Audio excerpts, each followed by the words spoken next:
The Apothecary Diaries, Volume 13. Chapter 1. Lahan and Sanfan. They could see a crowd at the port. Everyone had come to greet the great ships that now sat in the harbour. The Emperor's younger brother was returning from the western capital after almost a year away.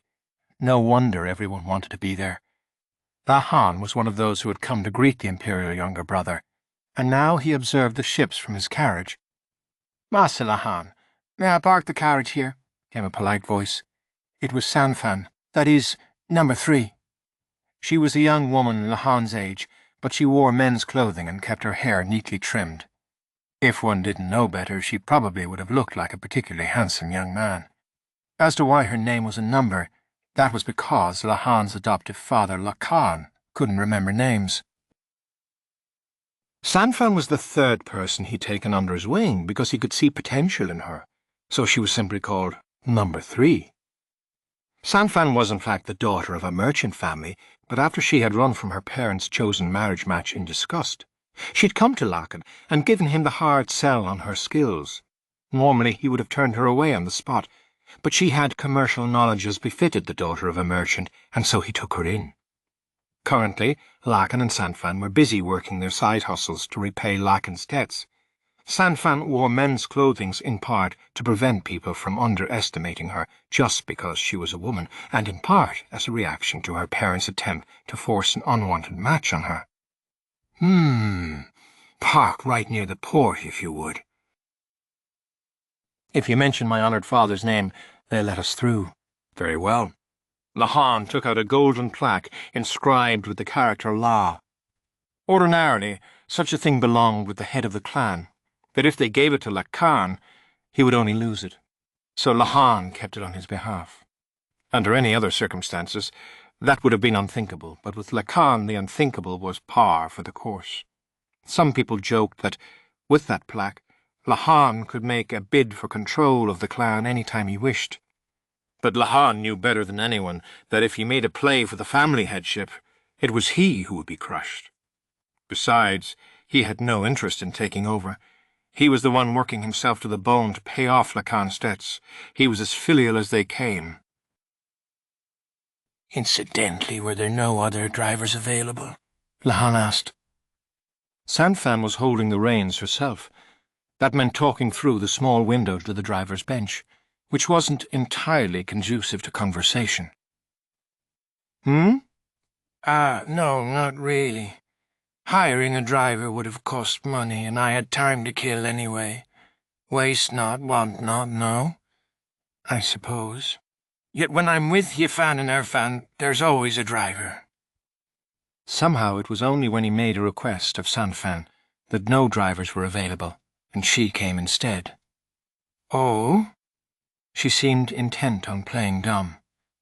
Lahan decided to let it pass. Sanfan parked the carriage and got down off the driver's bench. Lahan got out as well, leaving the carriage in the care of one of the bodyguards who had accompanied him. The passengers were just disembarking from the ship, and finding Lahan was a simple task. The direction where all the shouting and swooning was coming from was where the Imperial younger brother was, whereas the strangely deserted, quiet part of the dock was where Lahan could be found. Nobody who knew Lahan's reputation would get too close to him if they didn't need to. "Excuse me, thank you. Let me through, please," Lahan said, working his way toward Lahan. The old guy stood on the far side of a wall of people, looking beaten. In fact, the crowd had formed a perfectly circular buffer around him. It was rather funny. Lahan's aide, Onsu, was leading him along. Lahan was not one for moving vehicles. A carriage he could survive, but a ship was too much for him. Lahan himself was badly prone to seasickness, and moments like this reminded him that the two of them were truly connected by blood. "Sir Lahan," Onsu said when he noticed him. He looked even more tired than the last time Lahan had seen him.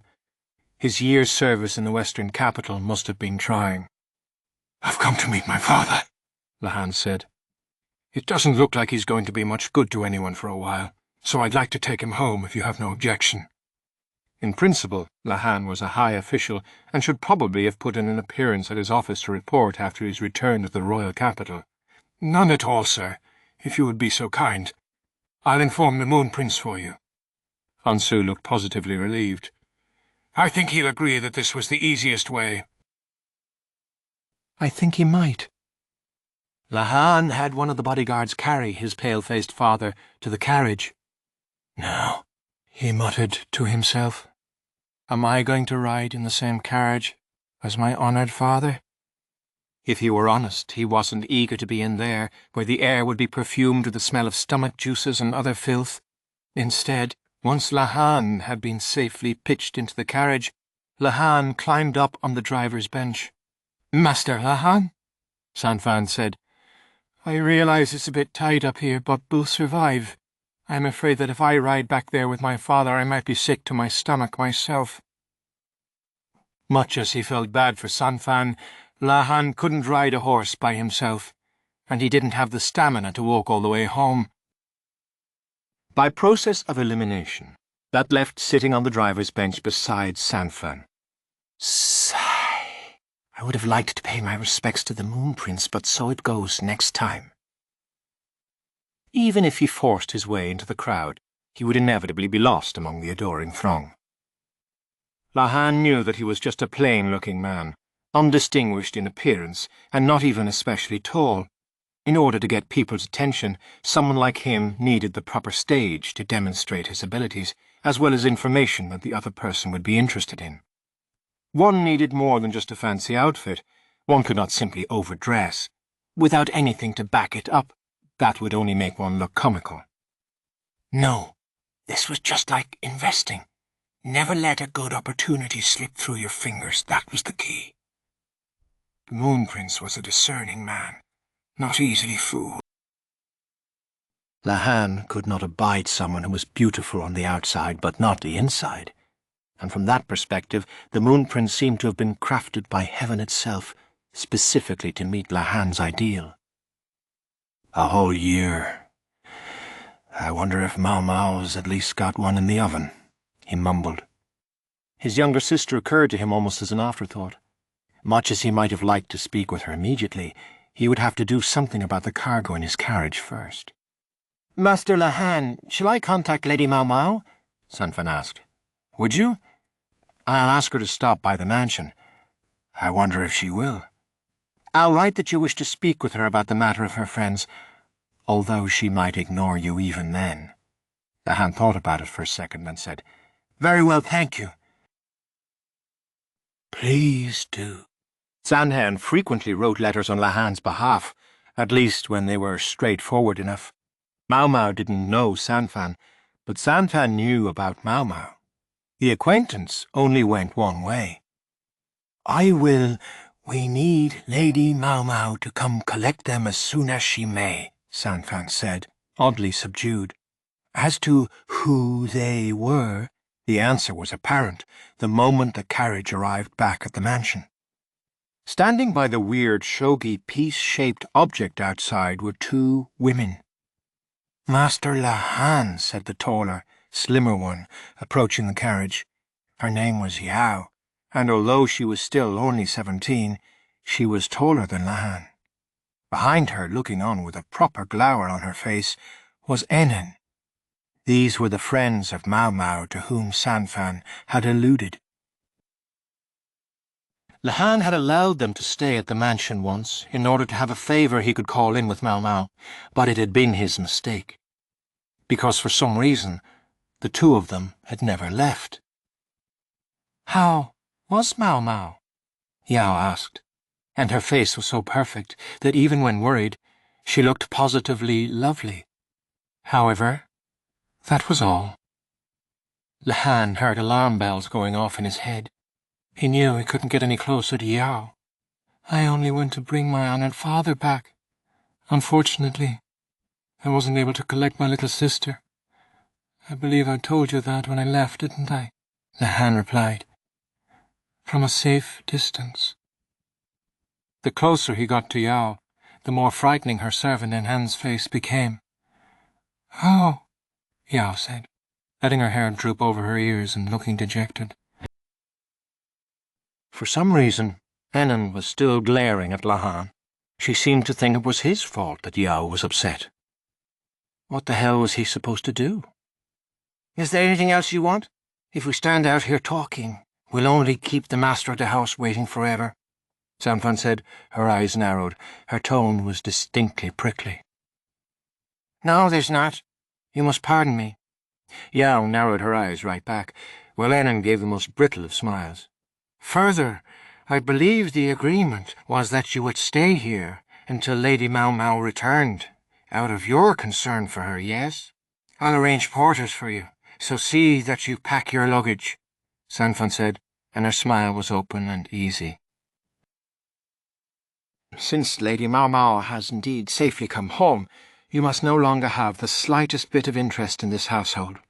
He couldn't quite put his finger on why, but Lahan's sixth sense was telling him that he was standing in the middle of a battlefield. Yes," Yao said, thinking about something. "Could you perchance give us a few days? We've stayed here for so long. Putting our bags together will be a time-consuming project." "Heavens. And here I assumed your oh-so-capable lady-in-waiting would have everything ready like that. You know, I thought I heard that a relative of yours had gone to the western capital as well. Wouldn't you normally prioritize greeting them over Lady Maomao?" "You heard right, but my uncle is going to stay in the western capital for the time being." "The situation has his household in such a tizzy that there's no place for me there." What was going on here? Their exchange sounded so polite, and yet Lahan could see sparks between Yao and Sanfan. Not to mention Enon, who continued to glare at him. In any case, Lahan found himself with one goal in mind: to get out of there as fast as he could. He hopped down from the driver's bench and called one of the nearby servants.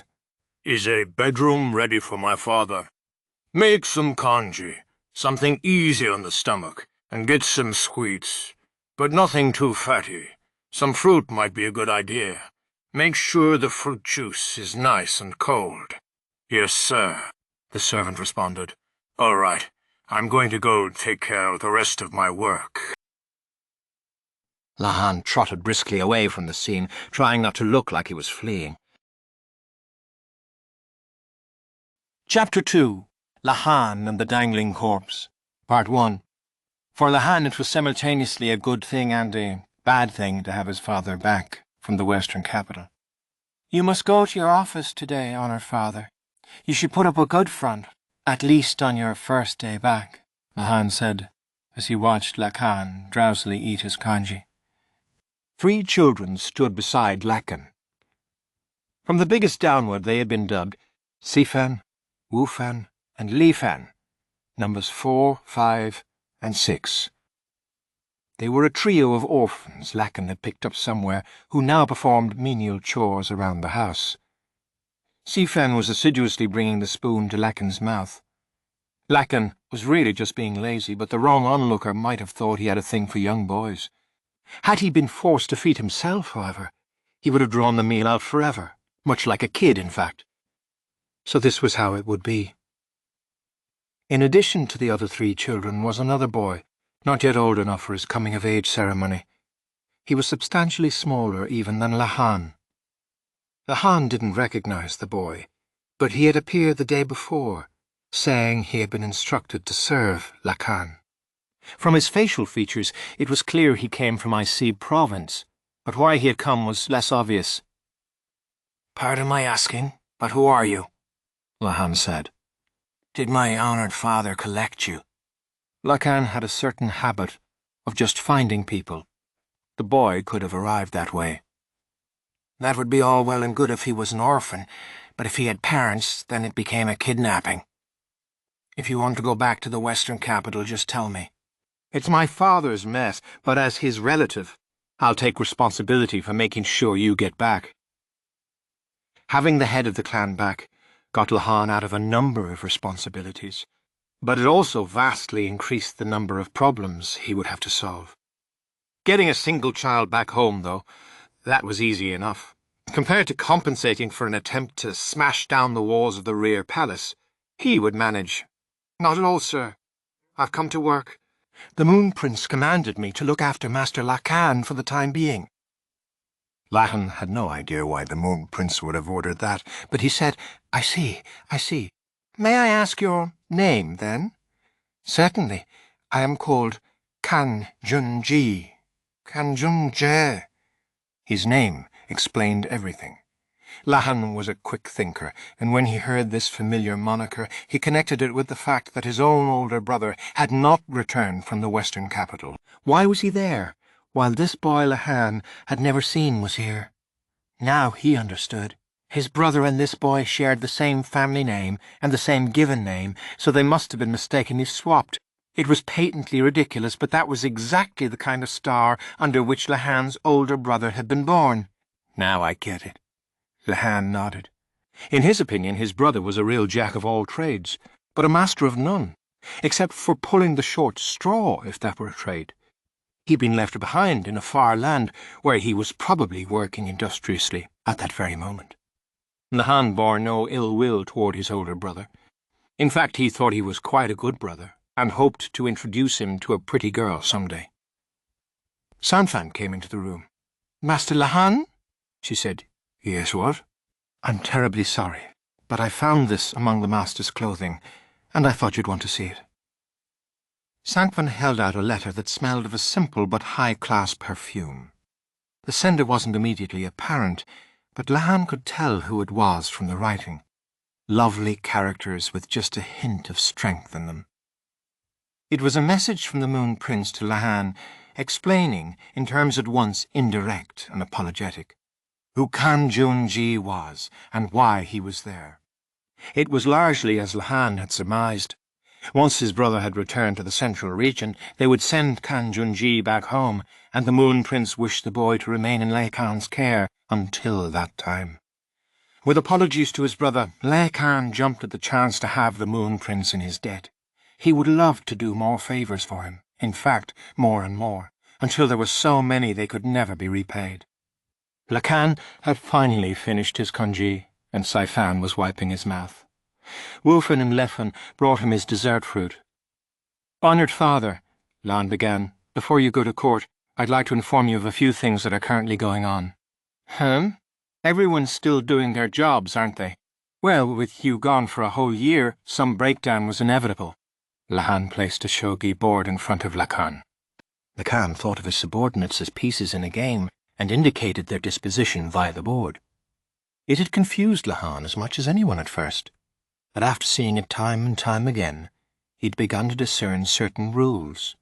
He wasn't perfect at it, but he could largely understand what Lakan wanted to communicate from the board. "How are the pieces moving?" Lakan asked. "Well, you see, this one has gone here, and this has moved here." Lahan moved a silver general inside the enemy camp and took away a pawn. At the same time, a lance was stolen by a bishop. The lance always had good spirit, but seemed like a liar. As a matter of politics, Lakan never joined any faction, but it was only natural for a faction to form around him, even if that was never his intention. During his absence, his faction had exerted enough pressure to keep opposing groups from running roughshod. But over the course of an entire year, the unwritten rule that one should never cross Lakan had all but eroded. One of Lakan's subordinates had gone over to another faction, but at the same time, his own group had succeeded in drawing someone from another group to them. Before he'd left for the western capital, Lakan had given just one order to his people. "When I get back, I want everything to be exactly the same as when I left."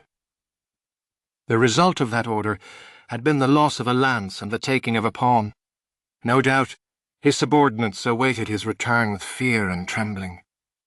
Lakan had a thought. Perhaps it had simply been too much to ask a bunch of soldiers, people not normally versed in political negotiations, to maintain the balance of power within the court. He thought they should still get passing marks, but there was no telling how Lakan would react. "I suppose we should at least see this pawn we've picked up," Lakan said. "Certainly."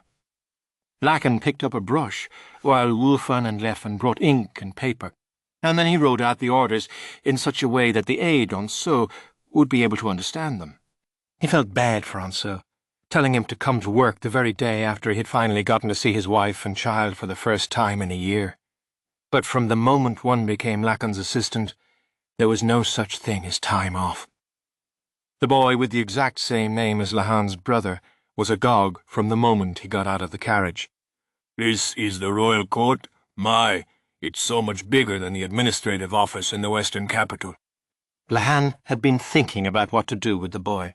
Normally he might have simply left him with Sanfan, but there was a problem. His freeloaders, Ahem Jiao and Inen, had stuck their noses in. For some reason, they'd made a big show of doting on the boy, Jinshi. Sanfan and Yao didn't get along very well, and sparks constantly flew between them, although Lahan had no idea why, or at least he wanted to pretend he didn't.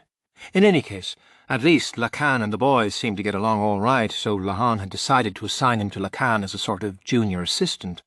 If that made Onso's burden lighter, it meant Lahan wouldn't have quite so much paperwork piling up, for which he would be grateful. Still, he had trouble imagining it would go as smoothly as all that. Say, Yanan, are my bangs straight? They're perfect. You look as beautiful as always. From behind Lahan came the voices of his freeloaders. Since they were sending Lakan by carriage, it had been decided to let the young ladies come along. He could hardly have put himself and his father in a vehicle while the women walked. Master Lahan, it's all well and good to be courteous to women, but I don't think you had to go quite so far. Sanfan whispered to him. She was serving to the driver once again. Quite frankly, it would have been more efficient to have her doing other work, but Sanfan wouldn't hear of it. That's not your decision to make, Sanfan, Lahan said. After a moment she replied, Understood. All right. I'm going to see my father to his office. Starting tomorrow, he was going to leave Lakan with Onsalach. Lahan certainly wasn't going to spend his days babysitting him. And then let's go to the medical office, said Yao. That would get the two of them out of the equation, which was something of a relief.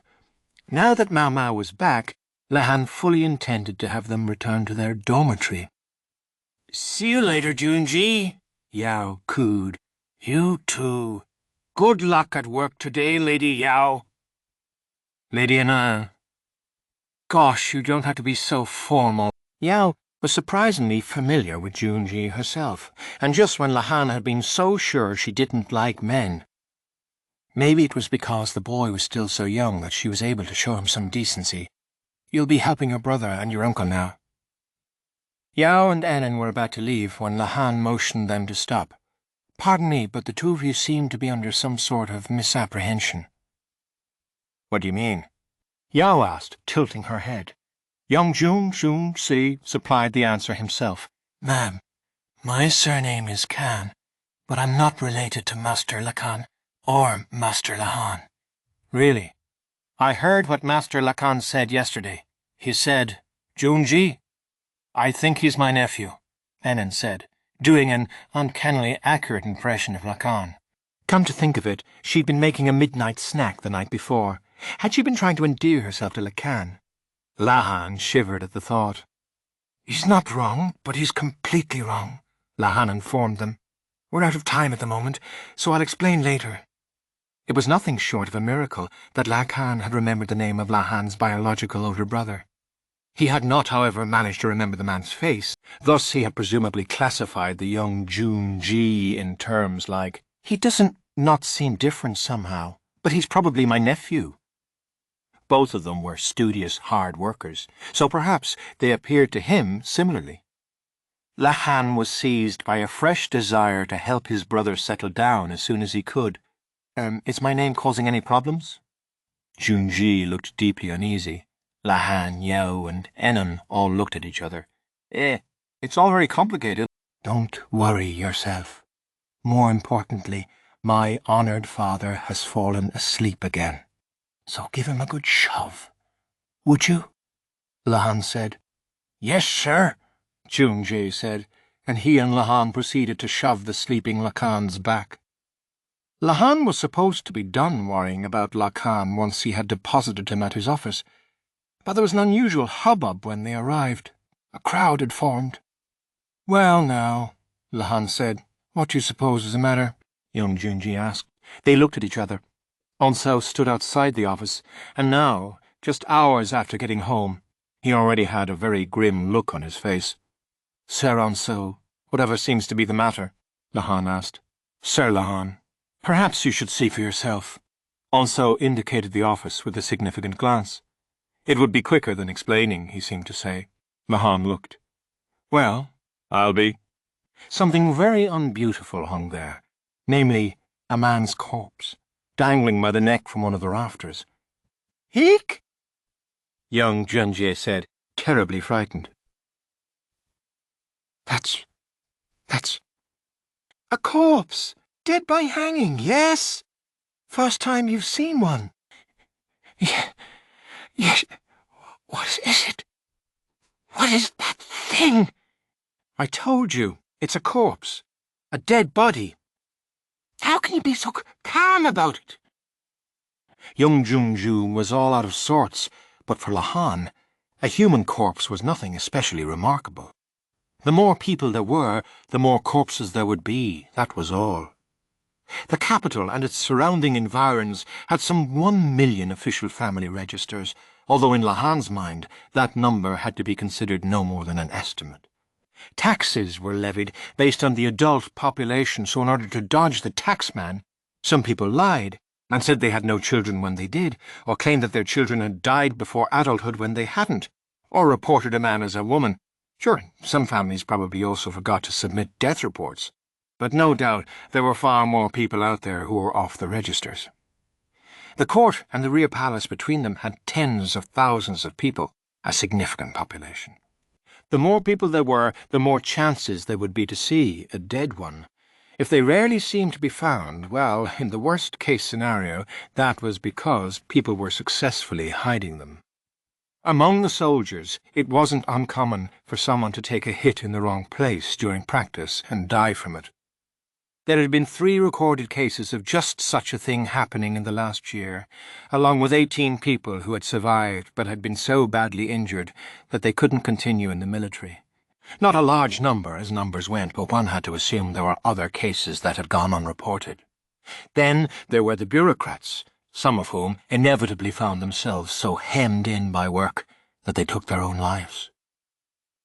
7 cases last year, as I recall, Lahan said, as he stood and studied the dangling body. This corpse, however, did not belong to a bureaucrat. It was wearing a soldier's uniform. Why, there's one of those Rain Rain Go Away dolls in here. Why, it's the biggest one I've ever seen. Honor, father, that's a human corpse. As usual, Lahan couldn't be quite sure whether Lakan was joking or not. Young Junji, unable to bear the sight any longer, had turned away and was covering his mouth. That would be the ordinary reaction. Admittedly, Lahan wasn't eager to smell the filth the body had expelled, so he covered his nose with a handkerchief. "What would you like to do, Master Lakan?" Maomao asked. I can have the room cleaned up immediately, or else you can do your work in a different place today. If you can clean it up nice and quick, then I'm perfectly fine here. You may be, father, but I'm not so sure about everyone else. Lahan did not consider a dead body to be a beautiful thing. For a thing it was, once its life functions had ended, it was a person no longer. Besides, with time it would rot, and rotting was not very good for purity or cleanliness. So, in Lahan's opinion, not beautiful. "This room gets good sunlight," Lakan said firmly. It was still cold season, and it was crucial to Lakan that he have somewhere warm so he could take a nap. The whole gaggle of onlookers was watching Lahan and his group now. To be very precise, there were 17 soldiers, 10 civil officials, and 3 palace ladies gawking. "By the way, who is this person?" Lahan adjusted his glasses and squinted at the man. He wasn't keen to study the corpse too closely, but it was necessary to establish the deceased's identity. Lahan didn't see much prospect of getting his work done today. "He's a soldier Master Lakan brought into his fold about 2 years ago," Maomao said. "Master Lakan described him as a lance, I believe." "This is our turncoat, then?" "Indeed. I have a record of his service I can give you, although it's more than a year old." So this was the lance that Lahan had captured on the shogi board that morning. Lahan had known, and told Lakan, that the lance had been taken by a hostile faction, but he hadn't known the Lancer's face. Remembering people's faces wasn't Lahan's job, it was Ricawson's. "And he just decided to kill himself in my father's office," Lahan mused. He looked around the room. The lance was dangling from a beam in the very middle of the office, which had been given particularly high ceilings with a few good sturdy rafters after Lahan had expressed the desire to have a hammock. As it turned out, however, he was so decidedly unathletic that he couldn't actually get in the hammock. A pointless story of a pointless endeavour, except that the other offices were not built such that one could have hanged oneself in the middle of the room. Not far from the waste that had gathered under the body lay a toppled chair. Perhaps the man had kicked it over. Lahan's office appeared to have been left undisturbed in his absence. It had been cleaned, but in a cursory manner.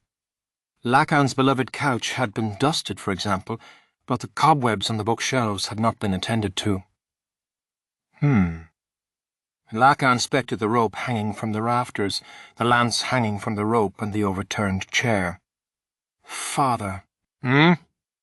"Is the culprit who killed this lance, the man dangling from the rafters, here with us?" Lahan indicated the onlookers with a jerk of his chin. "What?" Young Jinshi looked at the crowd, shock written on his face.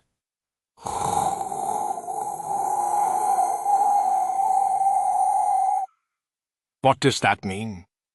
"Keep your voice down, if you please. We don't want the criminal to notice us." Lahan tried to be gentle in his reproof of young Jinshi. He wasn't in the habit of wearing kid gloves with men, but when it came to a boy who'd been dragged here by accident due to a case of mistaken identity involving Lahan's own elder brother, sparing a bit of decency seemed the least he could do. Young Jinshi clapped his hands over his mouth. Obedient children were so much easier to work with. "Who is it?" Lahan said Lahan. "White ghost stone." The culprit might appear as a ghost stone to Lahan, but Lahan couldn't tell them apart. He narrowed his eyes. "Ah!" The crowd was dispersing, meaning the killer was going to disappear, but Onso seemed to have figured it out. He wasn't quite as good with faces as Riko-san had been, and they were still his specialty. "Sir Onso." Lahan turned to him, thinking what a lot of trouble this all was. "Sir Lahan, you're not thinking of abandoning me to handle this on my own while you go do your work, are you?" Onso placed a hand firmly on Lahan's shoulder and gave him a nasty smile. He was a soldier in his own right, and his grip was strong enough to hurt. Lahan let out a breath, considering what to do, and looked at Lahan.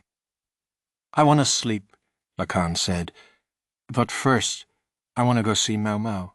Lahan's brain was built in a way that was unfathomable to the average person. He could solve problems without using numbers or formulae, but nobody knew how he reached his conclusions. However accurate his accusations might be, making them stick without further proof would be a tall order. Lahan flagged down a nearby lower official. "Kindly go to the medical office and tell them we need to investigate an unusual corpse. Those are the words you are to use. Don't tell them it's a hanging corpse." "An unusual corpse." "An unusual corpse, sir." "Yes, and make sure you get it right. Oh, and since the medical apprentices are finally back at work, could you have them come as well? I suspect the medical personnel will leap at the chance to study a fresh body." This was all Lahan's very indirect way of telling him to bring Maomao. Absolute certainty was impossible, but he figured that there was at least an 80% chance that she would come. That ought to help the otherwise listless Lahan muster some motivation. Lahan would give them their answer, but an answer alone wouldn't be enough. He would tell them who the killer was, but it would be up to Lahan and the others to figure out the motive and the manner of death. Both Maomao's specialties. Lahan made sure his glasses were perched firmly on his nose, and then he sighed.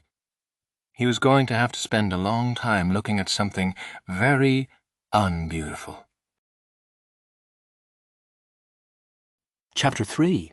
Lahan and the Dangling Corpse, Part 2. When Lahan saw his little sister for the first time in almost a year, she was not looking very happy. It turned out there hadn't been any need to have Sanfan write a letter specifically to summon her. "Hello, little sister."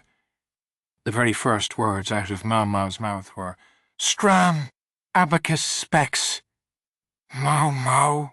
Lahan was right beside her and tried to give her a hug, but she jammed a broom handle into his cheek to hold him at a safe distance. Where had she gotten that broom? Lahan was mystified. "Maomao, perhaps you could show a modicum of compassion for him?" "Would you, in my place?" "Absolutely not." With that, Lahan turned to the two people who had accompanied Maomao. One was Dr. Liu, the head official for medical matters at court. He was a man of stern mien, of the same generation as Lahan's granduncle, Luomin. The other was a much younger man of average build and with a less than serious look on his face. "So where's this dead body?" the young man asked. He looked inordinately interested, and Dr. Liu promptly rapped him on the head with a knuckle. "That's enough out of you, Tianyu," the doctor said. Tianyu, so that was his name. Not that Lahan cared about this information. To him it looked like Maomao had been accompanied by yet another troublemaker, but this troublemaker had given Lahan an excellent segue into the matter at hand, so he would let it pass. If Lahan tried anything funny, Lahan could just foist him on Maomao. Although he didn't doubt Maomao was having the same thought about him. "I'm not made of free time. Perhaps you would kindly show us the body. I expect the Moon Prince to give a report on our return this afternoon." "I don't have time to dally," Dr. Liu said. It was clear that he was quietly angry. The report by the expedition to the western capital concerned Lahan as well. Lahan was as eager as the good doctor to get this over with. "This way, please," Onso said, leading them into the room. They had decided to wait somewhere other than the office, as the situation was clearly too much for young Jinshi. He was a dedicated boy, though, and had asked if there was anything he could do, so Lahan had set him to cleaning another room that Lahan sometimes used. It was stuffed full of junk Lahan had piled up there the way a dog might collect slippers. If you'll pardon my saying so, the La seemed to go rather too easy on their own relations, Dr. Liu said, looking at Lahan, Maomao, and then Lahan. "What's wrong with being smitten with my own daughter?" Lahan answered as if this were a perfectly ordinary conversation. "You could lead a horse to a charged room, but you couldn't make him read it. Dr. Liu was no fool.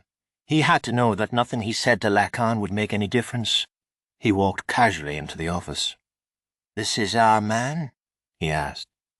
The lance was still dangling from the ceiling. Lahan had given instructions that the body not be taken down. "Can't get a very good look at him like this." Dr. Liu narrowed his eyes, but the man called Tianyu was downright excited. "Wow. He's dead. He's dead, all right. You said the body was unusual, but it's just a hanging," Maamei muttered. She probably thought she had said it silently, but her thoughts frequently came out of her mouth in spite of herself. Lahan had instructed the messenger to say that the body was unusual, because that implied the cause of death was unknown, which made it conceivable that there was poison involved. If he had said in so many words that it was a hanging, Maomao would never have been interested. Lahan knew very well that Maomao would be loath to come to Lahan's office. He'd had to manufacture a reason for her to come. "You found him hanging here. Doesn't that pretty much make it a suicide?" Tianyu asked. He was rewarded with another knuckle from Dr. Liu. "Investigate. Don't jump to conclusions based on the first thing you see. Making assumptions will only skew your judgment." He sounded a lot like Maomao's granduncle Luomin. "I presume the fact that you've left the scene undisturbed implies you have some reason to believe this wasn't a suicide." Dr. Liu was already studying the body. "That's right, sir," Honshu said, answering on behalf of Lahan. It was more appropriate for him to handle this conversation than for Lahan to do all the talking. "If it were a suicide, it would create a contradiction." "What kind of contradiction?" Honshu answered the doctor's question by presenting a piece of rope. "We cut this piece of rope to match the one around the man's, Wang Fang's, neck. We wanted to compare it with the distance from the toppled chair, to see if it would have been possible for him to hang himself. If a person was going to hang themselves, they had to be able to get their nose within about 30 centimetres of the chair, or they'd never be able to get their neck through it, no matter how they stretched and strained. To Lahan's eyes, the world was overflowing with numbers, and this contradiction was not beautiful. If he kicked the chair over as he jumped, then this doesn't make sense, Tianyu offered. Lahan answered in lieu of Onso. The chair's lying with the backrest up. It would have to have spun 180 degrees as it fell to end up like this. After all, it would be very hard to hang yourself facing toward the backrest. Maomao was quiet, perhaps because Tianyu was being so loud. She continued to try to keep her distance from Lahan, who was holding out a snack. Maomao was sniffing dubiously. I take it you didn't let the body down because there's something you wanted me to double-check, Dr. Liu said. Precisely, replied Onso. And the chair hasn't been moved. Would you like me to call one of the onlookers to testify? Dr. Liu, it seemed, was a man who liked to be clear about things. He was suspicious where suspicion was warranted. He looked like he could be a hard man, but he didn't seem the type to bend the truth, so Lahan didn't dislike him. I must say, I'm surprised you felt the need to come yourself, Dr. Liu, said Onsu, who apparently had hoped for some more junior medical personnel. His polite smile caused his right cheek to rise exactly 3 millimeters. It was the way you said to send the apprentices. They need someone to oversee them, don't they? In other words, he wanted to make sure his people couldn't be part of any cover-up. All right, bring down the body, if you would. Certainly. Onso summoned a subordinate and instructed him to lower the body to the ground. If you would all be so kind as to have a seat and wait. Don't mind if I do, Tianyu said, promptly claiming a spot on the couch. I'm happy to stand, Dr. Liu said. Me too, said Maomao, and the two of them did just that. Even given that the rope holding the body up was cut before the body was fully on the floor, it was difficult work. The lance, Wang Fang, had been a military man and built like one. His corpse was quite a heavy load. According to the report, Wang Fang had first been spotted by Lahan 2 years before. Lahan, being an excellent judge of people and quick to act, soon hired him. The man was practically made for battle, and took care of the job Lahan assigned him in lieu of a test with no trouble at all. The report noted that Wang Fang was ambitious to the point of greed, but suggested that with proper oversight it shouldn't be a problem. Perhaps it wouldn't have been, but with Lahan gone, Wang Fang hadn't had that oversight.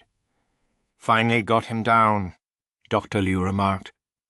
The body was laid out on a cloth, and it was so not beautiful that Lahan quite honestly wished he could avert his eyes.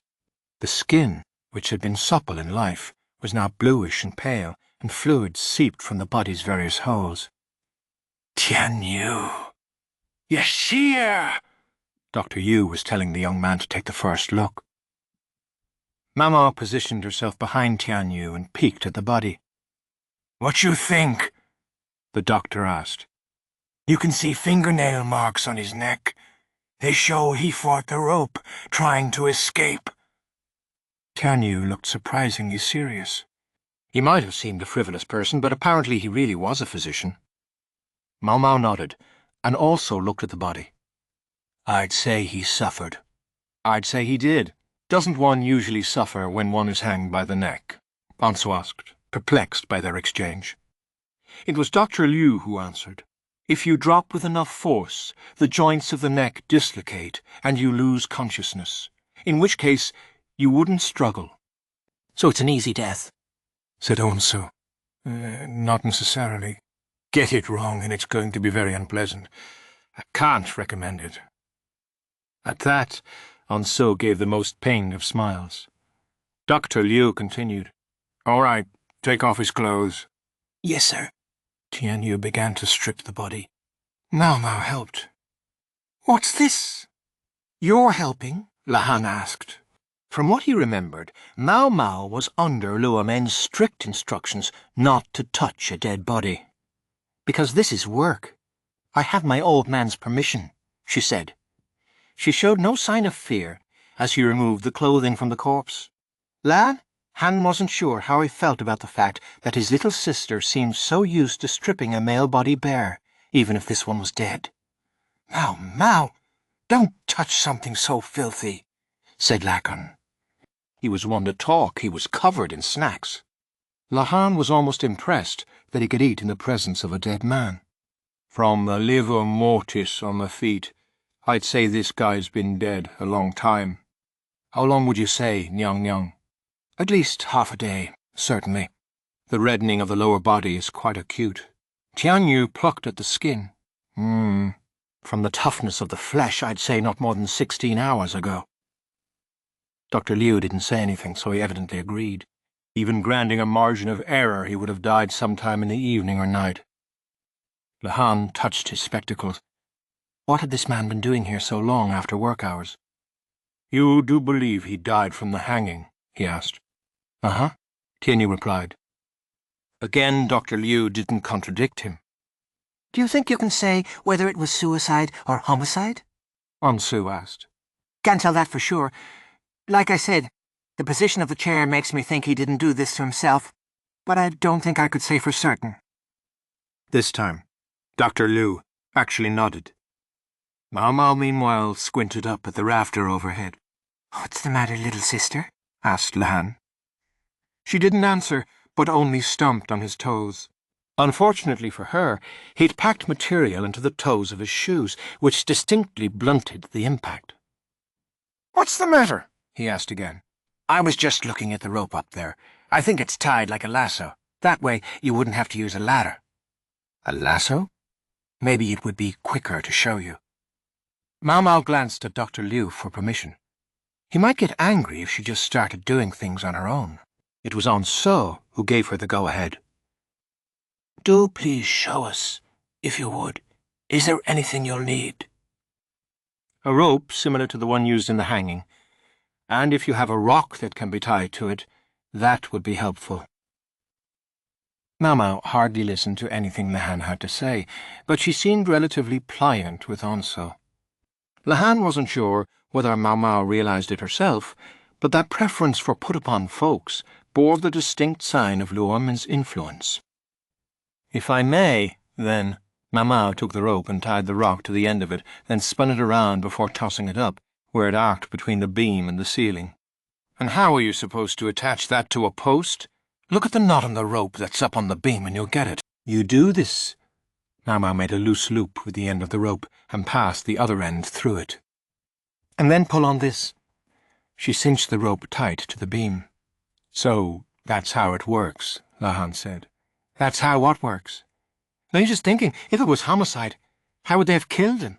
"The culprit would have been dealing with a powerfully built soldier, not someone who could be easily strangled. What if they would have used the ceiling beam? Then they wouldn't have to have the strength to physically wring his neck. You hang him from the rafters by the neck. Then you could kill him without having to be very strong. Not to mention, that would be no sign of anything but a hanging. Pretty much, although it would still be impossible for someone like me." Maomao gave the rope a tug. She could hardly have weighed half what the dead soldier did. "True enough. Even a man like me probably couldn't have managed it." "Not for a burly, heavy military man like that. The possible culprits my father indicated hardly seemed like they could have murdered someone so large." Lahan thought of the onlookers that Lakan had been watching. "Culprits? You mean the old fart already knows who did it?" Maomao immediately scowled. Daddy figured it out right away." Suddenly, Lakan was at Maomao's side. She immediately backed up. "Eat this, please." She just managed to sound passably polite, but there was nothing polite about the way she grabbed the nearest snack and flung it, like one would for a dog. Lakan went running after it. "Don't waste food," Lahan said. "He'll eat the whole thing, and you know it." Maomao clapped her hands to get the crumbs off them. "Well, that takes care of that," she seemed to say.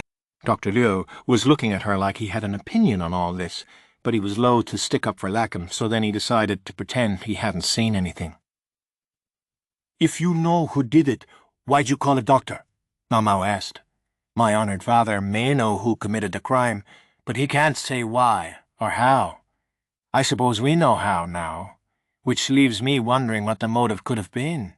The motive, right. Maomao glanced toward the couch. You know. More or less. Enlighten me, little sister. If it turned out the murder had been arranged by Lahan's subordinates to get back at the traitor, that would be a problem. Lahan hoped they could deal with this as quietly as possible. I don't really want to say. Maomao told him, you have to, or I'm going to be late for the report with the Moon Prince. Maomao didn't look very happy, but she started talking. The motive isn't anything especially profound. The killer was female, yes? Excellent guess. Lahan was genuinely impressed. Lahan had said white ghost stone. In general, with him, white ghost stones were women, and black ones were men. Maomao sniffed. It's very simple. The deceased is a man, and the killer was a woman. That's what it boils down to, eh? Uh-huh. Maomao looked down at the now-naked body with disinterest. Someone who had grown up in the pleasure district, fraught relationships between men and women were nothing new. If you knew all that, you could have said something, Lahan said, irked by his sister's reticence. Still, he understood why Maomao had refrained from explaining the motive. Luomi, the man who had raised Maomao, detested baseless assumptions, and had instilled in her the belief that one should not speak too lightly or based on guesswork alone, perhaps because those in vulnerable positions could so easily be brought to disaster by a few stray words. Very well. As Maomao won't say what she means, shall I be the one to give the explanation? Lahan asked. Once Maomao had confirmed that the killer was a woman, he had a pretty good idea of where she was going. No, I can do it, said Maomao. Well, now?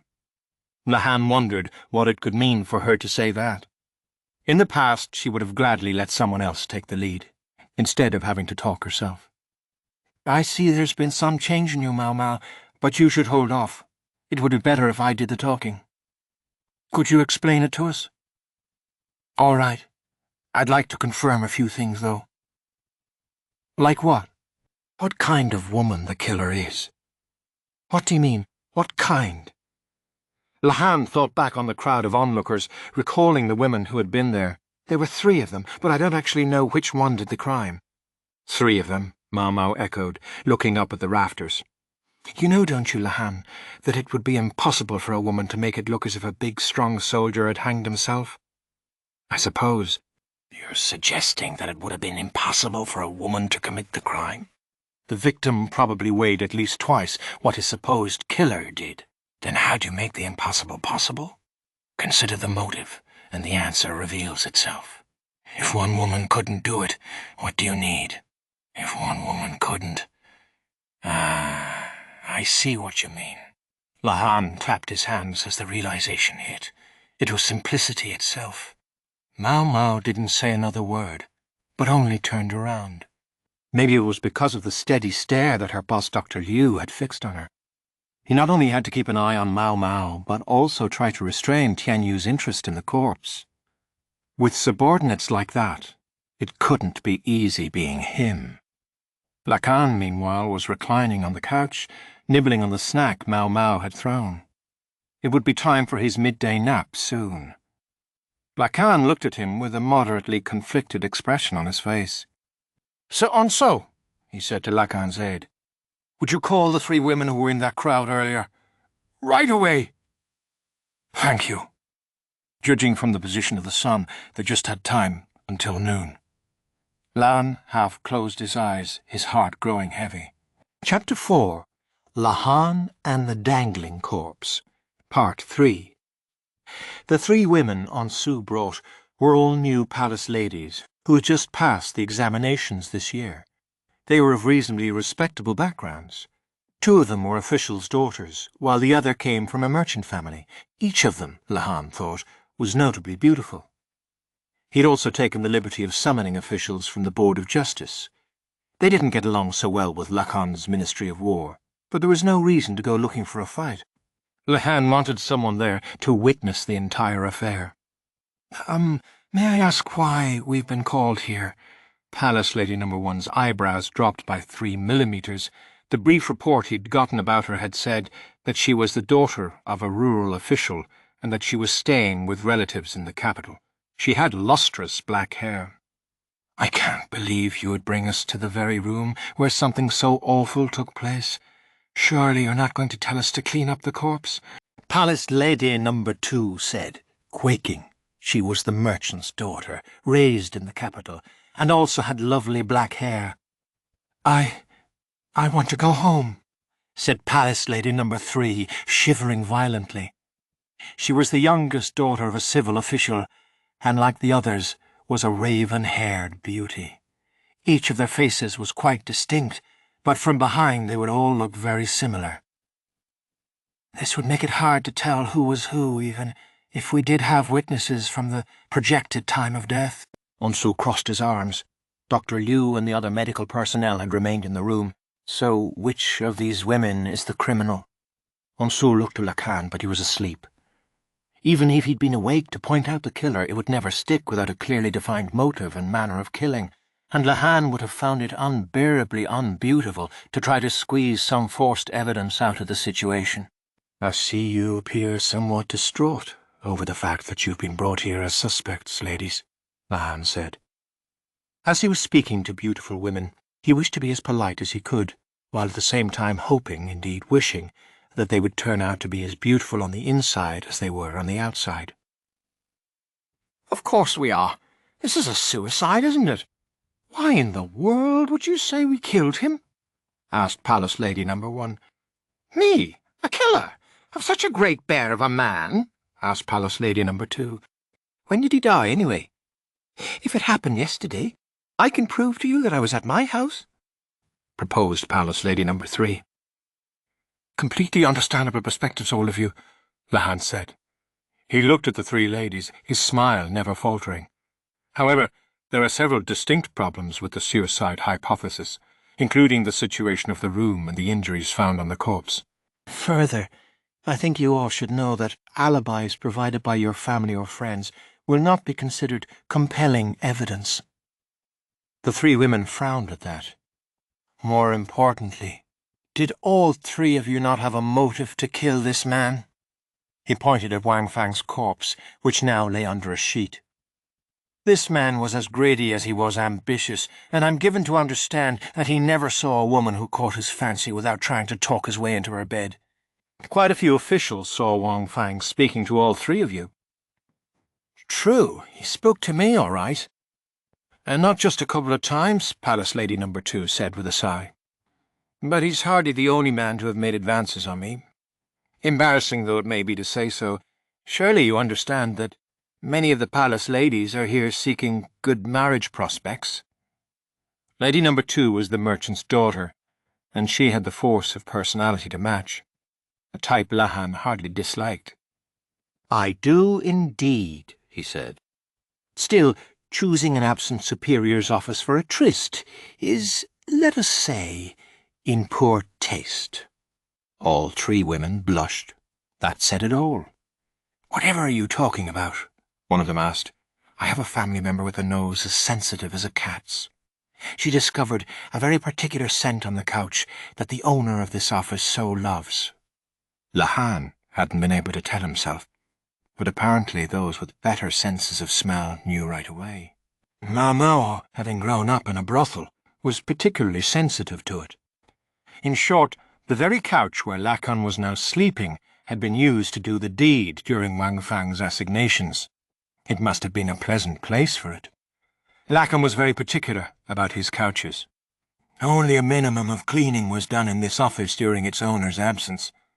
Yet the area around the couch was unaccountably cleaner than anywhere else. You may have thought you had tidied it up so as not to leave any evidence, but since we have someone here with an animal's nose, we knew right away. Maamei was glowering at him, while beside her Tianyu was saying, Shoot, and I sat on that. As for Lahan, currently snoozing on the guilty couch, he showed no sign of waking up. Suppose this room was that man's little love nest. That hardly means we were the ones he was here with, Palace Lady No. 1 said, her voice trembling.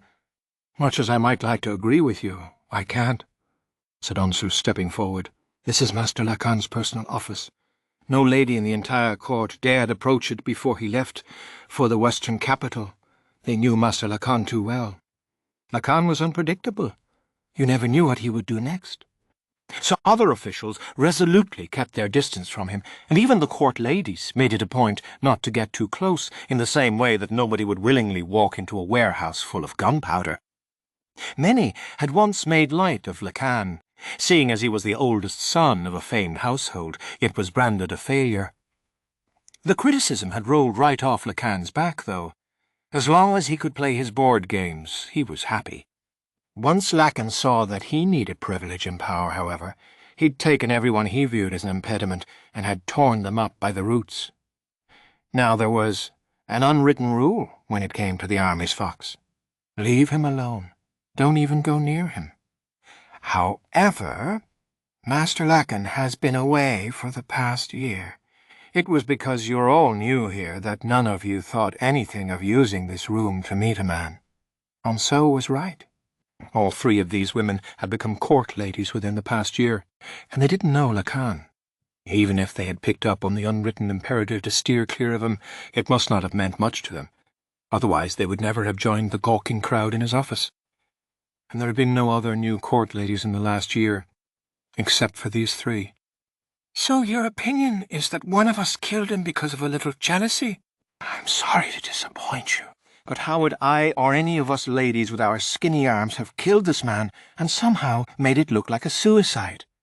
Palace Lady No. 2 said. Nos, 1 and 3, immediately nodded their support. I'm glad you asked that.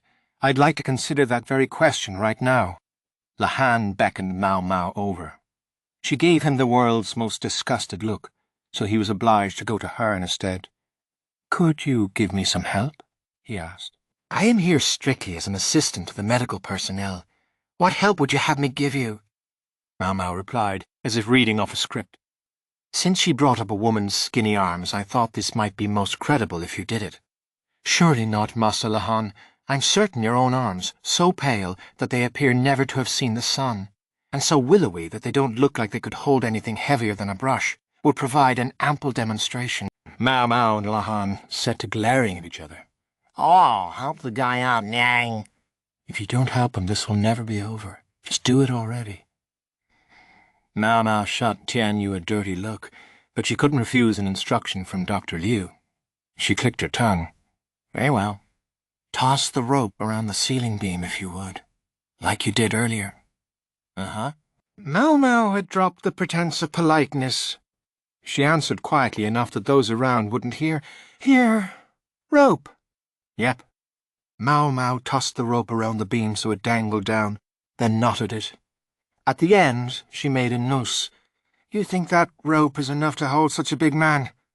Palace Lady No. 2 said with a sigh, Yes, but it would be difficult to dangle him with that alone. I have another rope here. Lahan passed a second rope to Maomao, who looped it around the rafter like she had the first one. This one, however, she didn't knot, but allowed it to hang freely. Lahan began to explain. You make a loop in the end of this rope as well, then place it around the neck of the person you wish to keep. Maomao, don't put that around my honoured father's neck. Maomao had been making to place the rope around the sleeping Lahan's neck. If she hated her father, there was nothing Lahan could do about that, but he didn't want this to turn into another murder right while he was standing there. Nyang Nyang, we've got the perfect thing right here. Tianyu looked like he was about to pull the sheet right off the body, but thankfully Dr. Liu stopped him with another rap on the head. Lahan was becoming very grateful indeed for Dr. Liu's presence. Hansu brought a sandbag. Here, use this. The tied-off part would make a nice analogy for a neck, the perfect place to put their rope. The beams of the ceiling were just logs, used as is, which meant they acted like a pulley, making it easy to heave the rope up. Except, it's not moving at all, is it? Palace Lady No. 2 laughed. Lahan's adopted younger sister, Maomao, was not very strong. The sandbag, measured out to be as heavy as the murder victim, was at least twice her weight. With a movable pulley, which would have lightened the load proportional to the number of pulleys involved, even Maomao might have been able to lift the sandbag. but the beam, secured in place, only acted like a fixed pulley, which didn't change the weight of the object being lifted. Maomao strained, clutching the rope close, but instead of lifting the sandbag, she was the one who started to float off the ground. "You're right, it's not budging." "Well, let me help," Lahan said. He joined Maamei at the rope, pulling on it as hard as he could, leaning all his body weight back. "I can't do this. And you? Know it?" Maamei grunted. "Shut up and pull," Lahan replied.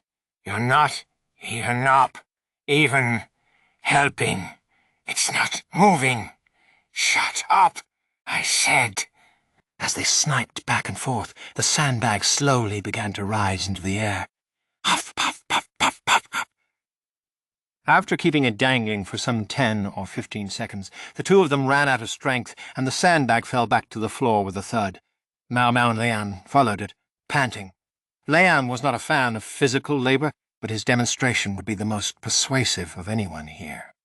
The body had scratches on the neck, indicating that the victim clawed at the rope, Lahan said, catching his breath, which wouldn't be present if he had jumped from the chair and been strangled in an instant. The faces of the three women stiffened at that. "One of you couldn't have managed alone, true enough. But two together, that would be possible, wouldn't it? Lahan had said something about a white stone, but not which one. Meaning maybe it was more than one. Listen to the two of you gasp for breath. Perhaps two people could have killed him, but it doesn't look to me like they could have hung him up," Palace Lady number 2 said, in spite of the strained look on her face. "Indeed, two people could only just barely lift him, so it would be difficult for them to stage the hanging. That would require a third person." The lady's expressions grew tenser still. Lahan somehow managed to calm Maomao down and get her to help him heft the sandbag again. When they had it up to about the level of the noose they'd prepared earlier, Onso got up on the chair and placed the other loop around the sandbag's neck. Then they cut the second rope with which they had hung up the bag, and it dangled neatly from the rafters. "Behold," Lahan said. "You'll note that I never once said there was only one killer. The three of you all did it together." With that, the three ladies broke down, weeping and kicking the floor in their frustration. After a great deal of kicking and screaming, whatever had possessed the three women seemed to release them, and they quietly admitted their guilt. They'd become friends, because they had all joined the court ranks this year. None of them got along very well with the more experienced court ladies, which had only made their sense of solidarity stronger. So strong that they even used the same hair product, which might explain why all three of them had such lustrous black tresses. Each woman had been sent to the palace with instructions from their families to find a good marriage prospect, and each woman had found Wang Fang. He'd approached each of the ladies separately, and you can imagine where it went from there. Wang Fang had been under the impression that he had been juggling them quite capably, but a woman's intuition is not a thing to be taken lightly, and the three-timer was soon found out. They say that when a case of adultery is discovered, a woman's hatred turns on the other woman. But in this case, the three women were already friends, and so their ire lighted on Wang Fang. So it was that the trio conspired to kill him.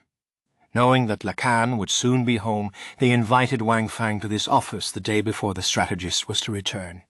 Once one of them was laid out on the couch, the usual procedure in their trysts, and Wang Fang's back was turned, the other two women jumped out of hiding and threw the ropes around his neck. "Women are indeed terrifying," Lahan said with a great sigh. "If only Wang Fang had played the situation better. Maybe if he'd found some more mature women who could have been more pragmatic about their games." The only ones left in the office were Lahan, Onso, and Lakan, who was still snoozing away.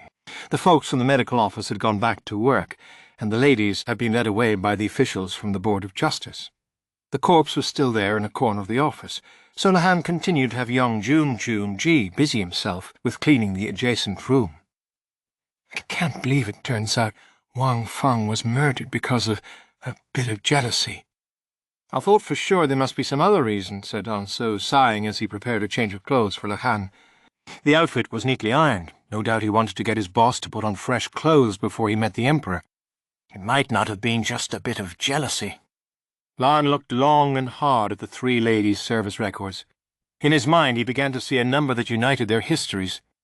You think there might have been something else at work? I would be very disturbed if there were, so I'm going to look into it. Even as he spoke, Lahan felt a pang of regret. Went the rest of his day. But then, he'd expected that something like this might happen. He would just have to carry on. Chapter 5. Jinshi and the Report.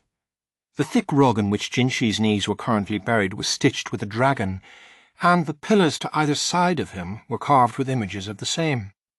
The rug was flanked by high officials, all of them looking at Jinshi and the other returnees from the western capital. Jinshi was bowing his head humbly. "Raise your head." Jinshi did so, and saw something he had not seen in quite a while, the Emperor seated on his throne. "You must be tired from such a long journey. Are you in good health?" the Emperor asked.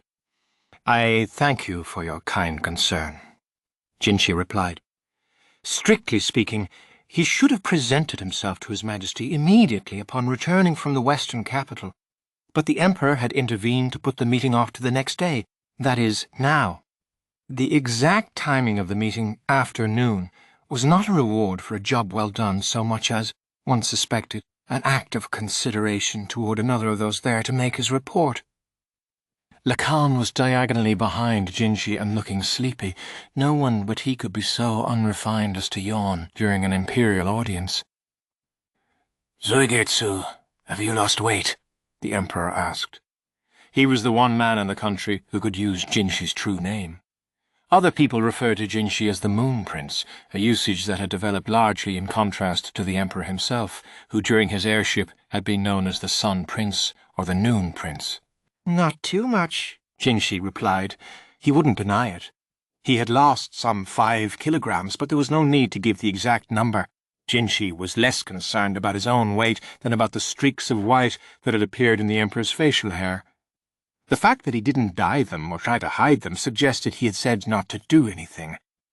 Jinshi thought he felt a throb from the burn on his flank, which should have healed long ago. An imperial ruler had a great many jobs to do, and a great many things to worry about. No doubt what Jinshi had done just before leaving for the western capital was something His Majesty worried about, very much indeed. The thought that several of those new white hairs might be his fault left Jinshi with a clinging sense of guilt, but he still didn't regret it. Beside the Emperor stood his most important advisers. It was going on 10 years since the Emperor's accession, and there had been much change among them. Where Shisho had once been, Gokuen now stood. Jinshi focused and began his report. "Ka Zhujetsu humbly presents himself to the imperial presence," he said. As the Emperor was the only one who could call him by his real name, he was also the only one with whom Jinshi could use his real name.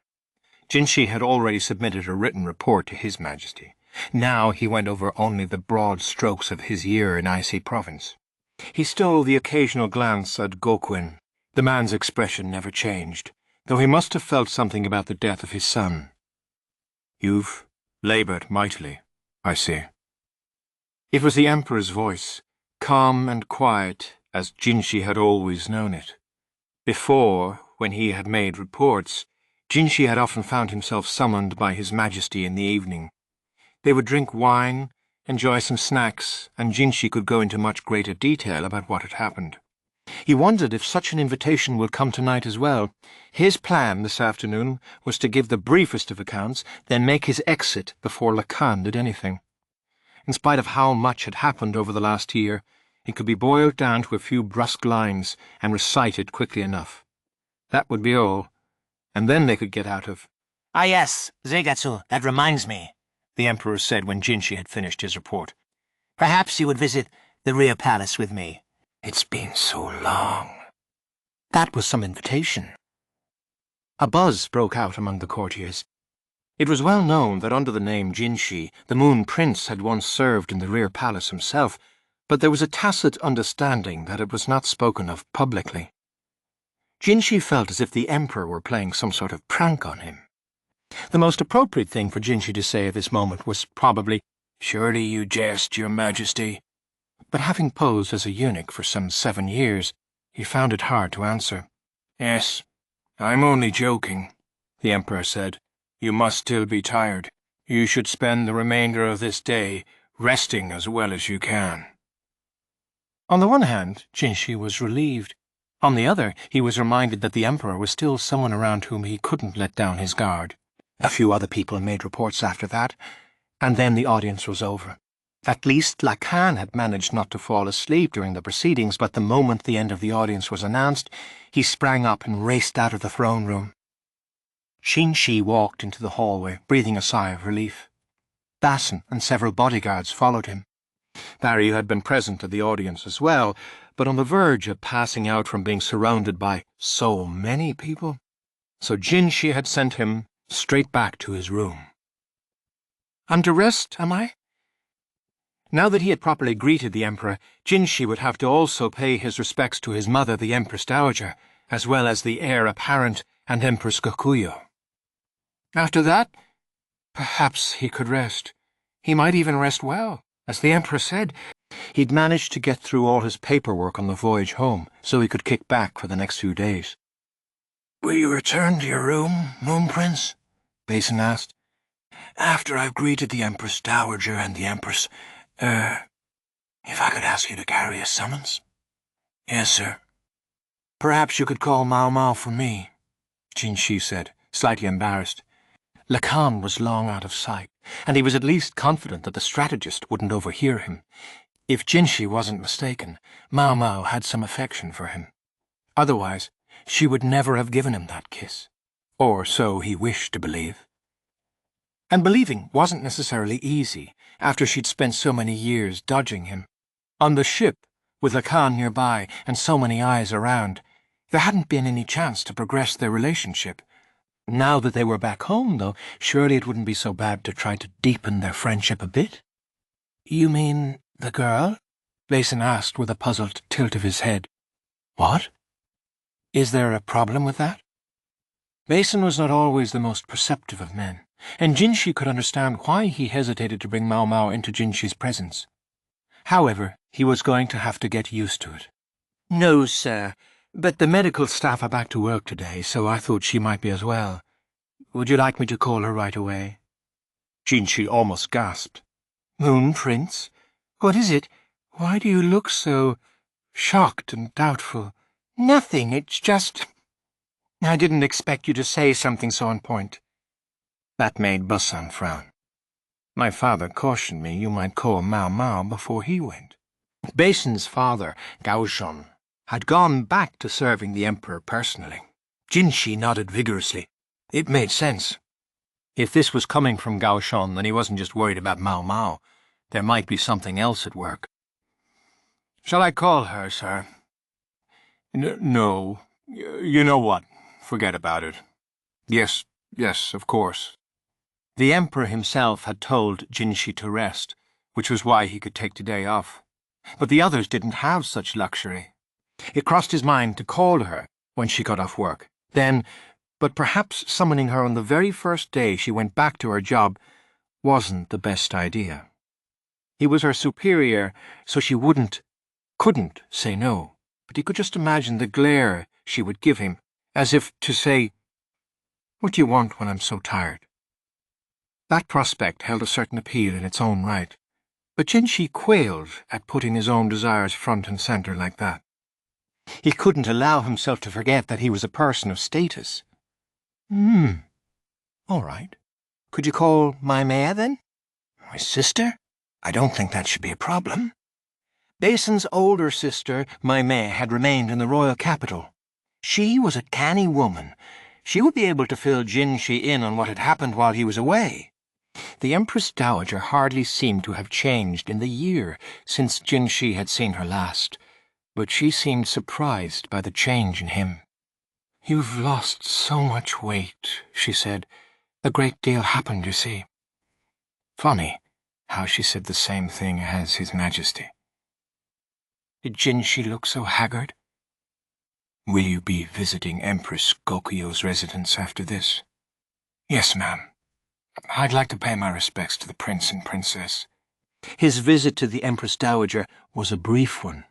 She was his mother, but ever since he had entered the rear palace as a eunuch, she had become more distant. He felt like he should talk to her more, but somehow he couldn't do it. There was a great deal Jinshi had done in secret from the Empress Dowager, and he often wondered if he should divulge all of it to her, or if he should take those secrets to the grave. His next visit was to the Empress's palace. Gokuyo had quite a few more servants than she'd had in the past. More bodyguards, of course, but also more ladies-in-waiting and nursemaids. Jinshi was met by Gokuyo's head lady-in-waiting Hongyang, along with several other women who had long been in the Empress's service. It's been quite some time. Hongyang, Yinghua, Guoyuan, Ailan, Jinshi said. Lady Gokuyo awaits within, said Hongyang, guiding him soberly inside. The other three ladies were squealing, if not quite as much as they had before. Here you are. Hongyang showed him to a reception chamber, where he found the Empress along with a girl of some 5 or 6 years old. It was Princess Lingli, bigger than he remembered her, but the moment she saw Jinshi, she hid behind her mother. Oh, Princess, he asked. My, what's the matter? Don't you remember your uncle? Gokuyo said. Lingli only watched Jinshi studiously and refused to get any closer.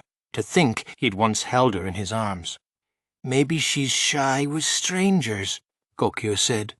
Strangers? Why, Jinshi had known the princess since she'd been born. Back in the rear palace, he'd checked in on her at least once every few days. It was Hongyang who drove the point home. It's been a whole year. You can't blame a child for forgetting.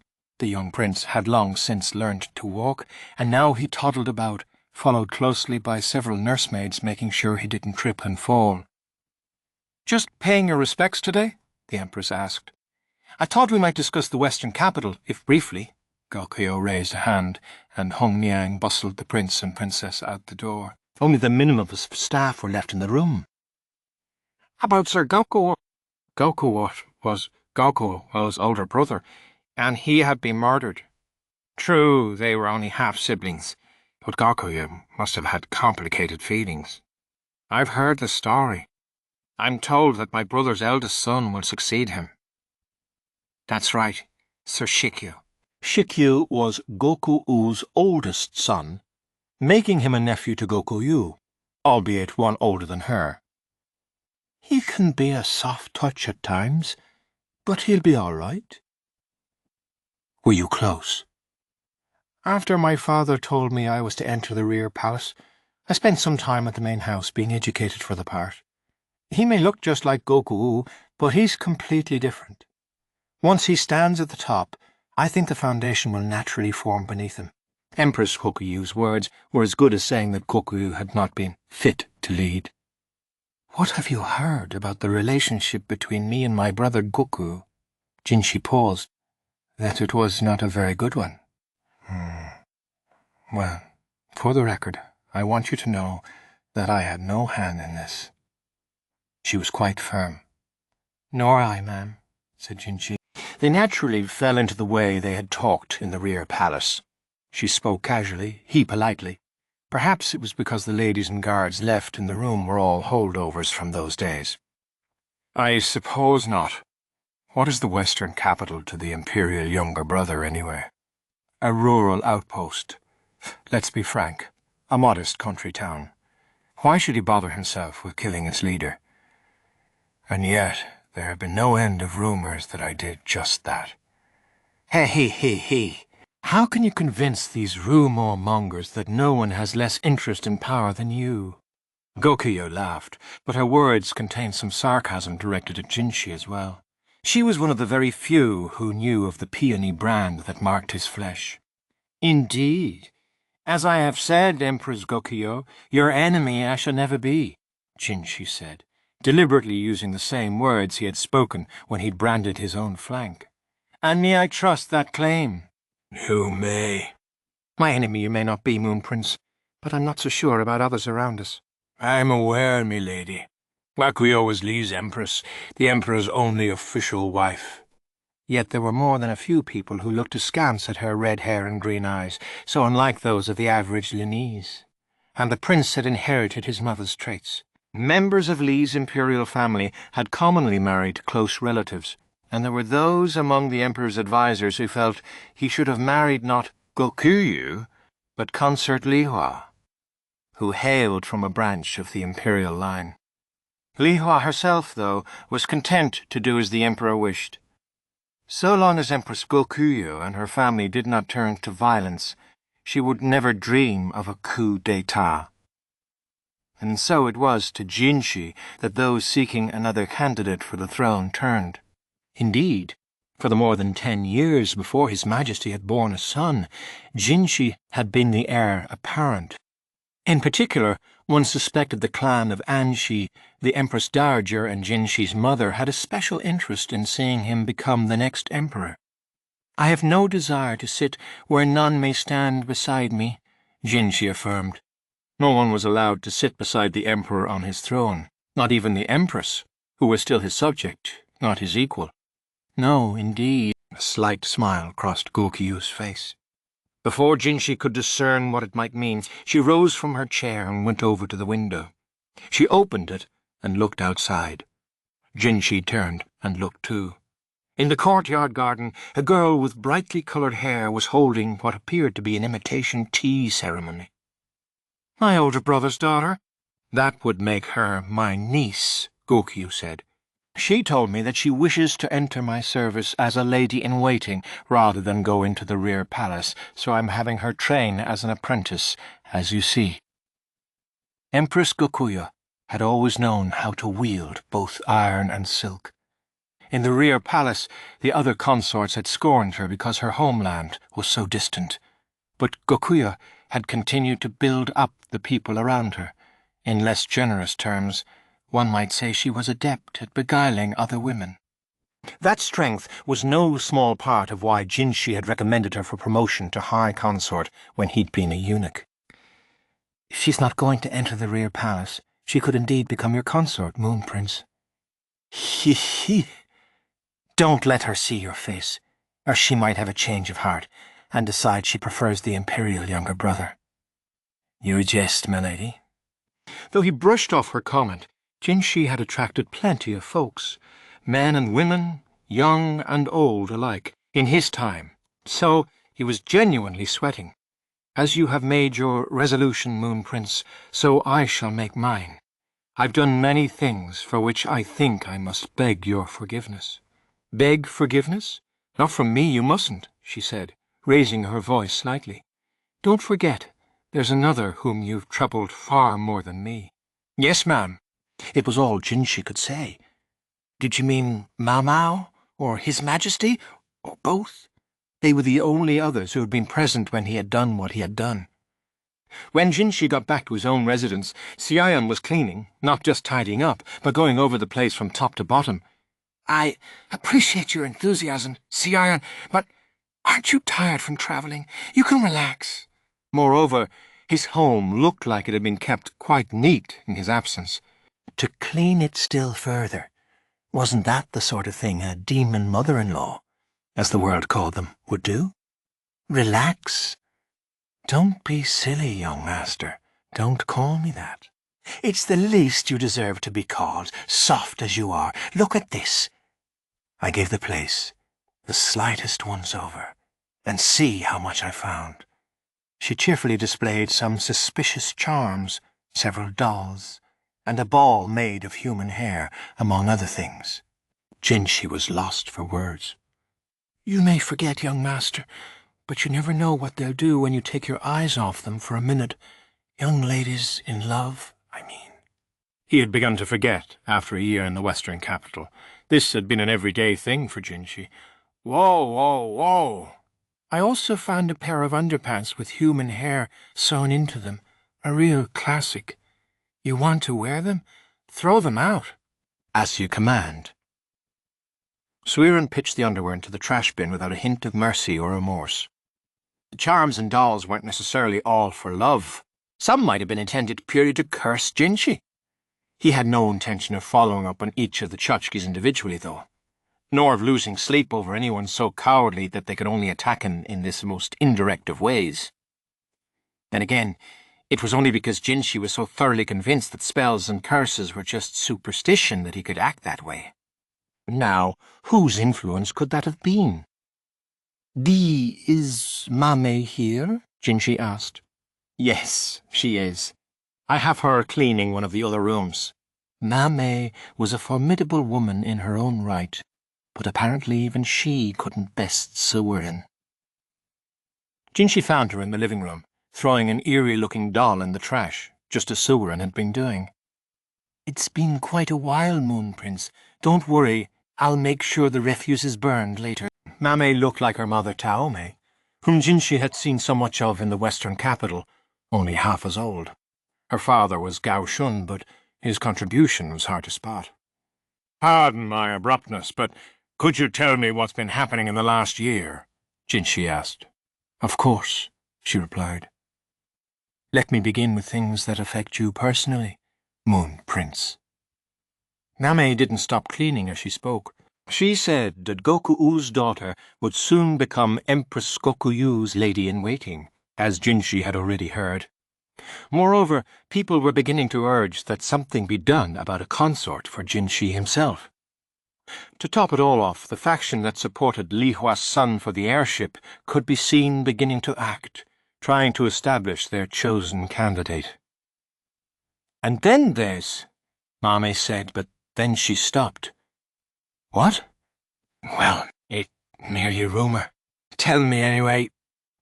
Jinshi sat in a chair and sipped some tea Suweren had brought. When had she done that? The Imperial family currently suffers from a dearth of male heirs. His Majesty has only his 2 infant sons, and you are unmarried. So there are those who, let us say they seek to make contact with this male-challenged royal family. I suppose that's not so surprising.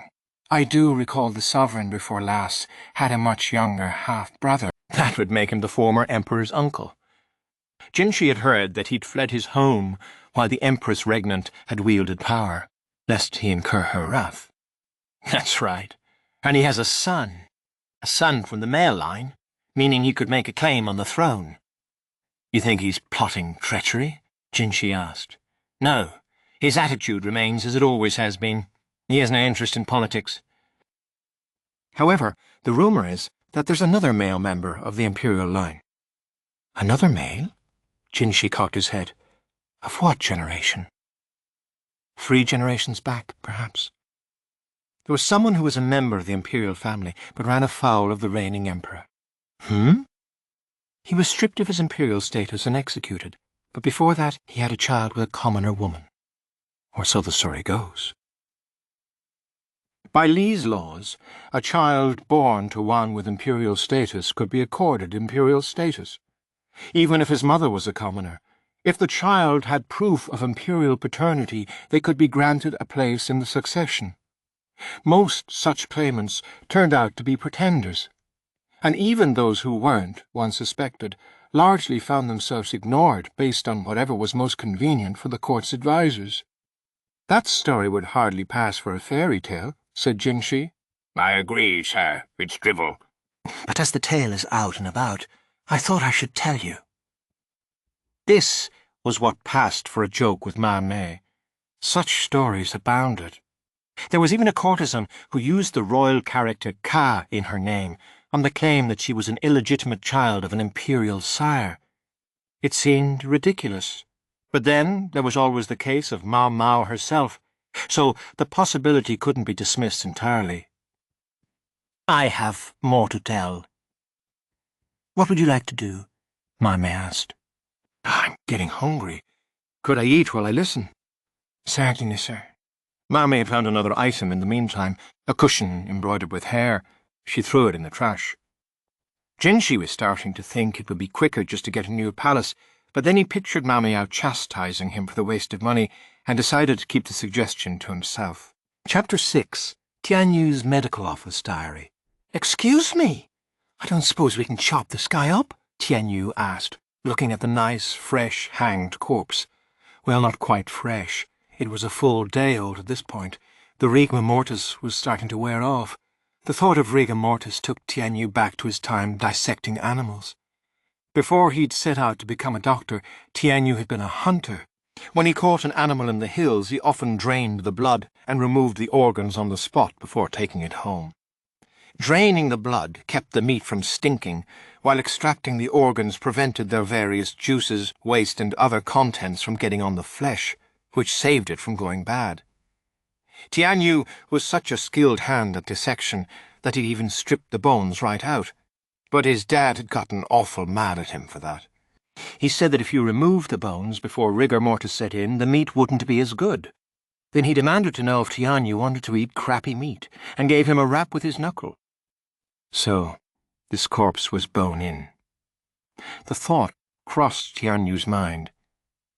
Was the meat good, then? Will somebody do something about this guy? Don't look at me. Tianyu's peers and senior colleagues knew he was always like this. They knew it so well that they no longer bothered to tell him off about it. Hey, Niang Yang, it'd be all right if we just took the organs out, don't you think? He said, trying to draw in the medical assistant nearby. Her real name was Maomao, but to Tianyu she was Niang Yang. I think the moment you slice that stomach open, there are going to be all kinds of problems, so you'd better not. And corpses smell, so I think we need to dispose of this thing somewhere more appropriate. Niang Yang was organizing the medicine cabinet, her eyes shining. She was more into drugs than corpses. Apparently she was even better with medicines than a middle physician, and despite being a court lady, she was often treated like a full member of the medical staff. She'd even accompanied them on the trip to the western capital. Tianyu suspected that the reason Niang Yang could look so energized, despite only having been home from their long ship voyage for 2 days, was because she was looking at all those medicines. You both look so upbeat, maybe you could do some real work, one of their senior colleagues suggested, but that wasn't Tianyu's decision. Perhaps out of consideration for their long journey, he and Niang Yang had been assigned to do minor chores in a relatively quiet medical office. Why are they keeping a dead body here anyway? Asked Yao, who arrived with an armful of freshly washed bandages. She came from a family good enough that she didn't actually need to do this kind of work. Tianyu didn't know why she did it. Behind her, like clockwork, came Ennen. She was Yao's servant, and Yao was always foremost in her mind. Oh, hey, Ennen. Long time no see, Tianyu said, pointedly ignoring Yao to speak to her companion. Yao didn't seem to care, but Ennen immediately grimaced. She would look daggers at anyone who spoke to Yao, but then got upset if people ignored her mistress instead. Tianyu didn't understand how she thought. Tianyu had needled and barbed the 2 women, curious what would happen if they were to fall out with each other for a while. But today there was something else to interest him, and that was enough. Dr. Li, that is you, isn't it? Why aren't we removing this body? This time it was Ennen who made the inquiry of Tianyu's senior colleague, Dr. Li, another of the physicians who had gone to the west. Tianyu shared the name Li, but to avoid confusion, people called him by his given name. The reason Ennen sounded so uncertain was because Dr. Li had changed more noticeably than any of the others who had gone. The slight, academic young man who had left on the trip had been forged by the pounding sun and dry air into someone with ruddy skin and rugged looks. He was also built like a log now and more than ready to handle any of the many patients who came in. One time, he'd looked an angry brawler in the eye and told the guy he'd like to see him try anything, and Tianyu had found it so funny he'd clutched his sides, laughing. Stamina was the coin of the realm in the western capital, and through working with Dr. Yu, who was good-natured but sometimes a bit crazy, Dr. Li had grown into something of a jock. Maybe it was all the meat and dairy he had eaten to put on muscle, or maybe it was the mattress-padded post he punched and kicked to take out his ire at Tianyu and his crazed superior. Whatever it was, by the time he was done in the western capital, he had developed a fondness for soy powder dissolved in raw goat's milk. In the 2 days since they'd come back, more than 10 people had already asked him, "Who are you?" "You're correct. I'm the Li who came back from the western capital. As for the body, it still needs to be inspected to find out the particulars of the case." Dr. Li was reading the daily reports from the last month or so. After his long trip, he had been confirmed for promotion, as he had shown an ability to do work every bit as good as that of any upper physician. Tianyu had also cut open and sewn up plenty of injured arms and legs, but there was no talk of advancement for him. "Really, Dr. Li? I thought they already caught the criminal and did their examination. They're going to keep investigating?" To Tianyu, it was just a question. Apparently Enin took it to mean he had time on his hands, because baskets of laundered bandages began to accumulate in front of him, and she was clearly pressuring him to roll the strips up and put them away. "Yes, they're going to keep investigating." "Makes sense," said Ning and Yang, who was discarding some medicine. "What makes sense?" Tianyu asked. He might be better at dissecting animals, but in most other respects, Ning and Yang knew more than he did. The culprits were 3 palace women. Statistically, logically, from behind a desk theoretically, they certainly could have killed a single soldier between them. And sometimes a plan can succeed by sheer chance. But that's just another way of saying that it was also entirely possible they would fail. But they didn't. Like you said, could be chance, right? I don't know much about politics or the law, but was it really sheer dumb luck that their plan worked? Or was there something else involved? If there was, then we can't just go throwing out the body that might prove it, or racking it up. Dr. Li didn't react, seemingly suggesting that Yang was right. "What do you even mean?" "You and the shrimp with the glasses proved what happened, Yang." Tianyu cocked his head, not sure what was going on. "We can dissect it, right?" "Right? No! Hands off!" Dr. Li put down the reports and stood in front of the body. "And don't make too much of a big deal of the fact that we've got a body in here. You and I are used to this sort of thing, but you'll frighten folks from other departments." "Yes, sir?" Maybe Dr. Li didn't like the sound of Tianyu's answer, because he found himself absorbing another knuckle. It was hard to know if it was all the additional muscle, but Dr. Li talked with his body more than he had before. "Yao, Enin, may I have a moment?" Dr. Li asked. The 2 young women had been listening attentively but quietly. "I've been reading the daily reports. Is everything all right? It says the 2 of you haven't gone back to the women's dorm." "Really?" "Why not?" "This is the first I'm hearing of it," Yang said, looking at them. For some reason, her pallor was poor. Yao said, "You didn't know, Maomao. The women's dormitory is full and there's no room for the newest palace ladies, so they asked for volunteers to move out. N.N. and I were barely there to begin with, so it seemed perfect. We made sure they didn't touch your room, though. We did try to clean it occasionally. It wasn't too dusty, I hope." "No, it was fine. Thank you." "So that's what you meant about leaving the dorm. Wait, does that mean you've been at that house all this time?" Yang was starting to scowl. Tianyu felt a rush of curiosity as to which house that house might be. "As a matter of fact, well, yes. We've even got some furniture there, and going somewhere new seems like a lot of work." "You've practically moved in. Don't worry, we're paying for our expenses." "Master Lahan won't accept it from us, so instead we give it to a trustworthy servant," Enin said, although she looked oddly uncomfortable. Normally she backed Yao to the hilt, but in this particular instance she seemed to have some qualms. Iningaundu was looking up and off to the side. Clearly this subject made her uncomfortable. Tianyu's eyes gleamed as he considered how to break into the conversation. He decided to take the direct route. "Hey, so, where is it you 2 are living? I don't know anything about. The 2 of you are welcome to handle everything on your own. If I can occasionally get one of Enin's side dishes, I'll be happy," said Yang. "Maomao." Enin looked at Yang beseeching. "I've become a pretty good cook myself, you know," said Yao, competing with Enin in her own modest way. They were completely ignoring Tianyu. "Hey, so..." He was just about to try once more to forcibly include himself in the conversation when someone grabbed him by the scruff of the neck. "Get to work, will you?" Dr. Li's strength had grown so great that he could pick Tianyu up like he would a stray kitten. The physician hadn't gotten much taller. How much training had he been doing? The three of them are talking too, Tianyu pointed out, but their hands are moving. Niang Niang was writing down in detail the various medicines and their dispositions, while Yao and Enon were rolling up bandages and putting them away in the cabinet. "This is your job," Dr. Li said, placing the daily reports he'd been reading in front of Tianyu one after another. "Look into any unusual cases in the reports and find out what happened. Got that?" After a moment, Tianyu said, "Yes, sir." He had the sense that if he didn't give a proper answer, the good doctor might just break his neck. Chapter 7. Maamei and her inept brothers.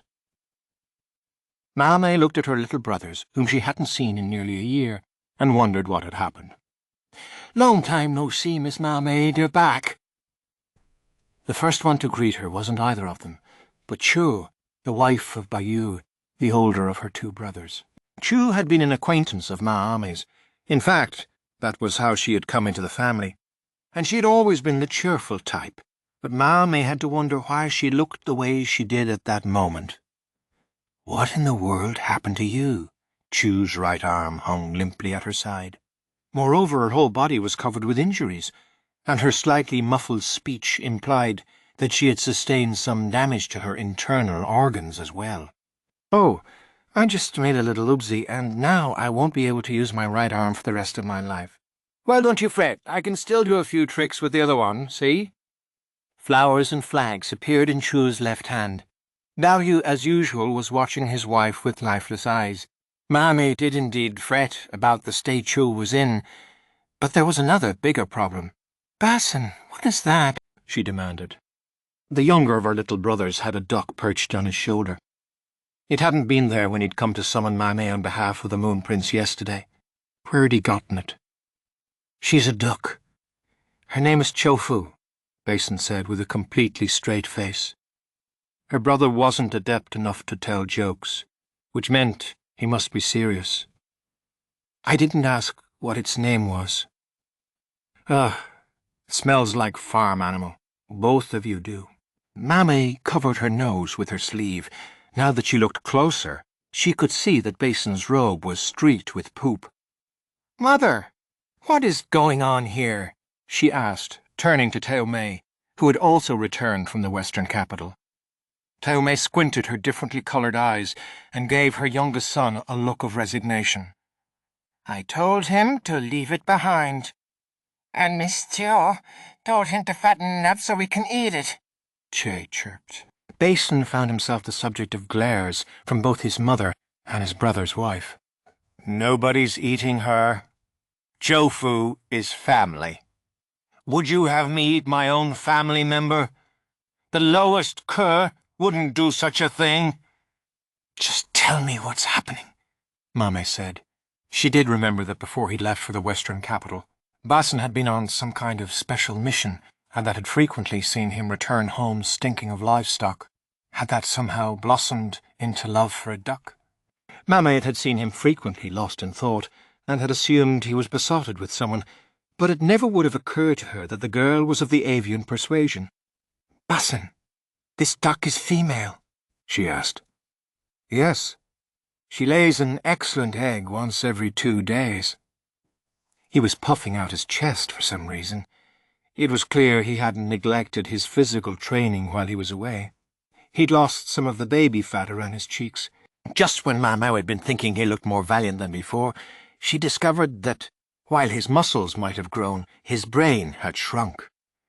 "Miss Maamei, it's so cold outside, maybe we could hurry up and come in. You can see what a sorry state Miss Chu is in, and it's ever so hard to stand out here." Chu made a show of nuzzling up to Baryu. He flinched, but then wordlessly allowed her to lean against him. She didn't seem to be joking. Her physical state was clearly less than ideal.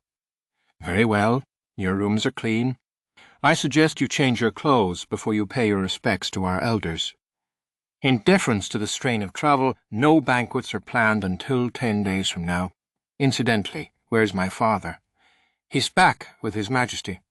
Her father, Gao Shun, was officially the Emperor's servant, And what with reporting on the Western capital and dealing with all the work that had piled up in his absence, he would probably be stuck in the palace for quite a while. Maamei entered the house with Maomei, Baryu, and Chua. "You stopped there," she said. "What is it, elder sister?" Basin asked. "What do you mean, what is it?" "I'm not letting any ducks into this house." Go put that thing out in a free oven place. "Well said, Maamei." Maomei nodded approvingly. It looked like she had had this conversation more than once in the Western capital, but had come out on the losing end. If Basin could get the better of their mother in an argument, it meant he had grown in more than just his strength, and perhaps not in ways Maamei was particularly glad to see. It's unheard of to keep a farm animal in your room, Maomei added. "Who's talking, Mother? You had an owl," said Basin. "An owl is not a farm animal, and I didn't bring it home, so there's nothing wrong with it." Evidently there was some story as to what their mother had been up to in that far land as well, but Maamei didn't want to make this any more complicated than it already was. She decided to focus on Basin. "Until you do something about that animal, Basin, you are not coming into this house," she said, and slammed the door. "Sister, I promise I'll feed her and walk her." "Yes, at first, but you'll stop sooner or later." "Sister." "Jofu is a good girl. She won't poop in the house." "Says the man with his robe covered in bird crap." Crap. As Maamei was having this absurd conversation through the door with her brother, she felt someone tug on her sleeve. "Mammy, we have guests?" It was Maamei's son and daughter, as well as her younger brother's son.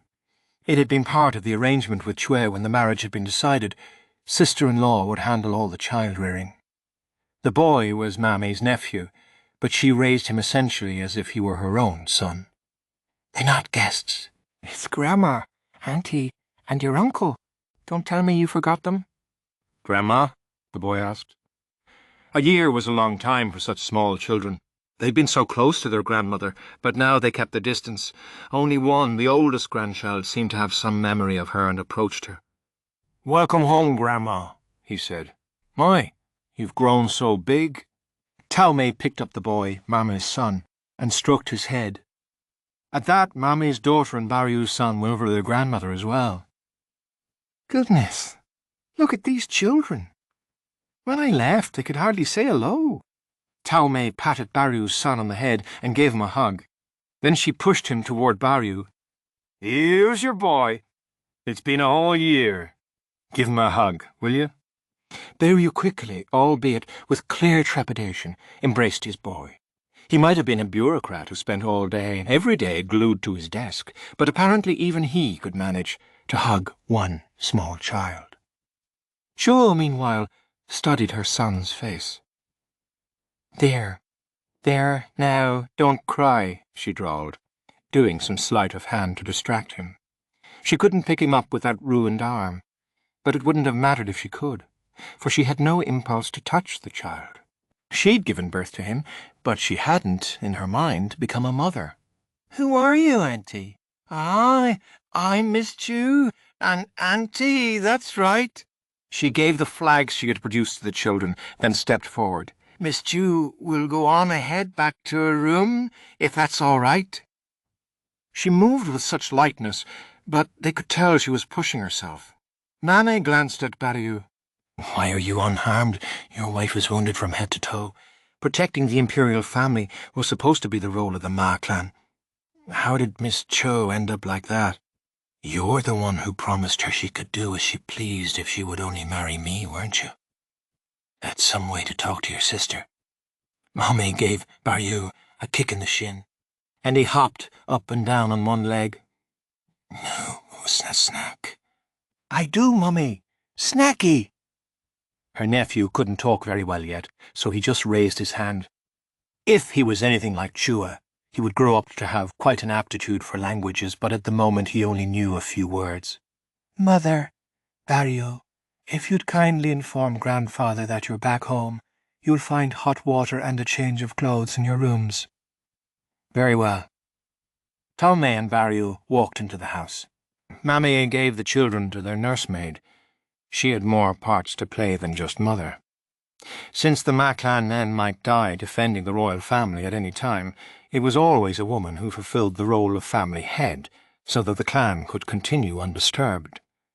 Maamei would have to oversee the reports from Tamei and the others. She couldn't have them leaving anything out. She opened a window that faced the rear garden. Basin stood there, clutching his duck and looking thoroughly lost. The fluffy white duck looked quite warm to hold.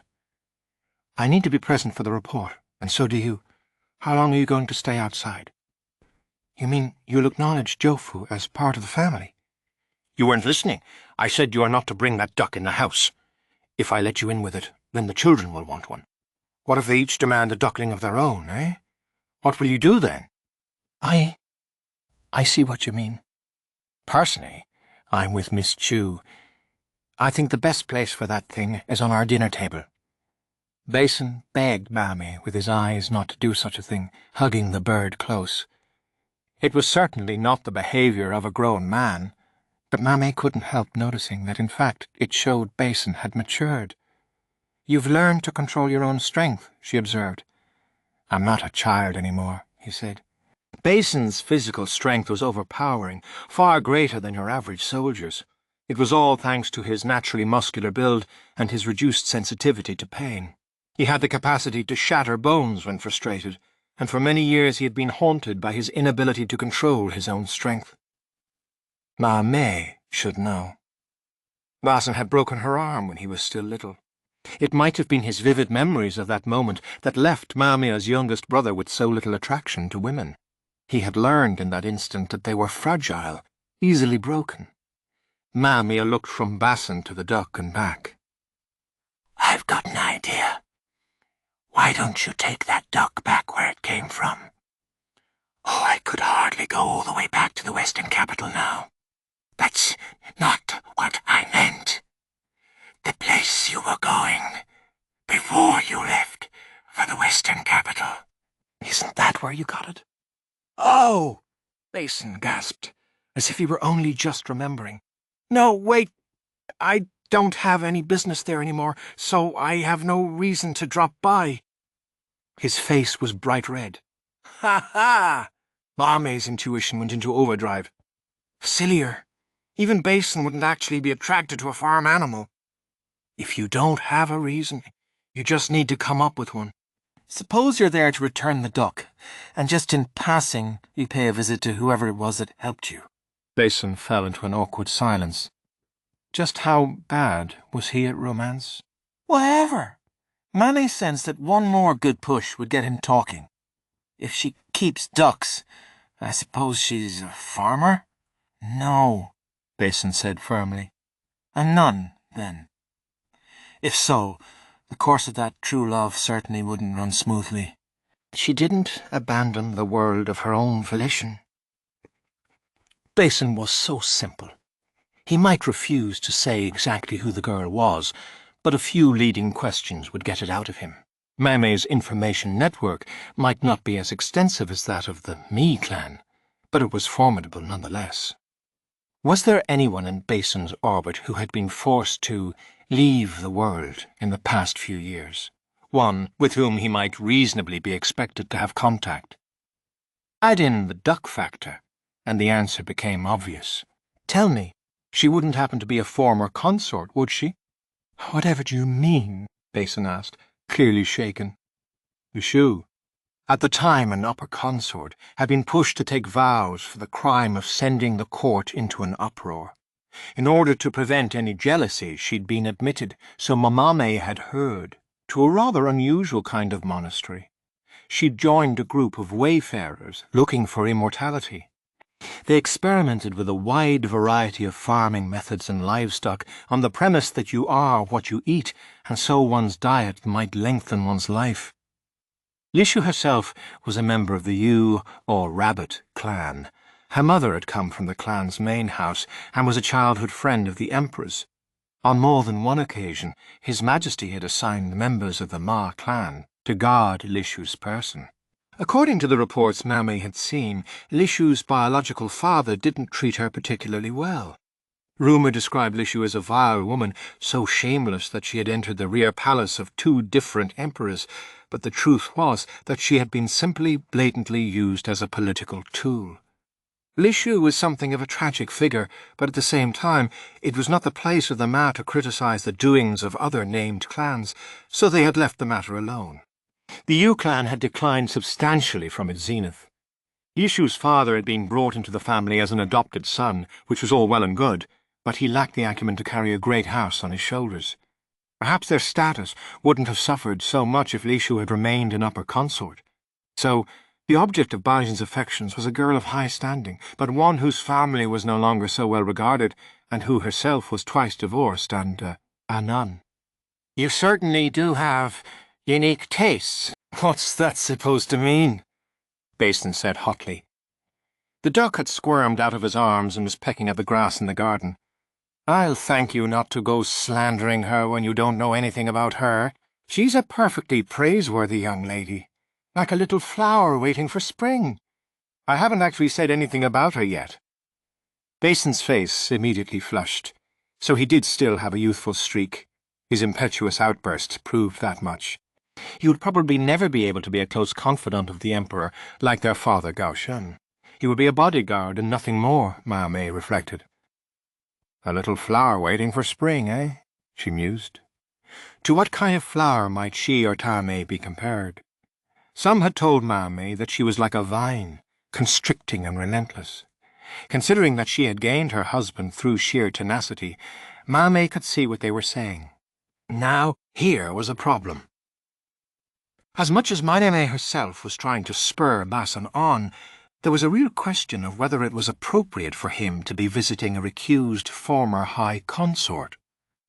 From a common-sense perspective, the obvious answer was no. Still, Maamei hesitated to confront her little brother with this truth, and urge him to give up just when he had finally taken an interest in the opposite sex. Was there nothing she, as his older sister, could do? A woman of the Ma clan had one major weapon: her mind. She always had to be thinking 2 or 3 moves ahead so that she could take command should anything ever happen to the men.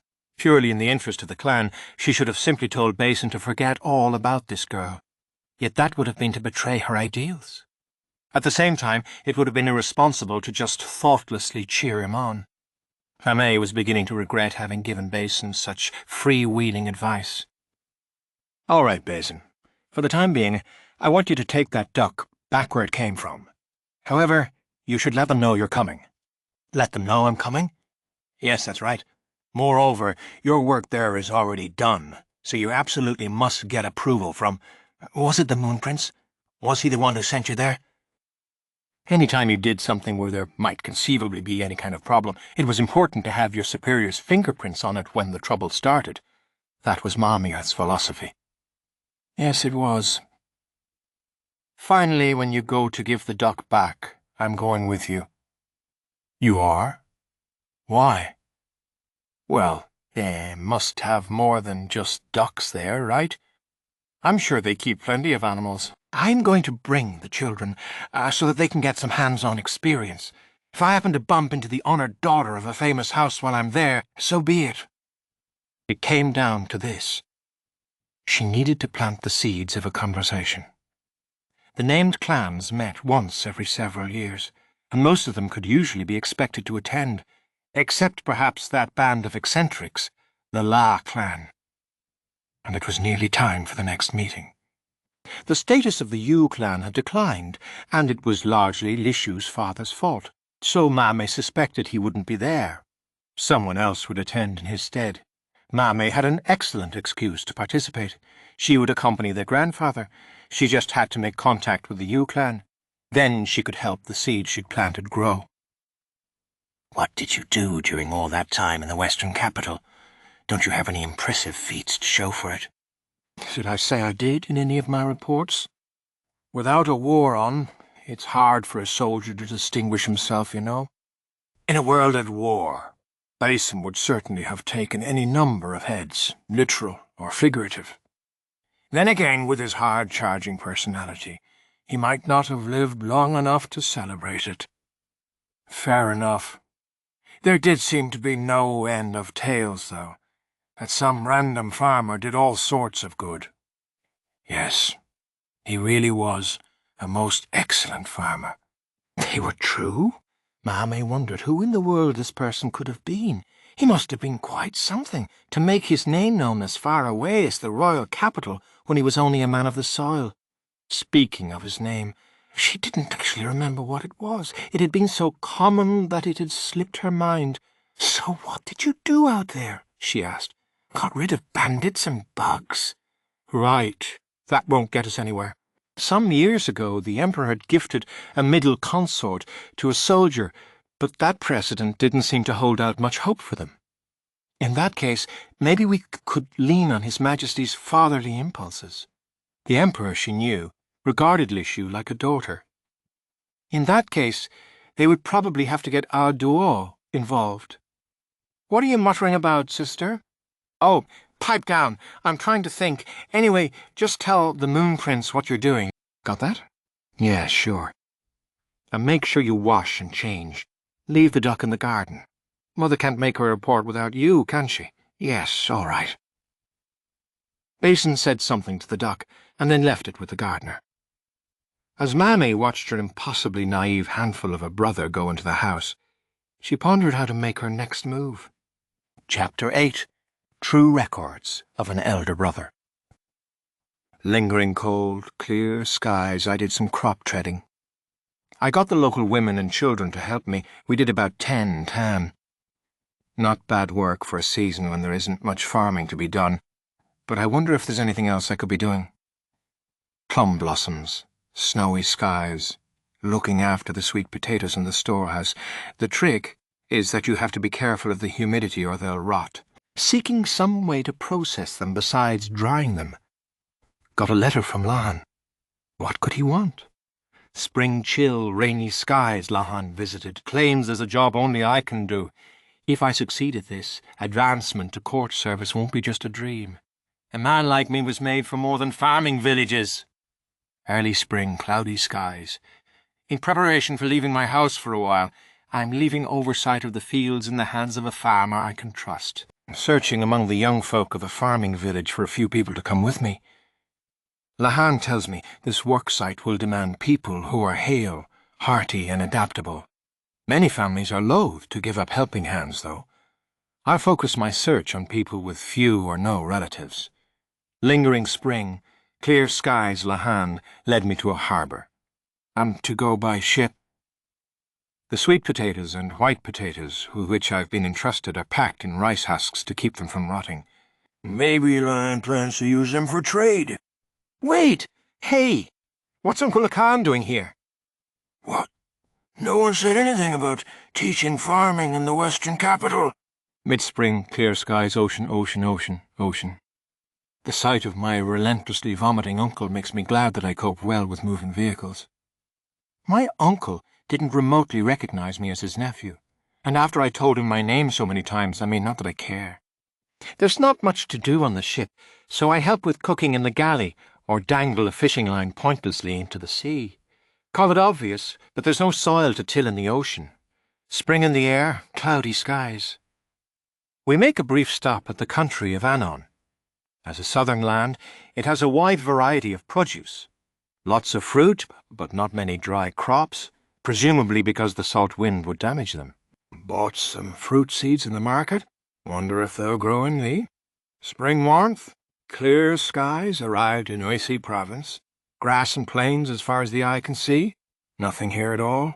Lots of land that could make for good fields if cultivated, but water is scarce. We'll have to find a source of water and see if we can set up an irrigation system. Additionally, landfall has substantially improved Uncle Lacan's mood. Vibrant spring, clear skies. We're going to stay in a sprawling mansion in the western capital. Try to organize my belongings, only to discover the seed potatoes I brought were missing. Apparently they got put in with a physician's cargo and wound up in the medical office. There was a vaguely familiar face there. I think her name is Maomao. She's Lahan's adopted younger sister. For some reason, she calls me Lahan's brother. Come to think of it, I never did introduce myself to her. When I try, she pays no attention. This is why nobody likes the La clan. Its folk never listen. Cherry blossoms, clear skies, I'm to go out to a farming village and teach them how to grow potatoes. Why should I come all the way out to IC province just to do agriculture? Everyone else seems perfectly relaxed. They all get to do work they already know. This is a pure swindle is what this is. Why's Lahan have to be so crooked? Geez, actually, this farming village is in rough shape. Don't they care about raising wheat? They're sowing at the wrong time, and they hardly even till the ground, let alone tread the crops. And this soil, it's so meagre. Scatter something on it, anything. Even ash from the ovens will be better than mort. Spring breeze, clear skies, I see province sure doesn't get much rain. It's great that I came out to this village with Maomao and her friends and all, but now I'm supposed to spend a while teaching these farmers to grow potatoes. I have a feeling that white potatoes are better suited to the climate here than sweet potatoes. Come to think of it, weren't people talking about a swarm of insects or something? I do feel like there are a lot of grasshoppers around. No matter how many of them you kill, more just pop up in their place. Pain in the neck. I'll dilute the farming chemicals Maomao gave me and scatter them around. Fresh green, clear skies. The midday sun in icy province is bright and hot, but the nights are freezing cold. These huge temperature swings have me worried for the health of our potatoes. I finished my work at the farming village and went back to the mansion in the western capital. I found a goat there. I guess it belongs to some lady-in-waiting named Che. Don't go leaving goats around. They eat grass, roots and all. Nothing will ever grow. They can eat weeds, sure, but if any of those animals started in on the crops, we'd really be in trouble. As if a goat wasn't enough, there was a duck too. I thought that building was supposed to be where the VIPs were staying. Should they really be cramming it full of farm animals? As I was cleaning up my farm implements, a plump, older man invited me to tea. He says he's a doctor, but he really reminds me of my great-uncle Luomen somehow, although admittedly he doesn't seem terribly concerned about his alleged vocation. Since he'd invited me, I figured a cup of tea couldn't hurt. But then who should show up but... well, I heard the rumours. Hair black as lacquered thread, skin like porcelain, nose set high, and 2 eyes as dark as twin obsidians. A man of unearthly beauty, like a celestial nymph. The only disappointment was the scar running along his right cheek, but then, without that, I don't know what I might have done. His beauty was enough to drive a person to madness. It was all I could do to swallow hard and answer his questions in the most stumbling fashion. Whatever he said to me hardly registered. Which is why, to my chagrin, I answered in the affirmative. I couldn't possibly refuse. And that's how I ended up on a trek across IC province, a cross-country journey to spread the good word of potatoes. Summer starting, clear skies, creaking and shaking along in a wagon with my potatoes. I journey from village to village. People frequently turn suspicious eyes on me. A stranger in these parts. That's fine. I'm used to it. I remember when Uncle Lahan and Lahan chased my grandfather out. I got some truly cold looks from people then. My mother and grandfather kicked and screamed, whereas my father took to farming immediately. I had to ask myself what I was going to do. As a boy of 10, my only choice was to closely observe the adults around me, and somehow find the right response to the environment in which I found myself. Truly, I did a fine job. Way to go, me. When I think about that, scurrying from village to village teaching farming methods actually seems rather simple. When this journey is over, I'm going to find me a wife, a lovely wife, who's not scary and is eccentricity-free. Fragrant breeze, clear skies, I stay for only a short time in any given village. I must teach them what they need to know in the space of just a few days. I tried using some of my precious supply of paper to give written instructions, but it's proven difficult. Literacy is low in the villages, so no one can read what I write. I suppose I need to boil it down and teach them in the simplest possible terms, but without missing anything crucial. That's what I've been trying to do. Maybe I'm becoming a better teacher, because if nothing else, people have stopped looking at me like an intruder and started treating me like a welcome guest. One time one of the village girls brought me tea. She was cute, But I'm sure a girl like that already has a husband, or at least a man to whom she's pledged her future. I know these things. I can't go getting the wrong idea. Nobody likes men who think every slight show of decency means a woman is in love with them. It's been interesting getting to know the foodways of this distant land. They seem to use bean sprouts to make up for what they lack in nutrients. I got some of the beans they use for this purpose, and I've tried doing the same thing myself when I get back to the western capital. Fresh leaves, clear skies. I used a pigeon to get in touch with the moon prince. Very convenient, but also very inconvenient, considering they can only go one way. I need a pigeon resupply from the western capital before I run out of birds. I've come quite a ways from the western capital now, just a little farther, and it will be time to double back. I found a most interesting kind of wheat in this village. I noticed that one field in particular had yielded a remarkably large amount, and when I looked into it, I saw that the stalks were lower than most, so that fewer of them were knocked over. That seems to be why they yielded more than average. Maybe it's sheer coincidence that lower-growing wheat happened to proliferate here. I took seeds and some ears as an intriguing sample. Deep green, cloudy skies. All right, I'm finally halfway there. When this is over, I'm going to get a wife, believe me. There's something strange about the weather, though. It seems very gloomy, even though it's not the rainy season. When I look up at the sky, I can see a dark cloud on the horizon and hear a strange sound. The cloud seems to be coming closer. When I really squint, I see that the cloud is a huge swarm of insects. Oh no, they're here. Plum rains, bug-filled skies. The locust's assault continues no matter how many of them we kill. I released the last of my pigeons and told the young farmers who had come with me to head back to the western capital in a hurry. Damn it! All I needed was another 2 weeks. The fields have been ravaged. There's no wheat now, just crushed insects. All our efforts are a drop in the ocean. We are so few against so many. The swarm of insects is enough to blot out the sky, and we can do almost nothing to stop it. We'll all starve at this rate. We have to gather up every last scrap of wheat we can still find. We have to strip bark off the trees, pull grass out of the ground, something, anything. Plum rains, clear skies. I passed out the last of my white potatoes as provisions, and have chosen to dry my sweet potatoes. With nothing to eat, the thieving has begun. Adult child, doesn't matter. I have nothing left to distribute to this food. The most I could do was to share a dried potato with a child who looked on the brink of starvation. My small act of decency. Some heat, clear skies. Eva. I'm going to be killed by bandits. They stole all my cargo. High summer, clear skies. I can finally see the western capital. The closer I get, the more officials I find stationed at the nearby villages. The swarm has caused a stream of refugees from the west, and I'm treated as just another one of them. I feel disgusting. Can't bathe. Can't even get a decent meal. When I catch my reflection in water, I see a dirty man, with an unkempt beard and covered in dust.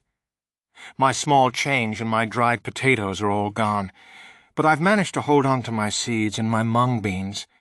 I've guarded them with my life. After being attacked by bandits and nearly taken for all my potatoes, can you blame me if I don't have much trust in people anymore? Then again, there are those who have done me a good turn. I need to hurry back to the western capital so I can tell them what's going on. Higher summer, clear skies. I finally made it to the western capital. I told them my name, but it didn't seem to mean anything to them. What's with that? I'm sure it's not that my name isn't actually written down anywhere, right? What should I do at a moment like this? Lahan isn't here, and it wouldn't be quite right to drop Maomao's name. My orders technically come from the Moon Prince. All right, it feels a little childish, but this is an emergency. I'll have them summon him for me. I need to yell at the top of my lungs or I won't get a reaction. I tried yelling, and they threw me in some kind of jail cell. Okay, it is really hot now. Clear skies. Thankfully, Maomao and the others came to get me, so I'm back in the mansion in the western capital. The food problem is really serious. Things are going to turn ugly if people don't get enough to eat. All I've been able to do for now is to cultivate some modest sustenance. Early autumn, clear skies relief supplies arrived from the royal capital. I checked to see if they included any crops that looked like they might grow quickly. But there was nothing there. Most of it was cereals and medicine, but not nearly enough of either. We're getting more and more refugees. Is there no way we can fill everyone's stomachs? I pondered the question as I feed locusts to the goats and duck, along with whatever meagre grass is available. Lingering heat. Clear skies, I hear we're starting to see cases of malnutrition from lack of food. Maomao says people aren't getting enough vegetables. Should I show her the bean sprouts I've quietly been growing? She also asks me whether there's any way to grow medicinal herbs, but I think that's going to be a tall order in the Western capital. I wonder what it is about the medical profession that seems to attract so many weirdos. Not just the likes of Maomao or my great-uncle Luoman. There's also the little old man who's always inviting me to tea. He says he used to be a physician at the Imperial Palace. He seems like a decent guy, though, so what's the harm? Autumn heat, clear skies, the Lahan. I'll kill that bastard. What's he doing living with two eligible young ladies? Early autumn, clear skies, Lahan might have tricked me into coming to the Western capital, but if nothing else, I've a front-row seat to just how obnoxious politics can be. From what I can tell, the Moon Prince doesn't make a big deal of going about his work, but he really gets things done. He's trying to nip problems in the bud.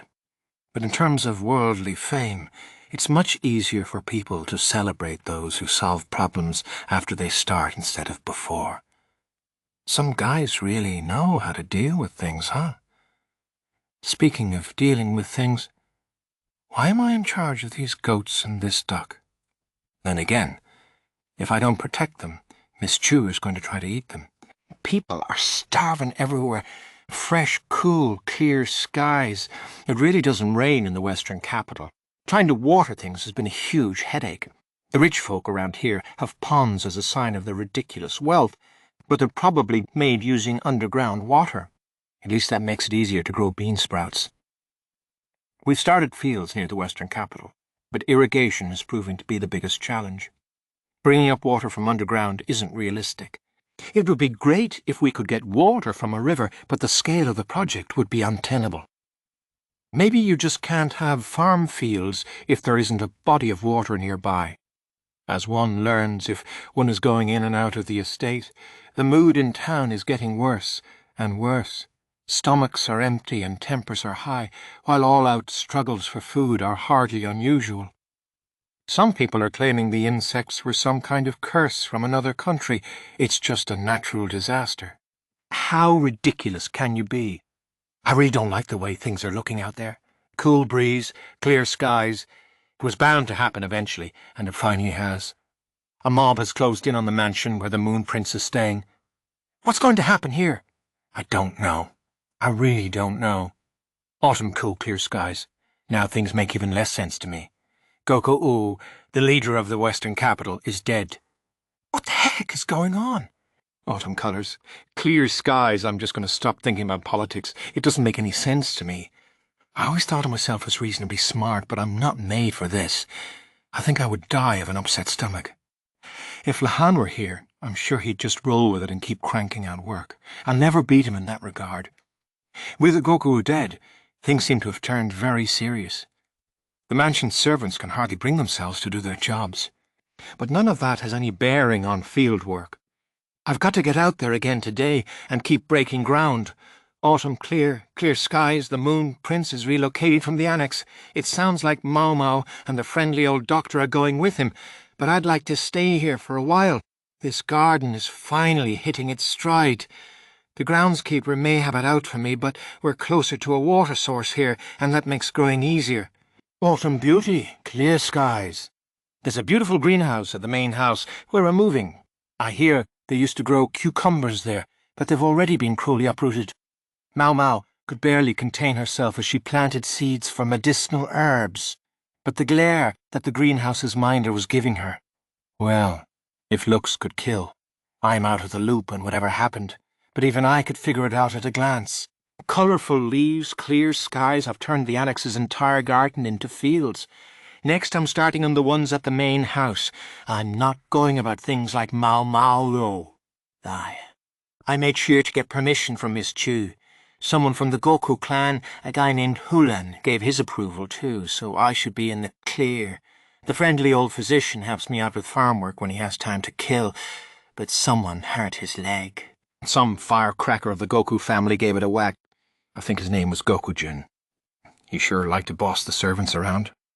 Someone better set him straight while he can still change his ways, or who knows what will become of him. The thought occurs to me. I could have been like him if my mother and grandfather had had more influence on me. If Uncle Lahan hadn't snatched the family headship, I might have grown up as a selfish whelp of the La family. Now, instead of the physician, his bodyguard, Li Haku, is helping me. If we can hurry to get this field ready and lay down some shell ash, we might be able to plant some wheat. So we're working as hard as we can. The gardener keeps giving me dirty looks, but I got permission. I'm not doing anything wrong. Autumn, chill, clear skies. I got a letter from my father asking if I've planted potatoes yet. Shut up. Yes, I've planted them. Lahan doesn't know what Dad is really like. I wonder if he's dealing with being in charge all right. I hope Mum and Grandpa don't go. They like to lord it over people, but they can be surprisingly fragile. I guess it goes to show what comes of having too much pride. I wonder if Grandpa might have been a bit more upstanding if he hadn't been in the shade of a younger brother as thoroughly exceptional as my great-uncle Luonan. As I was writing my reply, I saw Gokujin bullying his cousin, a younger girl named Xiaohong. I went over to them, and he scurried off someplace. If he can't stand his ground, he should have left her alone to begin with. Hey, goat, that's precious paper. Expensive stuff that the physician gave me. Don't eat it. Late autumn, clear skies. Today I was working on the fields of the main house. I tried planting different seed stock in each area, all kinds of wheat. I'm curious how different the yields will be between the short wheat and the regular stuff given the same environment. But it's going to take 6 months or so to find out. Wait, how long do I plan to be here? When do I get to go home? With Lihaku and Hulan helping me, work went quickly. Hulan doesn't behave like the pampered son of a good household. He's more like an apprentice trying out all kinds of different jobs. Well, it's certainly helpful for me. Any big brother with a younger sibling like him would be very happy. I went to the medical office to grab a quick break, since I knew the friendly old physician would serve me tea. Recently, Uncle Lahan has been at a lot of our little tea parties. I assume he's there to see Maomao, but she can sense his presence and makes herself scarce. The old doctor seems a lot like Luoman somehow. He really seems to know how to handle my uncle. It really brings home how everyone has some special skill or redeeming quality. Uncle Lahan wasn't there today, but there was some kid. A boy, probably 12 or 13 years old, not even old enough to have had his coming-of-age ceremony. He's a quick thinker, so they value him for doing small chores. I've seen him around a few times, but I've never caught his name. He said he wanted to introduce himself to me. He really is a quick one, isn't he?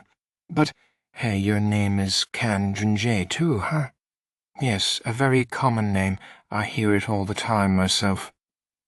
Wow, so you're your family's oldest son? And your nickname is Hakuum? Makes sense. That's just the sort of thing you would call an eldest son. You know, I happen to be the oldest son of my own family. What? You'll use a different name if there's someone else with the same name around. What? Who does that? I mean, no, you don't have to do that. Please don't look at me all resolved like that. I won't give you any grief just because of a shared name. Hey, wait. Hey. I decided to tell him my name was Lahan's brother. Falling leaves. Clear skies. There was some kind of commotion at the main house, but I'm busy. Harvesting my soybeans takes priority. Autumn frost. Clear skies. Uncle Lahan is here all the time, trying to see Maomao, and it's obnoxious. I'm amazed the old doctor can stand entertaining him.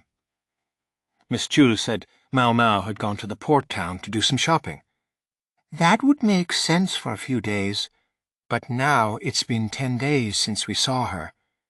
For that matter, I don't see Miss Chu either. Plus, the mood at the main house seems pretty grim. I'm sure something must have happened. But what good would it do for me to say anything? Maybe if I had the power or capacity, but I've never had much talent for those sorts of things, and sticking my nose in only seems likely to get me in trouble.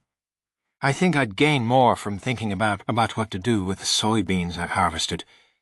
Should I just eat them? Process them somehow? Grow them into bean sprouts? There are so many things I could do. Early winter, cloudy skies. Something's wrong with Uncle Lahan. I mean, something's always been wrong with him, but he's been acting especially strange lately. I finally found the Moon Prince, but for some reason my uncle was there too, berating Hulan. "Hey, Uncle? Why are you burning those papers?" He's scary, in a totally different way from my dad or grandfather. Heck, Hulan, it's just as scary how your expression never changes. Wait, what? Why are you sitting down on the burning papers and bowing your head? Geez, Burns, you're gonna burn yourself. Water, we need some water over here.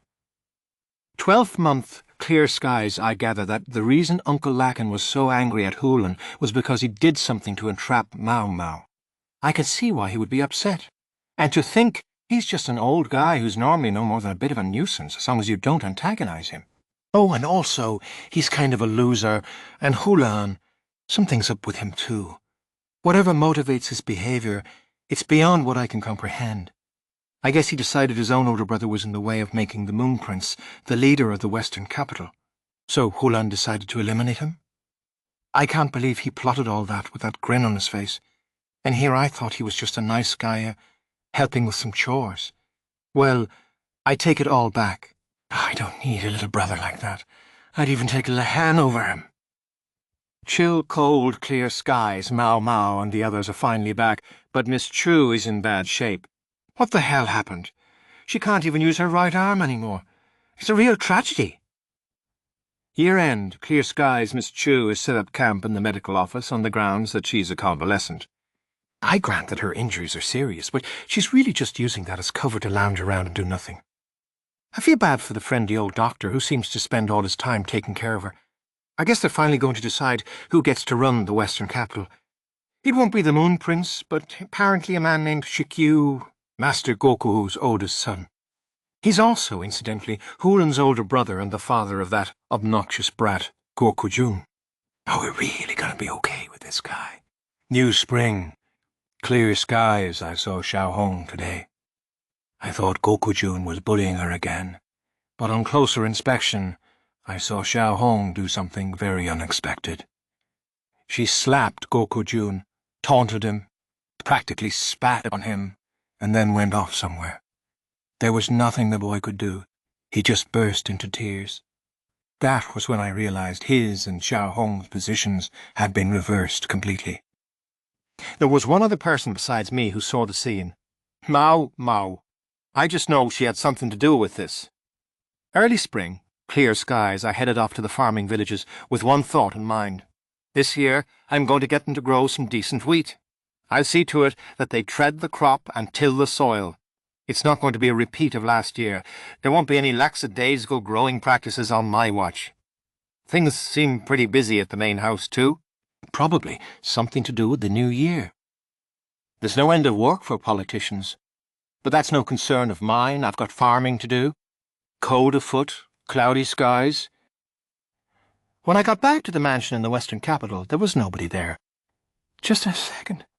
What's going on here? Somebody? Anybody? Moon Prince. Maomao. Miss Cho. Friendly old doctor. Lihaku. Uncle Lahan. What in the world is this? Don't leave me here. The thick stack of papers turned out to be somebody's diary. One of the people from the central region must have forgotten it when he went back home. It was discovered at the inn town, at the inn where its author had supposedly waited for his ship. A great many names appeared in the diary, but of the name of its author there was no sign. Nobody knew whom to return it to. However, from the extensive notes on farming methods and cultivation, the writer was obviously a professional farmer. Further, if the contents of the book were to be believed, this person was also quite important within the court hierarchy. important enough that he could directly summon a member of the royal family. However, when the owner of the inn sent the diary to the capital, he was informed that there were no farming specialists among the ranks of the most important bureaucrats. There had been such a person at one point, but he had long ago returned to the royal capital, and there was no way he would have forgotten his diary at the inn town. At a loss for what else to do, the innkeeper left the book with the gardeners, men who trod the wheat of their gardens with dead looks in their eyes. Strangely, the gardens of the Western Leader, once regarded as the finest in Aisei province, had been turned into wheat fields for some reason. Later, the diary would be edited into a manual of farming techniques, but its author remained unknown. The gardeners passed the book among themselves and laughed, their small measure of revenge against the interlopers from the central region at whose hands their gardens had suffered so much. But eventually, the eye of some scholar lighted upon the diary, and this is the result. Chapter 9. Enen's Day Off. The doctors, as a rule, got 1 day off every 10, although that could slide a little depending on whether it was the busy season or not. It was the same for Enen and the other medical assistants. However, there was a problem with this system. For Enen, a very serious one. Why is it that my mistress is working today and I'm not? It's a rotating system. That's how it works, Maomao said, already tired of this conversation. But I would happily go to work today. Doctor, you said no. I think that's the end of the matter. Whose side are you on, Maomao? You just get so fired up whenever Yao is involved in anything, and... Anyway, why did you call me here? Was it just so you could complain? Maomao gave Enen an unimpressed look. They were in the annex to the Lahan's home, in the room that Yao and Enen were currently borrowing. Enen had called Maomao here since they happened to have the same day off. Or, more precisely, Enen had dragged Maomao out of the dormitory first thing in the morning. I'm not eager to be in this house any longer than I have to be, Maomao informed her. Also, I have business to take care of this afternoon, so I'll be leaving before then. Maomao did not look comfortable here. She was Lahan's illegitimate daughter, but she herself didn't seem to want to admit it. She received no end of letters urging her to come visit, but she always ignored them and frequently used them for kindling in the oven. Oh, don't worry. Master Lahan has a conference this morning that he can't get out of. His aides are going to drag him there by hook or by crook, so we won't see him again until this evening. Why are you so familiar with that freak's schedule? Because I've established decent relationships with the servants around here. Otherwise, she and Yao would have been chased out of the estate long ago. Maomao nibbled on a tea-flavoured rice cracker, annoyed. Enen knew that Maomao liked salty things better than sweets, and enjoyed a good crunch. Similarly, she didn't like refined, expensive tea leaves as much as commoners' tea, with its inconsistent and unpredictable flavour. Enen further knew that Maomao didn't eat as much as most people, but she was particular about taste. So if it wasn't just to complain... Why did you call me here? Maomao asked, leaning back in her chair and crossing her legs. If she'd done that in front of Yao, Maomao knew Enen would have had some stern words for her, but since her mistress was absent today, Maomao would take the liberty of sitting how she pleased. It was the least she could ask, having allowed Enen to drag her out here. I know you've got a sharp intuition, Maomao. I bet you can guess. Well, you specifically brought me here when Yao isn't around, so I assume it has to do with her, and I assume it has to do with the fact that you cleared out of the dorms and came to live in this freak's house. You're just as perceptive as I'd hoped. Enen took a sip of tea.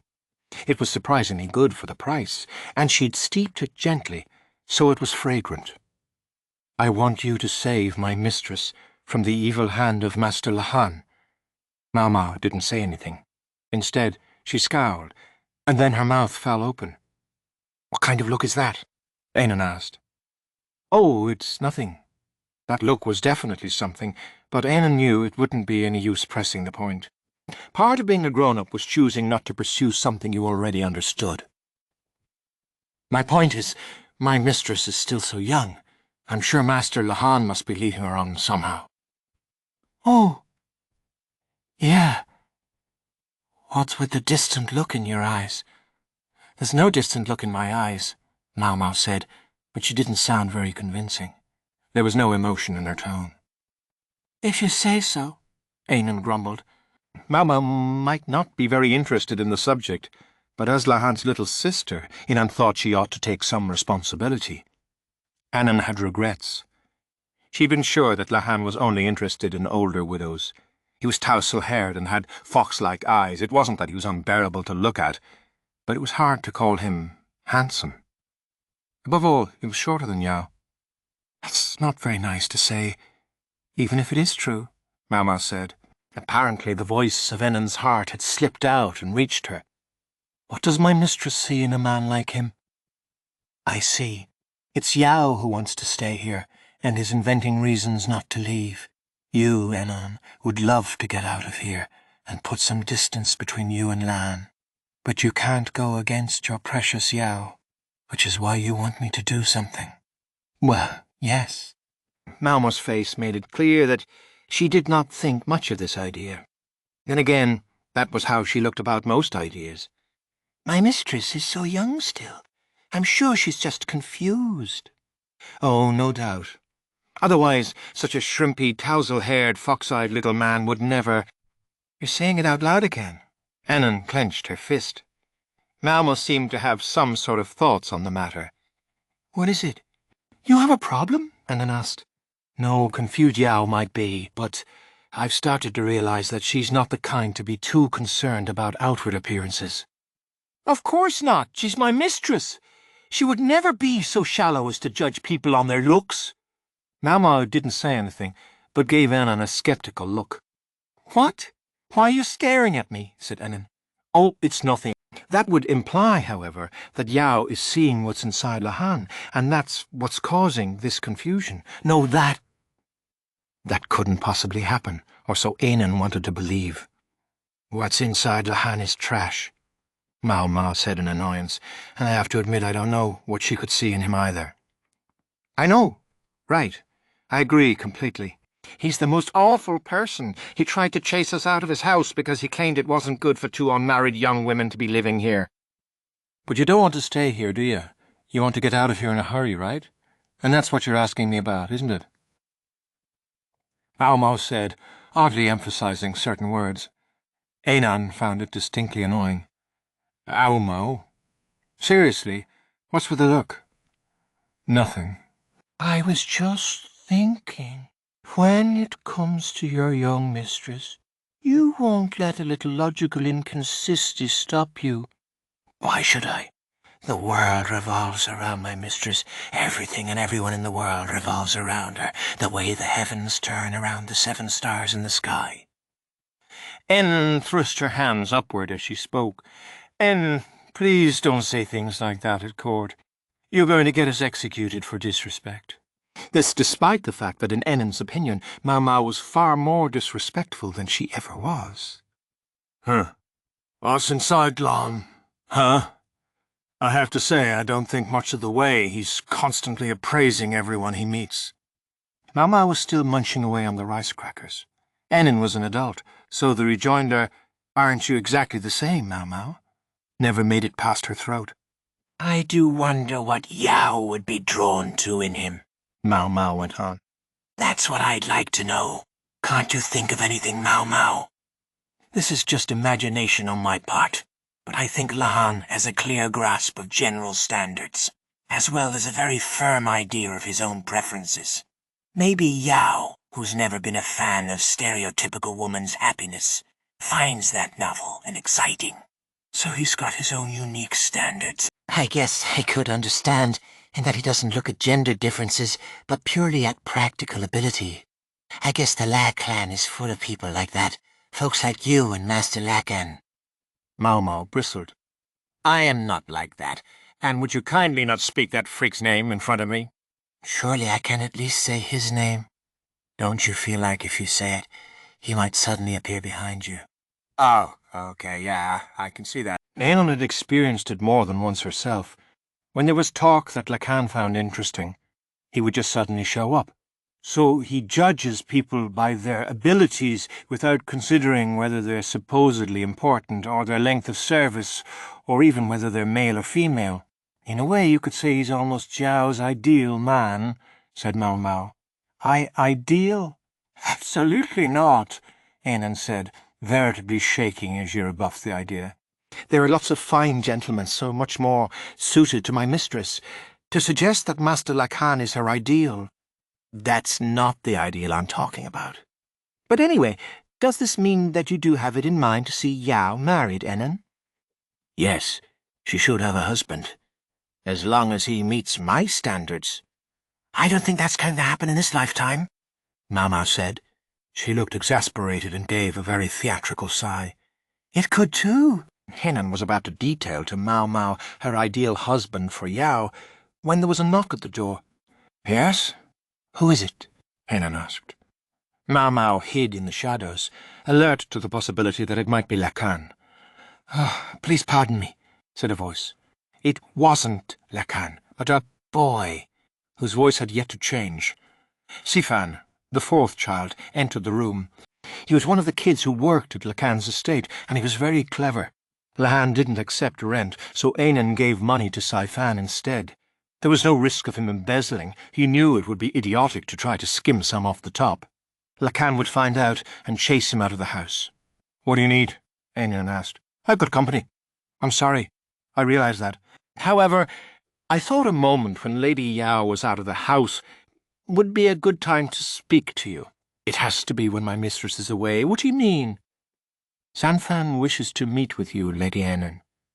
Anan swallowed heavily. All right.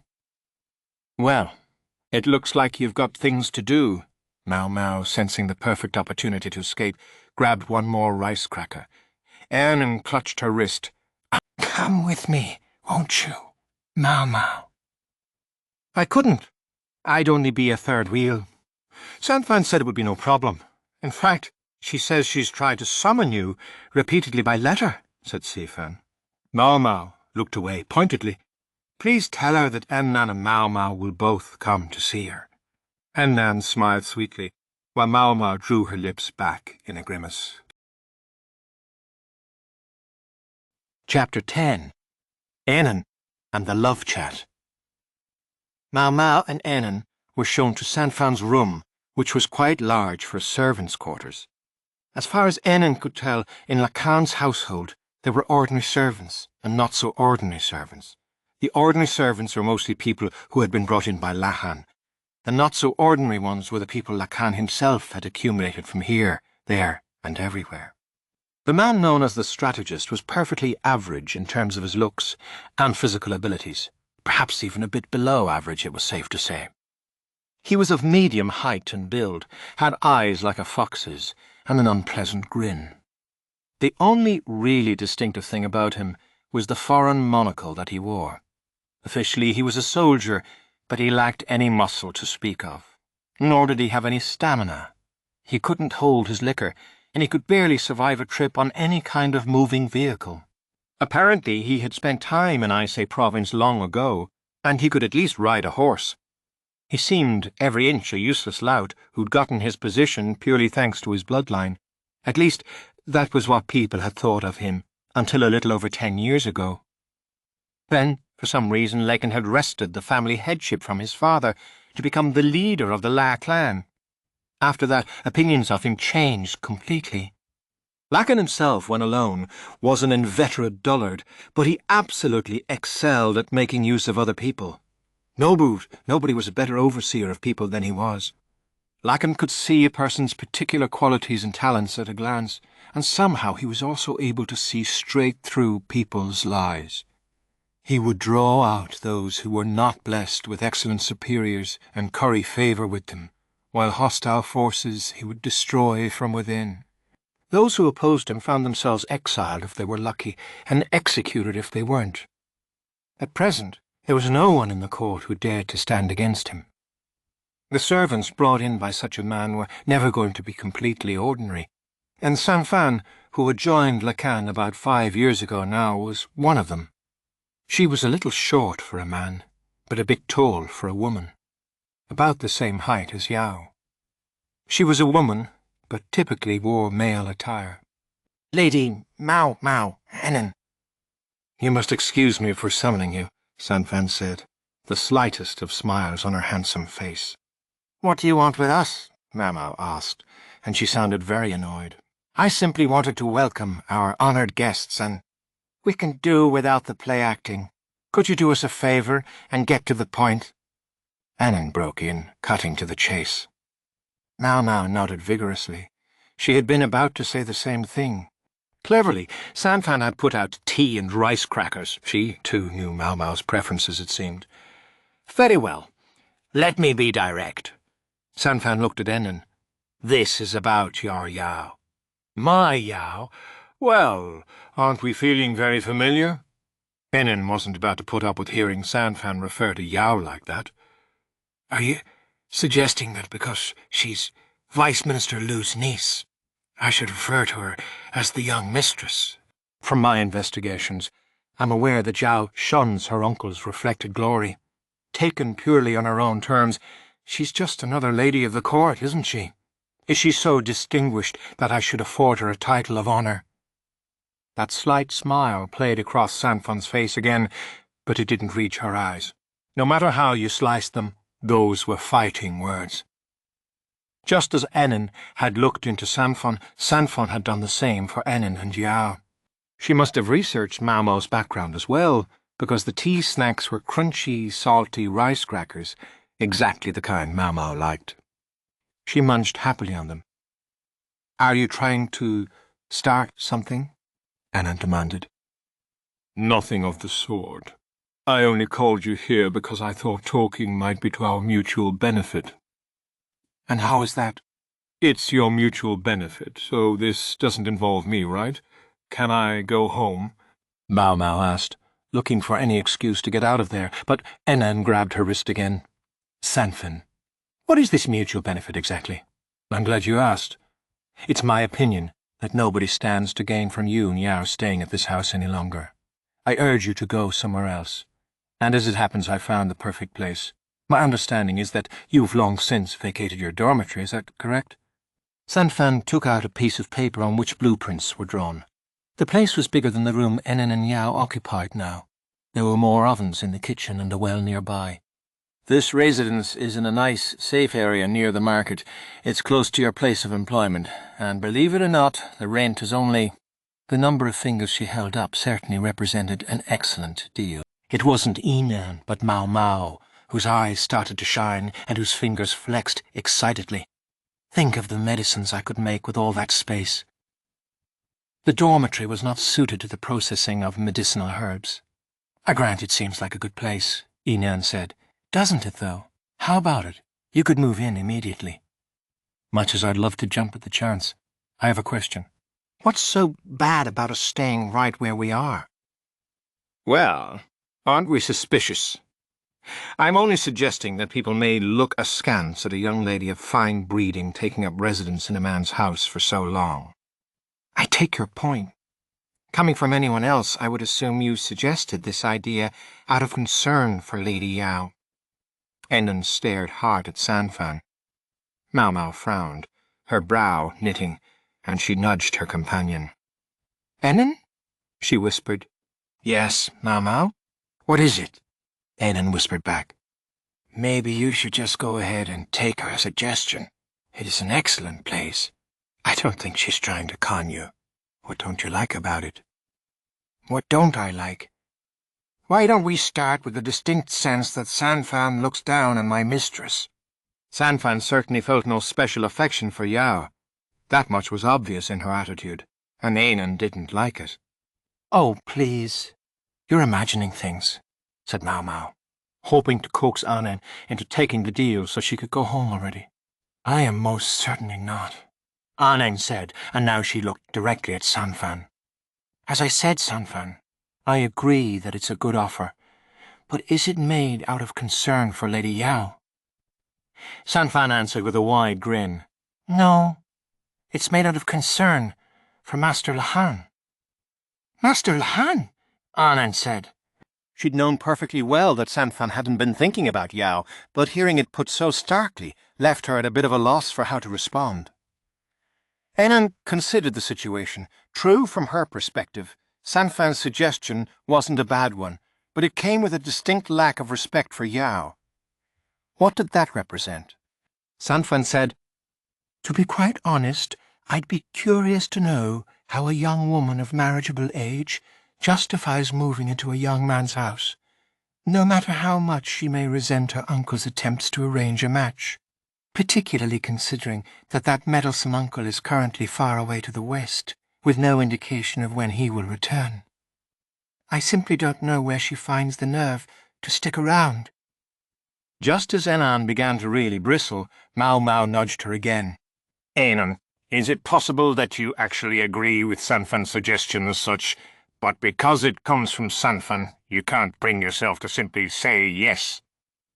No, nothing of the sort, Enan said, but it took her a long moment to say it. Maomao could be remarkably perceptive about what other people were thinking and feeling. Enan just wished she would have picked a different time to activate that ability. Where was it when Enan needed it? You're frowning very, very hard right now, Enan, and your face is twitching. Maamei was giving Enan a scowl of her own. You're imagining things, Enan said. I don't have any particular objections to her idea. And hurry up and say yes. Not to mention, that'll solve the problem you were asking me about. She was right, but it didn't feel right. I'd have to ask my mistress what she thinks, said Enan. There was no telling how Yao might react if she learned Enan had summarily moved them out of the mansion. She might not speak to her for 3 days. At the end of the day, Yao really has you wrapped around her little finger, doesn't she? Maomao grumbled. Are you done with your little huddle? Sanfan asked. I can't say yes or no to moving out until I've consulted with my mistress, Enan informed her. No. Sanfan tilted her head, puzzled. Here I thought I'd found an offer that fit all the conditions for your ideal place you described to Saifan and the others. Enan was getting angry at the sense that Sanfan was controlling this conversation. Let me ask you something then, she said. Why are you so eager to get us, and especially my young mistress Yao, out of this house? Perhaps you would be so kind as to enlighten me. Enan was feeling petty. She thought Sanfan was hiding something and wanted to see her squirm a bit. Sanfan's expression never shifted, however, as she declared, I am deeply in love with Master Lahan. I would and will live in you. And well... So when some misguided, wet-behind-the-ears little girl shows up and tries to make herself his wife just by moving in, what can I call her but a hindrance? Who's a wet-behind-the-ears little? Enan was leaning forward when it happened. The glittering wad of spit came from Maomao. It was filthy, and Enan unconsciously took a half-step back. Pardon me very much, Maomao said. Not at all. Tea and bits of rice cracker clung to Sanfan's face. Sanfan, are you insane? Maomao asked. And what would cause you to question my sanity? She replied, dabbing at her cheek with a handkerchief. Tousle glasses, that's what. He only ever thinks about making money. He never lets a relationship go too far. And speaking of women, he specifically said that he thinks widows are perfect, like the piece of trash that he is. He's got completely average looks, but if the numbers were lovely enough, he'd be asking whether he could have a child with another man. And on top of all that, anyone who did marry him, I guarantee, would find that freak strategist came with him. Maomao's analysis was accurate, if rather cruel. I know all that. I also know that he'll cut loose anyone and everyone he must to achieve his goals, and that when it comes to those he doesn't get along with, he'll make sure they find themselves between a rock and a hard place, without ever getting his own hands dirty or leaving any evidence. I know his athletic abilities are abysmal, that he can't ride a horse or shoot an arrow. He's all brains and no anything else. Maomao threw her hands in the air, disbelieving. Then you see what a worthless guy he is. Her reaction was so over the top that Enan's fury at Yao being called a little girl seemed slightly less absurd in comparison. It was then that Sanfan blushed, just faintly. I realize that Master Lahan may not appear to be such a wonderful person, but nonetheless, he was the one who gave me the opportunity to live like myself. He doesn't twist his thinking just because something is beautiful. With apologies to Sanfan, who was clearly in the flush of maidenly love, Enan couldn't bring herself to think well of Lahan. Maomao, feeling like she wanted to throw up, gave Sanfan a very serious look. However highly you may esteem Lahan, Sanfan, he's a piece of trash. My guess is that just when you think you've both had fun and it's time to seal the deal, he'll suddenly marry the young daughter of some fine family, as if all your flirting together meant nothing to him. Then he'll at least pretend to create a perfectly decent family. That guy's no good, I'm telling you. Most of all, I think you would find it hard to become the mistress of this household in your current situation. Remember, you'd be a daughter-in-law to, you understand? A sweet-toothed freak of an old man would be part of the deal, no question. Maomao was merciless, but when one got right down to it, what she was saying was indeed very true. I'm more than aware of that, believe me, and they may call me number 3, but I would be perfectly happy to be Master Lahan's number 2. However, I would want the future mistress of this household to be someone I wanted to support. At that, Ainan and Maomao were both struck dumb. They shared a look. Sanfan was further gone than they had thought. Did Lahan realize he had allowed a woman of such dangerous ideals so close at hand? Come on, just call it quits. There are so many men out there who are much, much better than Lahan. I'm afraid, Lady Maomao, that there aren't that many who are willing to think like he does. Sanfan, you may not match my Mistress Yao, but you're very capable. You've just got tunnel vision right now. Try to be rational. Any man who would choose a woman on such narrow-minded criteria as whether she's capable is a man I'm not interested in to begin with. I'm telling you, that guy is definitely all about looks. He can say what he wants about numbers, but he loves a pretty face. You've got to face reality. Mama shook Sanfan by the shoulders.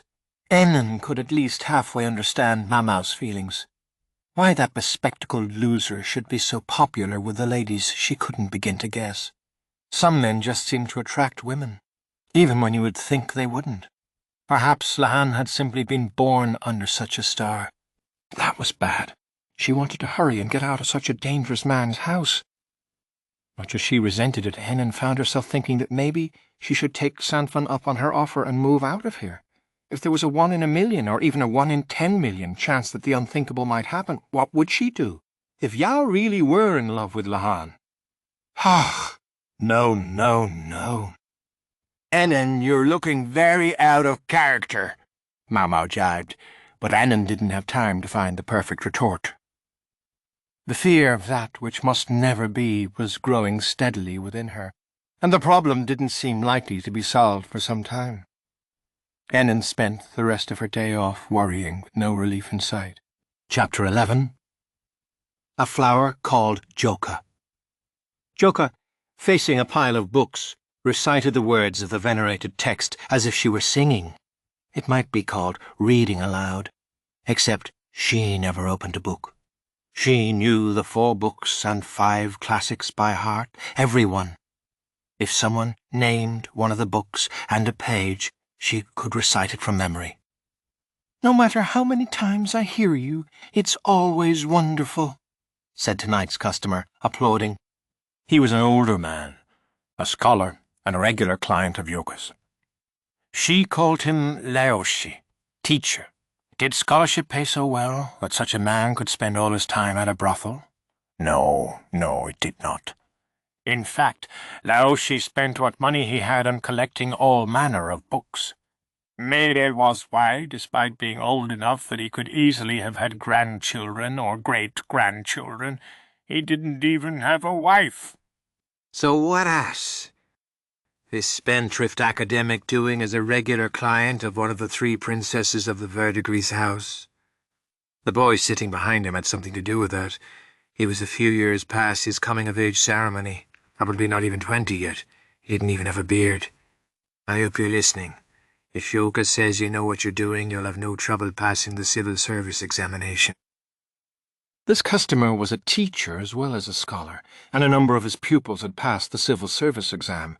Joka, a courtesan who nonetheless knew all 9 classics by heart, was much in demand among those seeking to sit the examinations. Come exam season, would-be test-takers lined up outside the Verdigris house. It was something of a good luck charm. Rumour had it that if Joka acknowledged your skills, you were sure to pass. It was said that passing the civil service examination would see your family living in ease for 3 generations. So parents spared no expense in educating their children. The stories about Joka might be rumour or superstition, but still people would spend on her. And thus this old man came to drink wine on the coin of parents investing in their sons' futures. The Verdigris house was not interested in visitors without an introduction, so the hopeful test-takers would ask Laoshi to help them meet Joka. Joka was a courtesan, yes, but she was a world apart from her cheaper counterparts. She sold not her body, but her talents. Courtesans who sold their favours were consumables. Through repeated illnesses and abortions, their bodies would weaken until they were too frail to take customers, whereupon they would no longer be able to eat, and they would die. The woman who had borne Joka had been such a woman of mean talents. Beautiful looks were all she'd had to offer, and she'd been too sure that her youth would never fade. As a result, she'd been taken in by some playboy who'd gotten her pregnant, and she had died, cursing his name. The pleasure district was full of such foolish ladies. Like Joka's older sister, the woman who'd given birth to Maomao. Joka had no gift for dancing, nor any special talent for board games, but she did read books, the big, hulking ones that drove other people away. She would read them until her eyes were bloodshot, learning every word by heart. It was all she could do. She didn't have the gift of the gab, and hated men, so instead she polished her one distinctive skill. That's really something. I've only learned half that text so far, the youngster said. Half? With those rosy cheeks of his, how come he hadn't learned the whole thing yet? If he had time to ooh and ah over her accomplishments, he should spend it poring over the books lying in front of them. They had proper lamps here. He wouldn't even have to study by firefly light, or the moon reflected off the snow. He could read to his heart's content. I'm taking the test this first time as sort of a practice run. Then I'll pass it the next time, he said. He was planning to pass on the second try. He wasn't taking this seriously. If you didn't go in resolved to pass the first time, then the second and the third would be no different. Joka restricted herself to answering the questions she was asked. The young test-taker, still not accustomed to being around women, looked at her hungrily, his cheeks flushing. Joka let him look, contributing calmly and politely to the conversation, and gradually he became more talkative, drunk on the wine and on her. The drunkenness brought out the bravado. He boasted to her of how he had been called a child prodigy, how even if he couldn't expect to pass the test on the first try, he would absolutely do so the second time around. He wanted to show her his best side, and that was all well and good, but Joka had seen any number of self-proclaimed child prodigies. Laoshi let all this go on, enjoying the drinks. No wine tasted as good as free wine. Sir, time is up, an apprentice advised them. The incense stick that measured their meetings must have burned all the way down. Oh, and just then the conversation was really getting going, the boy said. Yes, sir. We have a carriage outside for you. Please watch your step on your way out. Oops. The wine has you swaying. Laoshi sent the boy on ahead. His student took a last wistful glance at the room as he went. So, what do you think of him? Laoshi asked Joka. Hopeless, she replied. Someone so cocky but with so little stomach for this endeavour is never going to survive several days holed up in a cave writing essays. Merciless, as always, I see. Just imagine how I feel. I'm the one trying to whip him into shape. Laoshi's distinctive long eyelashes drooped. Then I suggest buying him some stomach medication. Otherwise his nerves are likely to drive him to try to use the bathroom during the test, after which he'll be suspected of cheating and beaten. The civil service exams were the gate that led to the bureaucracy, so there were many who would stop at nothing to pass them. As such, penalties for cheating were harsh, up to and including execution in particularly bad cases. Yes, I think you're right, Laoshi said, stroking his beard. The way he looks, I think he would need at least 20 years of study to have any hope of passing. The average age of those who passed the civil service examination was somewhere in their 30s. The test really wasn't something that could be accomplished in 1 or 2 lackadaisical attempts. "Well, I suppose I'll buy that stomach medication and then head on home," Noshi said. The Verdigris house had its own apothecary shop. It used to be run by Luamen and Maomao, but now Maomao's apprentice, a man named Sazan or something, was looking after the place. He probably had stomach medication available. "Goodbye, then. I'll be back," said Laoshi. "And I'll be waiting for you," Joka replied. In reality, she didn't care if she never saw him again. She simply knew that if she didn't put on a show of being hospitable and courteous, the old madam who ran the place would make her pay for it. With her customers gone, Joka tossed herself spread-eagle on her bed. Her clients never slept in this bed. Joka was not a foolish woman, and yet, whatever airs and graces she might put on, a courtesan was a courtesan.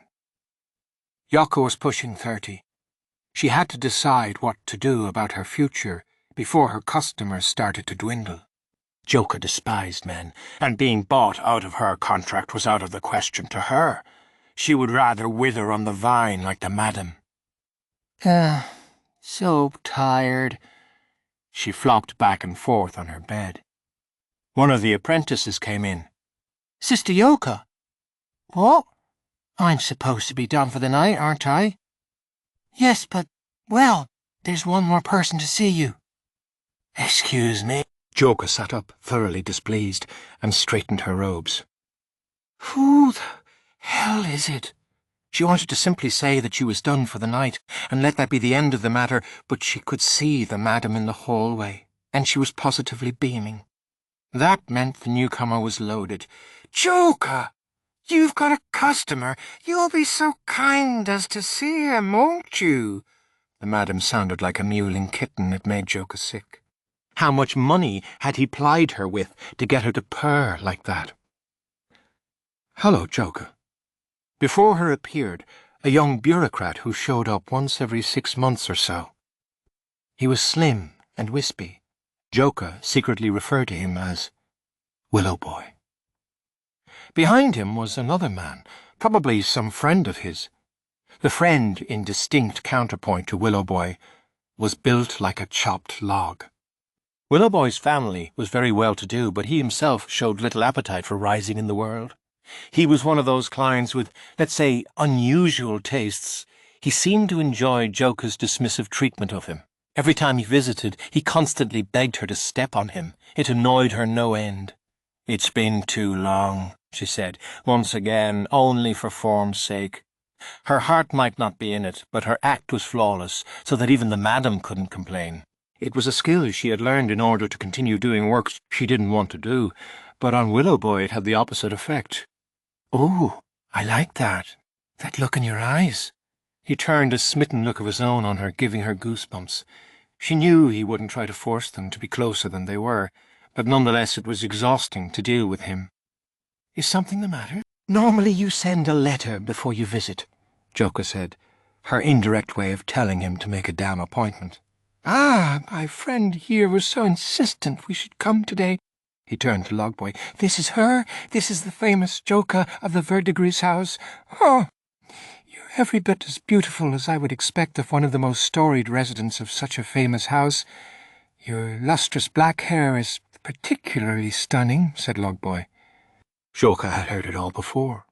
She tried to remember when she had become one of the most storied residents of the Verdigris house. It was years ago now that the 3 princesses had been at their height, and Joka was now old enough to think about retirement. She had not, however, fallen so far as to actually speak to someone she was meeting for the first time. Instead, she simply bowed. "May I not even hear your voice?" Logboy asked.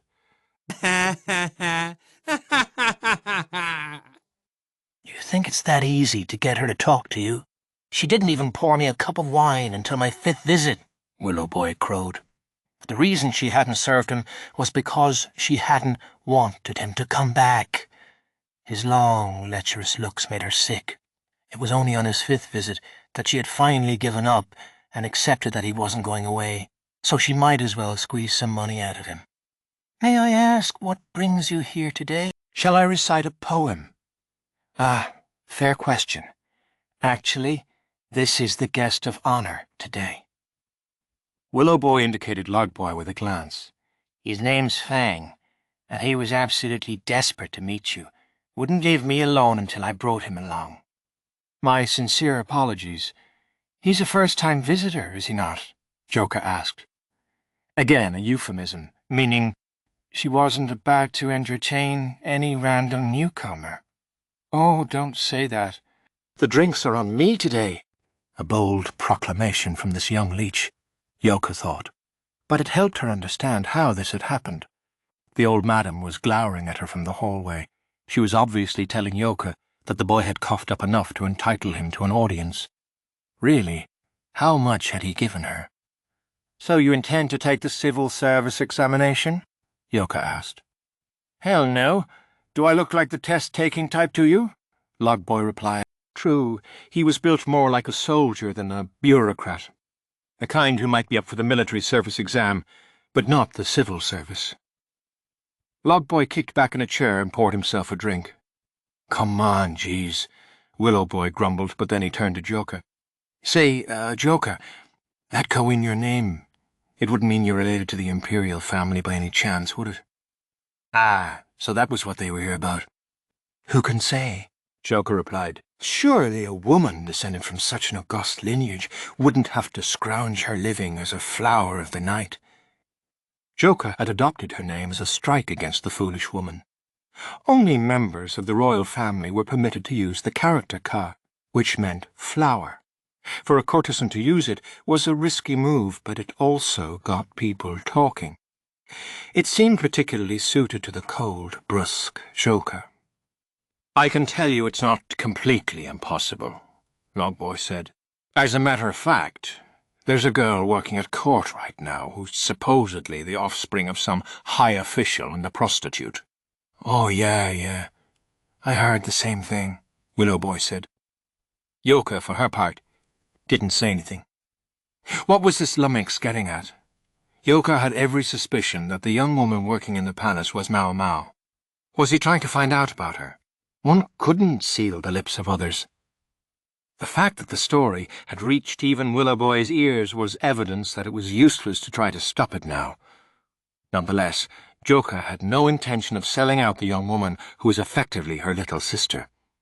Instead of trying to play dumb, she decided to change the subject.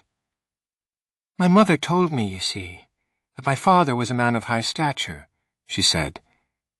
Joka thought of neither the woman who bore her nor the man who had planted the seed as her parents.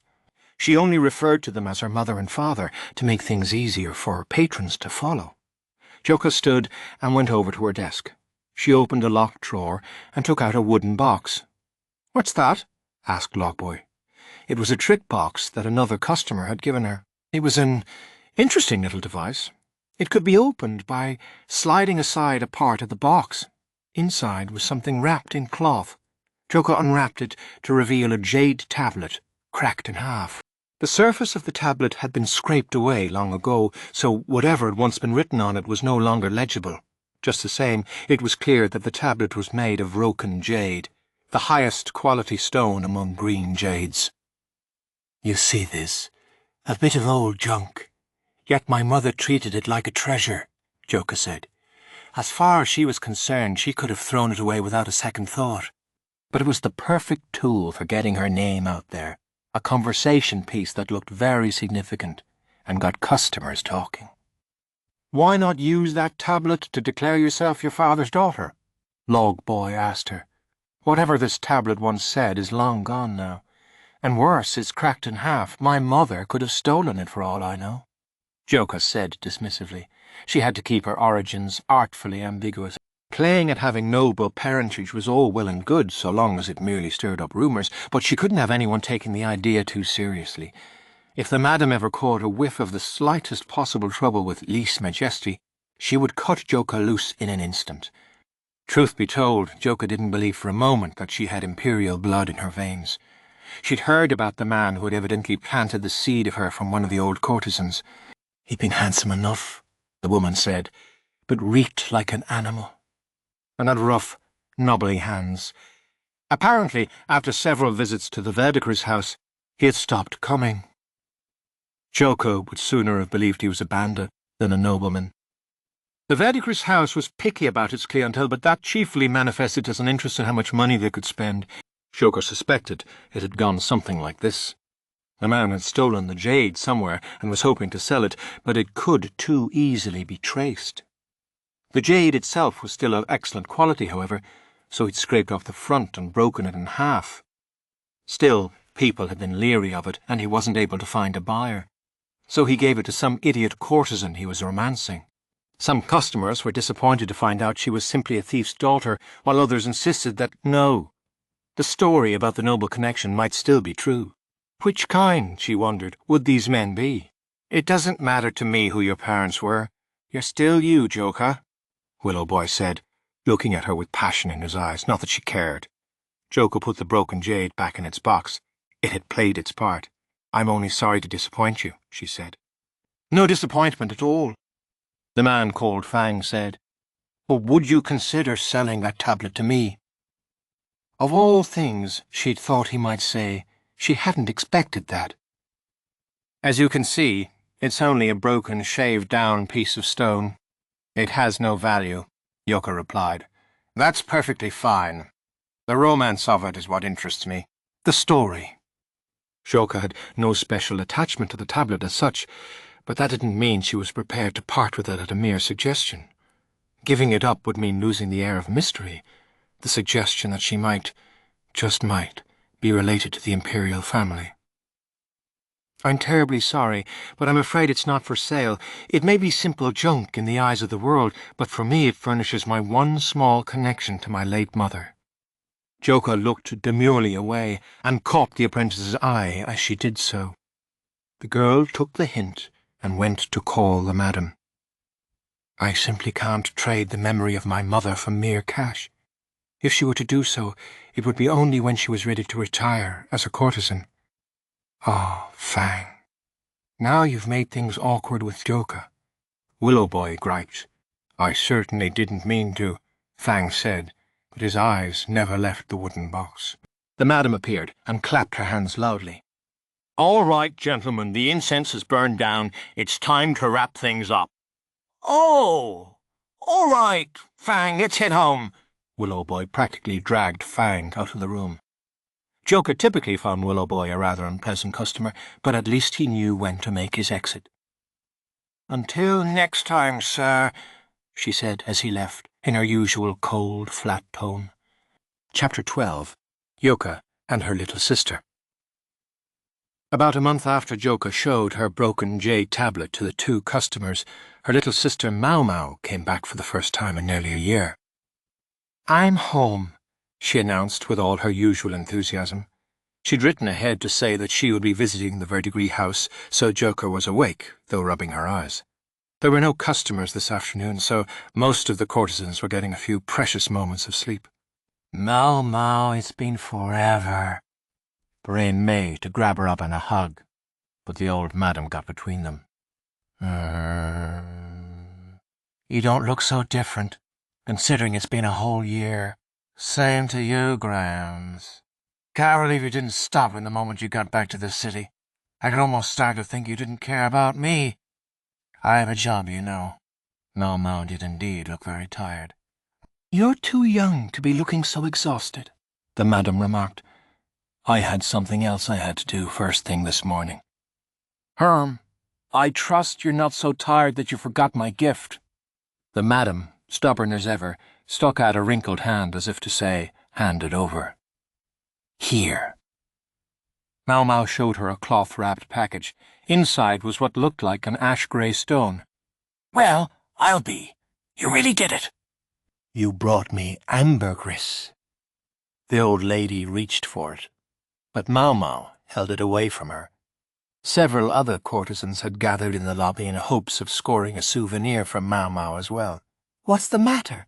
Give it to me, the old lady said. Oh, I don't know. A piece of ambergris this large and this pure? I feel like it might be a little much to just give it to you. How can you be such a miser after all I've done for you? Here I thought selling you our medicine nearly at cost was plenty of repayment for that. I'm renting you a space in one of the most prominent brothels in the pleasure district. Can't you even bring yourself to be grateful? It's a landlady's job to look after her tenants, and we're practically suffocating in that tiny shop. So began one of the legendary arguments between Maomao and the old madam. Joka gave Perrin a look that said, "Oh, boy, here we go. Say this will cover 1.5 years of our rent, or no ambergris," said Maomao.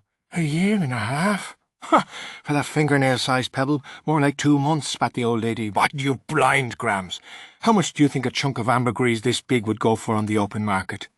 Maomao had managed to make this about the rent. The man named Sazin might be running the Verdigris House's apothecary shop at the moment, but the rent and other sundry expenses fell to Maomao and Luomen. "What's going on in here?" someone asked. "Speak of the devil. Sazin had just come in." "Exactly what it looks like," Perrin told him. "Maomao and the old lady are going at it over the rent." Maomao hired you, so you'd better be rooting for her. Why, Perrin, your colour looks exceptionally good today. He. I had a visit with an expert last night, someone I haven't seen in a good year. It's been so long, I took the opportunity to take care of him as thoroughly as I could. Her specialist was some soldier, Li Haku or something. He'd apparently been in the western capital all last year, just like Maomao. He was also, so one heard, indefatigable in bed.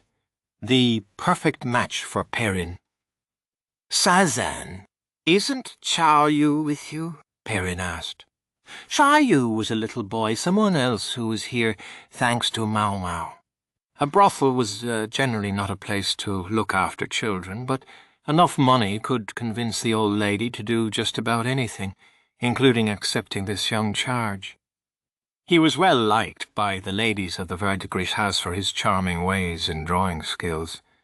He lived with Sazin in a shack near the establishment. Luomen and Maomao had occupied it once, but since they both lived and worked at the palace now, Sazin had inherited it along with the shop. Oh, him? He's been going through a phase recently. I told him Maomao would be coming back today, but he just went off somewhere. Really? I guess that explains where Zulin is then. That girl, she spends all her time playing. As if she didn't have her apprentice duties to attend to. "Oh, it's terrible," Perrin groaned, making a face that suggested it wasn't all that terrible. "All right, Grams," Maomao was saying. 5 months. Don't forget it. "Grr! Who raised you to be such a grasping, covetous girl?" The negotiations between Maomao and the old madam appeared to have reached their conclusion, so Joka and Perrin went over to them. It looked like Sazan had something to talk with her about too, but he was willing to let her sisters have pride of place. "Maomao, have you lost weight?" Perrin said, clasping Maomao to her own voluptuous body in a hug. Maomao looked like she might suffocate, but she managed. "I was always like this. I just put some meat on my bones when I was at the palace because they fed me well. Really?" "Well, anyway, we need to sit down for tea and talk about everything that's happened in the past year." Perrin was about to bustle Maomao to her own room, but Joka intervened. "Let's talk in my chambers." "Oh?" Perrin had just been with a customer last night, or more precisely, until this very morning. There probably hadn't even been time to change the sheets on her bed. Joka, despite having been born and raised in a brothel, despised men. The last thing she wanted was to have a long, winding conversation in a room that still reeked of the previous night. Yoka's room was lined with bookshelves. In order to entertain the civil service test-takers, she had to read not only the 4 books and 5 classics, but all manner of learned books. "For your souvenir, Joka, I brought this," Maomao said, presenting her with a massive tome. It was a classical text, one Joka didn't already own. "I'm impressed you found this," she said, and she really meant it. Believe me, it wasn't easy. Maomao gazed into the middle distance. Her stay in the Western capital, which she had initially told them should be just a few months, had turned into an entire year, one that had included an insect swarm. Things had been tough, all right. What about me? What do you have for me? Perrin asked, her eyes shining. This is for you, Perrin. Maomao handed her a piece of what appeared to be silk, worked with delicate embroidery. What could this be? What have we here? Asked Perrin. Underwear from an exotic land. Oh, boy! This evidently met with Perrin's approval. Her eyes sparkled even more brightly. Maomao sipped her tea, but she seemed to be looking everywhere at once. What's wrong? You look restless, said Perrin. I was just thinking. I don't see Maamei anywhere. Ah, Maamei, yes. She was the last of the Verdigris house's 3 princesses. She got bought out. What? Maomao was so shocked she spilled her tea. Oh, what are you doing?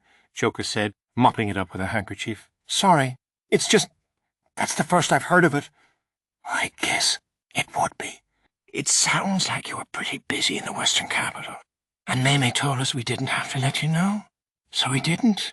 Okay, but bought out? Seriously? By who? Was it that regular of hers from way back? It wasn't some freak, was it? Maomao's distress was understandable. Courtesans aimed to have their contracts bought out by good patrons, but not all patrons were good. From that perspective, though, Maamei hadn't done too badly. Someone they call the Sage, Joka said. The Sage? You mean like the Sage? Oh, Maomao, you know him? In an effort to regain her composure, Maomao began mumbling something to herself. When Joka listened closely, she realized it was the names of medicinal and poisonous herbs. What was he doing buying out Maamei? Was he a customer here? Maomao asked. Ah, yes, Perrin said. Your daddy. Master Lahan brought the Sage here before he left for the Western capital. The Sage, known for his skill at the game of Go, had asked Lahan if there weren't any suitable opponents for him, whereupon Lahan had brought him to the Verdigris house and pointed out Maamei. Maamei did spend all that time playing Go with that filthy, grinning, stubble-faced old bastard after all, Joka said. Yes, he may have smelled like he hadn't bathed in 10 days, but she saw his play style up close, Maomao reflected. Maomao had always played down her abilities, but she might have grown even stronger than the departed Fengxian. He. Listen to you both. You're terrible, Perrin said with a laugh. After he'd been coming here about 6 months, the Sage said he wanted to buy out Maamei's contract. Not that Maamei was eager at first. The madam gave her a nudge. She said there wouldn't be a better patron down the line. So that's how it happened. Maomao sounded like she could accept that. The Sage is an acquaintance of Master Lahan's, and they still live in the capital. So you should be able to visit her any time you like. That's why she didn't send you a letter. Huh. I'm still pretty shocked, Maomao said. Joka didn't blame her. Maamei is very lucky, I'd say. The Sage said he'd take her on as a pupil, she remarked. A pupil? Even if he meant that, his family can't have been pleased. His wife has passed, and he has no children. Plus, he claims that he's long since cut ties with the family who came out of the woodwork when he became the Go Sage. I gather he has lots of pupils, but I think our dear sister Maamei will be able to hold her own. Maamei was a full-fledged courtesan, and she had always been the best at the Verdigris house when it came to reading the subtleties of other people's emotions. Besides, with Master Lahan's introduction, who could interfere? Maamei didn't seem to like that, but she did seem to accept it. Courtesans tended to think of being bought out as the be-all and end-all, but life went on after the money was paid. Better to have a backer than not. Maamei is definitely the most newsworthy thing that happened around here. Let's see, what else was there? Joka and Perrin proceeded to fill Maomao in on everything that had happened in the past year. How Sazan was managing with the apothecary shop, somehow. How Xiao Yu had become rather contrary lately. How, with Maamei having moved on, Zulin's older sister was now the third best-selling courtesan at the Verdigris house. I guess the only other thing would be the effects of the locust swarm.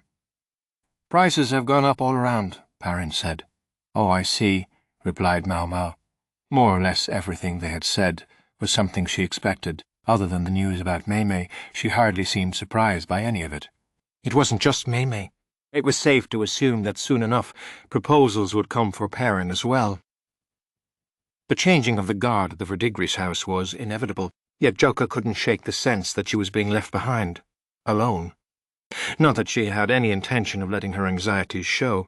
She had to keep her customers convinced that she was a proud woman of noble blood. It wouldn't do for her to be whining and whimpering. Joka did, however, have her doubts, namely about the woman in front of her, Maomao. She'd always assumed her little sister was in the same position as she was. She had even looked after Maomao when she was but a suckling infant, out of sheer pity. But Joka and Maomao could not have been on more different paths in life. Each had a courtesan for a mother, but Joka had chosen the path of the courtesan herself, whereas Maomao had taken the way of the apothecary. Or perhaps it would be more accurate to say that Joka had had no other choice but the courtesan's path, whereas for Maomao another possibility had been available. If Joka had had someone who could have been to her what Lu Men was to Maomao, would her life have been different? It wasn't that Joka regretted the life she had in light of this hypothetical other existence. Nor did she feel any jealousy toward Maomao. That would be to strike down something Joka herself had helped to raise up. While Joka was ruminating on all this, Maomao was telling Rin about everything that had happened in the western capital. How she had gone as an assistant to the medical officers, how the freak strategist had been there, and what a pain it had been. How a man known as the older brother of Lahan had been along. She spoke about the swarm of insects and being attacked by bandits. The fact that she seemed to skip over certain parts of the story was probably because there were things she couldn't reveal publicly. Naturally, serving at court would bring one into contact with things that must not be spoken of, although there were plenty of customers at the Verdigris house who didn't seem to understand that and would chatter quite freely. Okay, slow down.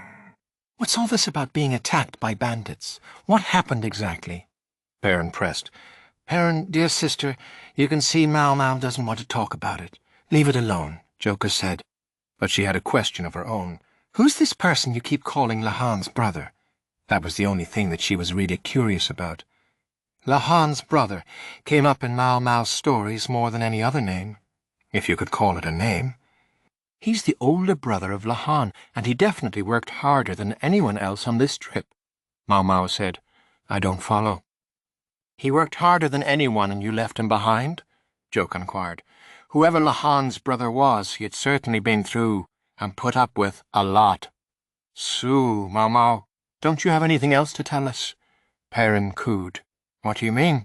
Maomao might not have realized it herself, but she seemed subtly different now from before she had left. Joka had noticed it, and it certainly wouldn't escape Perrin, who was as sensitive as anybody to the telltale signs of love. Going to play dumb, are we? Maybe I need to tickle you until you beg to tell me what you're hiding. Ugh! Maomao went pale. To be tickled by the foremost bedroom performer in the Verdigris house, indeed in the whole pleasure district, would leave no one unscathed, not even Maomao.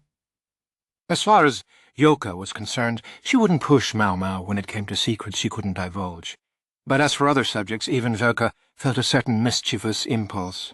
Of course, if Maomao really didn't want to tell them, Joka wouldn't genuinely force her. But Maomao's expressions were unmistakably different from before. It's really nothing much, Maomao said. Oh, tell me another one. Do you really think you can lie to your big sister? You are in love. Perrin's hands ran up and down Maomao, who reacted like a hissing cat. Stop that! I mean it! So she really didn't intend to tell them, even in the face of Perrin's tickle assault. That only seemed to inflame Perrin further. Her eyes gleamed and grew ever more intense. If Perrin was sensing something from Maomao, there was definitely love afoot. Joka believed she and Maomao had similar views of romance, and she knew that if she were to ever fall in love herself, she would certainly not want everyone teasing her about it. One more reason she tried to keep that word, love, at arm's length. That rapport inspired her to take pity on Maomao. She didn't want to see the young woman pressed any harder on this subject. "Dear sister, I think she's had enough," Joka said. "If she were to wind up with any strange proclivities thanks to you, who knows what it might lead to later." Oops, you might be right about that. Maomao, having endured the tickling, lay twitching on the floor. After a few long seconds, she heaved herself up with a resentful look at Perrin. "Anyway," Joka said, "this is Maomao we're talking about. If she has a love story, I'm sure it's not fiery and passionate enough to be exciting to you, Perrin. If I had to guess, whoever he is, he just kept bugging her and bugging her while she waited patiently, in hopes that he would give up already, but she finally lost that battle of wills." Maomao blinked and looked at Joka. Joka had been merely talking off the cuff, but apparently she'd been right on target. He heaved a sigh. Maomao, you're very fortunate. This person is clearly very persistent, extremely stubborn, doesn't know when to quit. Gee, he sounds like a real catch, Perrin interjected, but Joka ignored her. And is good enough that even you were willing to let him win. Maomao looked down, which was something Joka knew she did when she was trying to hide embarrassment. It made Joka smile a little, but at the same time she found herself feeling jealous. They had been raised in the same environment, with the same values, so how had their paths diverged so sharply? "I don't know who he is, but he must know how to tough it out," she said. In fact, it was a lie to say that she didn't know who Maomao's partner was. There was a time when Maomao had briefly returned to her apothecary shop, and one particular noble had visited her incessantly. When she'd entered palace service, it had been at his instigation. So Joka knew. It was her small act of kindness to pretend she didn't. "I will warn you of one thing, though. Don't be content just taking. He may say he'll give you anything. But don't act like that's the end of it. Take what you get and become your best self. If you settle for just getting, you'll never be more than second or third rate." Although she was speaking to Maomao, Joka felt like she was talking to her past self. Maomao cinched her lips tight. She was a smart young woman. She didn't need Joka to tell her this. She would have figured it out on her own. Well, listen to you, Joka." "Pipe down, sister." Joka pursed her lips. Perrin had started getting handsy with Joka instead of Maomao now, so she pointedly got up and moved to sit in front of her desk. She took a sip of her tea, which had gone cold. "By the way, something happened practically the moment we got back," Maomao said, trying to change the subject. "They found this corpse. The guy had been hanged. Murder, apparently. And right in the freak strategist's office." Apparently Maomao had been so shaken by the experience that she was even willing to bring up the freak strategist of her own accord. "Yikes," said Perrin. "Well, this conversation took an unexpected turn," Joka said. Not that she wasn't intrigued. "Did Master Lahan kill him?" Perrin asked in a tone that suggested this would not have surprised her at all. This guy was a soldier, a real beefcake. "That old fart could never have done it by himself," Maomao said. "True enough." Lahan was not a physically strong man. If he were behind this killing, he would have had to get some of his subordinates to do it. As it transpired, the man had been a 3-timing womanizer. "What a creep," Perrin said. "I'm not sure we're in a position to criticize," replied Joka. It was hardly unusual for a courtesan to entertain many customers in a single night. She might even beg a few minutes away from one client, claiming she needed to go to the toilet and sneak off to entertain another customer. So all 3 of the women he was fooling around with got together and killed him. "Serves him right," said Perrin. To be perfectly honest, I thought he'd brought it on himself. Not just that, but all 3 of these women were pretty girls with black hair. He couldn't have made his type more obvious if he'd tried. Maomao munched on a tea snack. Black hair? Joka asked, unconsciously touching her own dark locks. She thought of her client from a month before. He'd been a soldier too. Oh, you're every bit as beautiful as I would expect of one of the most storied residents of such a famous house. Your lustrous black hair is particularly stunning. Say, Maomao, do you happen to know the dead man's name? She asked. What was it again? Maomao thought for a moment. I'm pretty sure it was Wang Fang. Fang. That was the name of the man Willow Boy had introduced to her. Joka heaved another sigh. What's the matter, Joka? Perrin asked. I think that man might have been a customer of mine. Wow, really? Talk about your coincidences, Maomao said, almost as surprised as her sister. Joka felt a creeping gloom.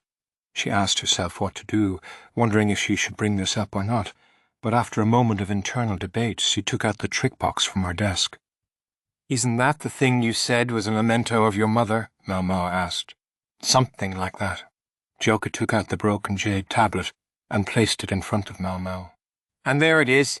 The proof that she's a nobleman's illegitimate child, Perrin said, in a voice dripping with amusement. She knew Joka's routine with this stone. A month ago, a man named Fang asked me to sell this to him, but I said no. Really? Maomao's eyes went wide and she studied the old tablet. He came to me because he thought I might be some forgotten child of the Imperial family. I kept it ambiguous, like I always do, and sent him on his way. I see. So he's dead. He'd certainly had the air of a playboy. Joka almost had to admire the nerve of stringing along 3 different women at once. Still, it nagged at her, and Maomao was even more sensitive to such things than Joka. She continued to study the jade intently. Then she said, Joka, what kind of man did you say gave you this jade? Joka had told Maomao of the story just once, many years ago. According to the woman who bore me, he was a handsome man with a noble air. According to the other courtesans, he was good-looking, but smelled like an animal. By their accounts, he didn't really seem much like a member of the Imperial family. Maomao clapped her hands. That's right. You said you thought he was a bandit who must have stolen this thing and unloaded it here. His being a thief seems more likely to me than his being an Imperial family member, Joka replied. She had no real interest whose seed she had sprung from, at least not any more. So he smelled like a beast. Any other distinguishing features? He had gnarled hands. No one of true noble lineage would have weathered hands, would they? I'm not sure that's quite true. Huh? Maomao was still staring at the stone. Well, she was the one who served in the palace. She probably knew more about the Imperials than Joka did. Perrin, evidently not very interested in the conversation, was stuffing her face with tea snacks. Maomao was muttering to herself, From the colour, it looks like this is Rokon jade. Valuable stuff. It looks like the surface was shaved down before it was broken. I'm guessing the original size was about 9 centimeters. Finally, she said, Joka, may I touch it? Go ahead. May I chip it a bit? What banker gets a little more beat up at this point? Perrin, and your hair stick. Here you go. Maomao jabbed the jade with the tip of the hair stick. Joka had said she didn't care if it got a bit more damaged, but she was still surprised by Maomao's enthusiasm. Then Maomao measured the depth of the score. This is jadeite, she declared. She handed the hair stick back to Perrin with a, Here, thank you. Did you learn anything? Perrin asked. This tablet is made of jadeite, a hard material. The damage to the surface didn't occur naturally. It was deliberately scraped away, and that was done before the tablet was broken. My, I wonder why they would scrape the tablet. It would only make it less valuable. I don't know why they would break it in half, but I suspect I can explain the scraping. Maomao's fingers brushed the tablet's broken surface. Well, why? Nobles and Imperials sometimes find their lives in danger from members of their own family. Someone wanted to make sure nobody knew Joka was the offspring of such a family. Throughout history, imperial succession had frequently inspired wars in which blood was washed away with more blood. The books in Joka's room furnished endless examples. And he only scraped the surface. Why wouldn't he just throw it away? Perrin asked lightly. Some things you can't bring yourself to get rid of. Even if you want to. Joka put the jade tablet away. That was enough of that. You don't happen to know where the other half of that tablet is, do you, Joka? Maomao asked. I haven't the foggiest. Didn't think so. There seemed to be something Maomao still wasn't telling Joka, that if she was keeping it to herself, then it probably meant that she couldn't talk about it, or at least that she thought it was better not to. Joka didn't push her. If every mystery surrounding the jade were solved, Joka would no longer be Joka, and until she was ready to retire from the courtesan's life, being Joka was how she supported herself. She needed a bit of mystery. Chapter 13. Yao and the Return of Lahan's Brother. Yao had learned quite a few skills while Maomao was in the western capital. Forceps now. Yes, sir. She'd begun to assist during the doctor's surgeries. This patient had shattered a bone in their arm, and they needed to extract the shards. She was only standing by as a helper, but just being there was enough to make her stomach turn, the stench of blood. The man's muffled screams as he bit down on the gag in his mouth and the bone sticking out of his arm at an unnatural angle. Covering her mouth and nose provided only the slightest relief. Still, Yao fought back the nausea and handed over the forceps. After the surgery was finished, Yao retched copiously. Enon rubbed her back while Maomao brought her some water. "Thank you," she said, "but the two of you should go back to work." "Understood." Maomao answered and promptly left, but Enon hung around, looking concerned. "Lady Yao, you mustn't push yourself. I can do it for you," she said. Yao had admonished her not to call her young mistress while they were at work. "Enon, this is my job. Dr. Liu's finally agreed to let me do this. Please, don't take that away from me." Yao had spent the past year industriously dissecting livestock. She'd experienced what it was like to kill them, and could separate out their internal organs. Human bodies, though, those she still wasn't used to. She cleared the contents of her stomach one final time, then went back to work. Maomao was cleaning the implements that had been used in the surgery, taking care not to cut herself as she washed off the blood and fat and boiled the tools to disinfect them. The disinfection process was something the palace physicians did as a matter of course, but apparently it was a revolutionary idea. You could succeed in a surgery and yet lose the patient because there was some poison on the tools you'd used. Yao stood beside Maomao. Ainen was off doing something else that one of the doctors had asked for. "Here, Maomao, I'll help you." "All right. Could you cool and wipe down the boiled scalpels?" Sure." She had to make sure the tiny knives were completely dry. It was a very important job. The blades were prone to rust. As Maomao washed each scalpel, she closed one eye and studied it, checking to make sure the blade wasn't chipped. If there were any imperfections, the blade would be polished, and if that still didn't do the trick, it would be swapped out for a new scalpel. Maomao herself was beginning to be entrusted with not just helping with treatments, but doing them herself. She'd always seemed comfortable treating the wounded, but since her return from the western capital, she'd clearly taken a step up. Otherwise, Dr. Lu would never have skipped over other physicians to have Maomao perform procedures. This was clearly well outside the bounds of a palace lady's job description, however, and Maomao's name was never actually recorded as the person wielding the knife. This was as far as a palace lady assisting the medical officers could hope to go at this moment. No matter how good she was at her job, she would never be put forth publicly. That pained Yao, so she believed it must hurt Maomao even worse. But to all outward appearances, Maomao hardly seemed bothered. Yet here Yao was, her head constantly spinning, not just with work, but with so many other things as well. "Hey, Maomao?" she asked. "Yes?" "Do you ever, worry about things?" Yao found herself being much more direct than she had meant to be. Would Maomao think Yao was making fun of her? Sure, lots of things, Maomao replied, unruffled. Lots of things. Like what? After a second, Maomao said, like human relationships. What? Yao's heart skipped a beat. Was Maomao talking about her? She wondered, but she was afraid to ask too directly. Yao looked Maomao in the face, wondering who she could be talking about. Eventually, Maomao said, somewhat awkwardly, "There's all of these freaks around, you know." "Oh, freaks. Right."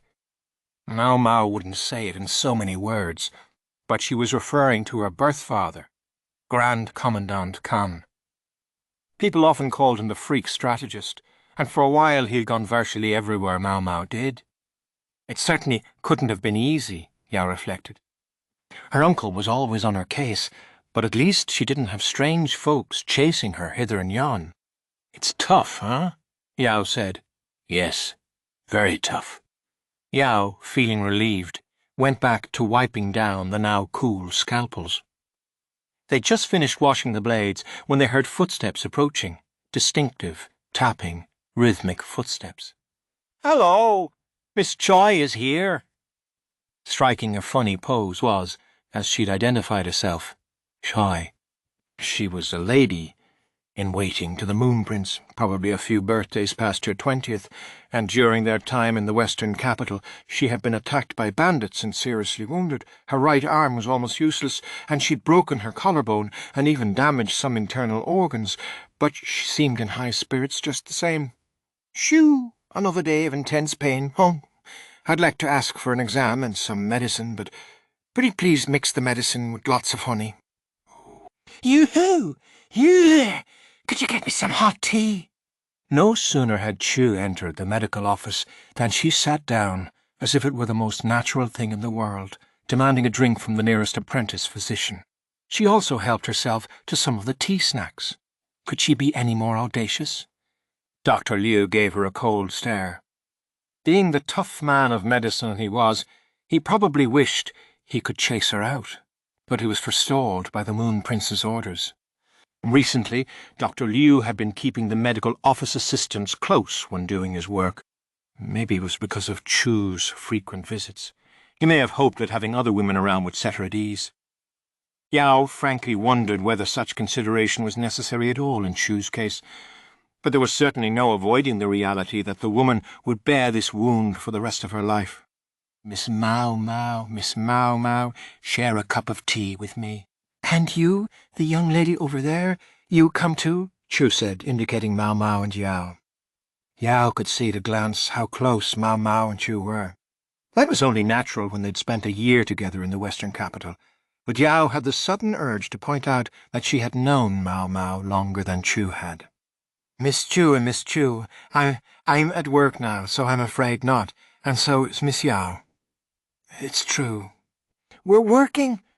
The diffident answer was the most Yao could muster. Chu might think her rather boring, but Yao had never had much of a gift for humour. "Goodness gracious, that is such a shame," Chu said. "More importantly, how have you been feeling?" Maomao asked, and Yao could hear in her voice that it wasn't just a polite question. She was really concerned. "Oh, I can't laugh with a broken collarbone, and when I try to sleep, the pain is just awful." "Boil some medicine for him, Maomao," Dr. Liu said brusquely, "and give her some painkillers for bedtime." For the most part, he left Chu-related matters to Maomao, who, rumour had it, had been the first one to treat the injured Chu. "All right, Miss Maomao. Please give me lots of honey, lots of citrus, and as little medicine as possible." "I'm afraid I only have huge, heaping helpings of medicine." Maomao ground up some herbs in a mortar, then put them in a cup, and mixed in plenty of honey and citrus. Oh, you're no fun. Maomao, looking as if she were finding this a great deal of trouble, topped the green sludge with the tiniest excuse for a wolfberry and put a straw in it. Chui drank it down, making a sour face. Was it inappropriate if Yao felt a twinge of jealousy at their easy back and forth? "These are painkillers for before you go to bed," Maomao said, handing Chen a paper packet. "If you're not in any pain, you don't need to take them." "That's a big help. I can't even turn over in my sleep." At first, Yao had thought Shui must be exaggerating, but when she saw the bandages on her hand and the wounds that ran all the way from her chest to her belly, she began to wonder instead what manner of beast had attacked the woman. For a mere lady-in-waiting to be seen by one of the most highly ranked physicians in the palace would normally have been unconscionable. The fact that it was happening anyway attested to just how great Chui's achievements must have been. Nonetheless, as someone who didn't know Chui very well, the best thing Yao could think was, who is this weirdo?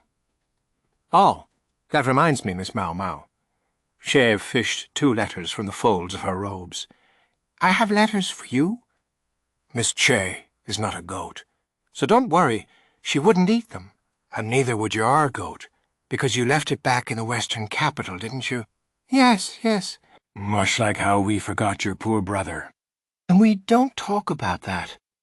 Maomao made a big X with her hands. "Oh, don't worry. He'll be home very soon. His ship should arrive any day." "I'm glad to hear that." Yao, who had no idea what any of this meant, started to feel a little left out, but at the same time, she didn't have it in her to simply jump into the conversation.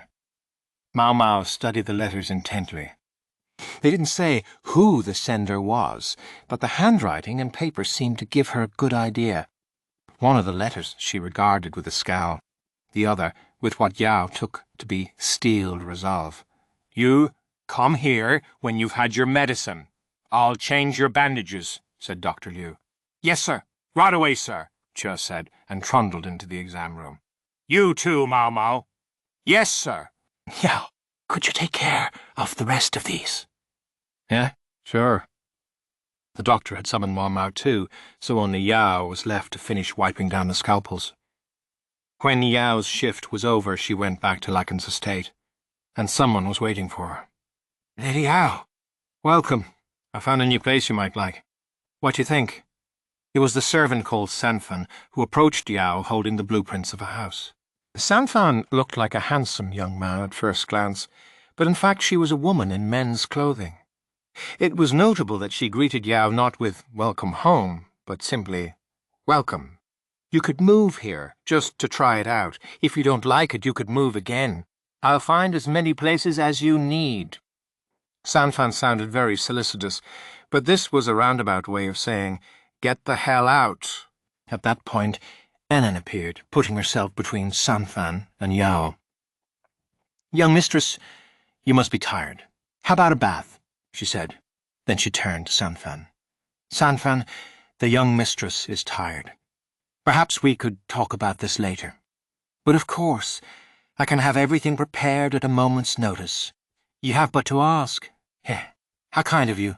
It looks like you're going somewhere yourself. Sure you don't need to hurry?" Yao said. She had grown up a little herself. Instead of getting openly angry, she responded with her own equivalent of, "Hurry up and leave." "Ah, yes. We'll be having visitors today. The 2 of you can feel free to relax in the annex," Sanfan told them. Then she left, the resentment practically radiating off her. Annan watched her go, a conflicted expression on her face. "What's the matter?" Yao asked. Normally, Annan would have hissed and spat at Sanfan as she left, but today she did nothing. In fact, she'd been acting a bit unusual ever since her recent day off. "Such bad taste," Annan was mumbling. "Who has bad taste? What kind of taste?" "Oh, it's nothing." Annan prepared a change of clothes and a towel. The annex on Lahan's property, where Yao and Annan were currently living, had no bath of its own. Instead, they'd been given a particularly large bucket that they could use in lieu of a tub. At first, they had borrowed the bathtub in the main house, but that servant, Sanfan, had gone out of her way to give them the bucket. Once again, it seemed like an act of kindness on the surface. The message seemed to be that they should not use the house's bathtub. Sanfan clearly felt hostility toward Yao, and Yao was none too fond of Sanfan either. Come on, young mistress. Let's wash up, Enon said. The hot water was already waiting for them. Sifan, another of Lahan's servants, was still young, but he was sharp. He judged when Yao and Enon would get home and had made sure the water was ready. Enon added some cold water to the hot so it would be the perfect temperature. Yao took off her clothes and got in the bucket. She wished she could scrub herself down before she got in the bath bucket, but they didn't exactly have the facilities, so it would have been tough. Enon began to wipe Yao's arms and legs with a soft cloth. No matter how many times Yao told Enon that she could bathe herself, she never seemed to listen. Lady Yao, young mistress, Enon said. Yeah, Enon? What is it? Enon wet down Yao's hair and began massaging her scalp. Now that Maomao is back, I wonder if it might be about time for us to think about moving out. She sounded like she was gauging Yao's reaction. Maybe, but moving is so much work. We can take our time and think about it. Yao found that the pleasantly warm water was making her drowsy. It was going on a year since Yao and Enon had taken up residence at Lahan's mansion. At first, it had just been a way of escaping the various marriage proposals her uncle brought her, but then her uncle had gone to the western capital. So why was she still here? She was worried about her friend Maomao. That was why. She'd extended her stay, hoping to get some word of her. Well, now Maomao was back. What reason could she come up with next? Yao was perfectly well aware that her pretexts were flimsy in the extreme. Not to mention, they kept changing. Say, when do you suppose Master Lahan will get home? Yao asked. Not for a while yet, I would guess, Enon replied. But Yao could hear a tremble in her voice at the mention of Lahan's name. If we're going to move, I think maybe we should consult with him first. I really don't think there's any need, Enon said firmly. She did not like Lahan, probably because he could be quite short with Yao. Enon frequently spoke ill of Lahan. He had a thing for older women, and especially spent a lot of time with widows. He was obsessed with money, and in spite of being a public servant, he used his household help as proxies to do commercial business on his behalf, not to mention that he'd conspired with Lahan to help the old man take over the family headship, chasing out his own parents and grandfather in the process. Enon always peppered these accusations with plenty of personal animus, but they weren't untrue. Yao understood that Lahan was not a good person in the strict sense, but his actions weren't those of a villain. Lahan was shorter than Yao, and it was hard to call him very handsome. He was quite smart, but athletically hopeless.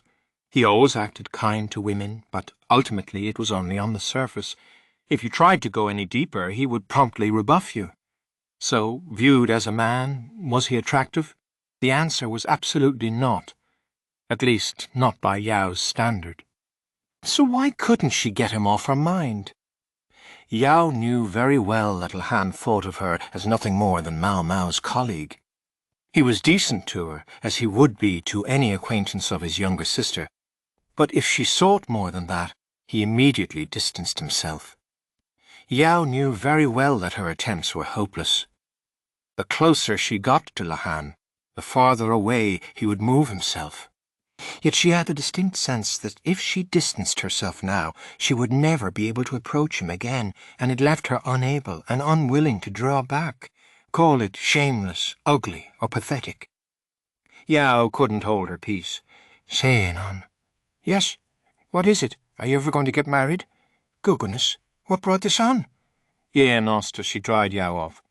Well, I know you're perfectly popular. You could have your pick. Certainly, Enon was the right age to be getting married. I serve you, Lady Yao. I have no intention of getting married until you're safely matched yourself. Which you have no intention of ever letting me do, it appears. Perish the thought, milady, Enon said, clearly shaken. Her hands quivered slightly as she passed Yao her clothing. If there should ever be a gentleman worthy of you, Lady Yao, I would gladly sew your wedding garments myself. Great! And what kind of man exactly would be worthy of me? What? Enon was shocked again.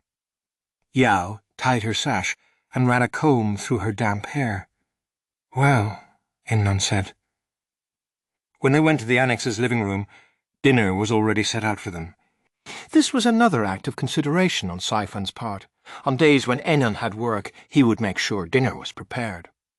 Ennan oversaw the menu, so there was no question of the meal's nutritional balance. "You would have to be—" Ennan took a deep breath. She started speaking, slowly at first, but then faster and faster, picking up steam as she went along. An adult man who had his act together. He couldn't be too much older than you, however. I think something less than 10 years your senior would be ideal. We would have to know where he came from, and his family would have to be at least as good as yours. He would have to be about 180 centimeters tall, well-built, and of course healthy. It would be wonderful if he were intelligent, but only if it didn't give him a big head. It should simply make him quick-witted and adaptable. He would tackle difficult situations, never giving up and never losing hope. He would help the helpless and never simply resort to violence for its own sake. Hopefully he would be halfway good-looking, but the most important thing would be what's inside. I would much rather he be innocent and naive than a womanizer. He should be tolerant, not restrictive, and humble in all things. That's most important of all. Does a man like that even exist? Yao asked. She thought maybe Ennan was setting the bar a bit too high. He must be out there. You only have to look. Yao wasn't convinced. She thought Ennan didn't want her to get married and was deliberately setting an impossible standard. Still, Yao herself didn't want to get married while she was still learning her trade.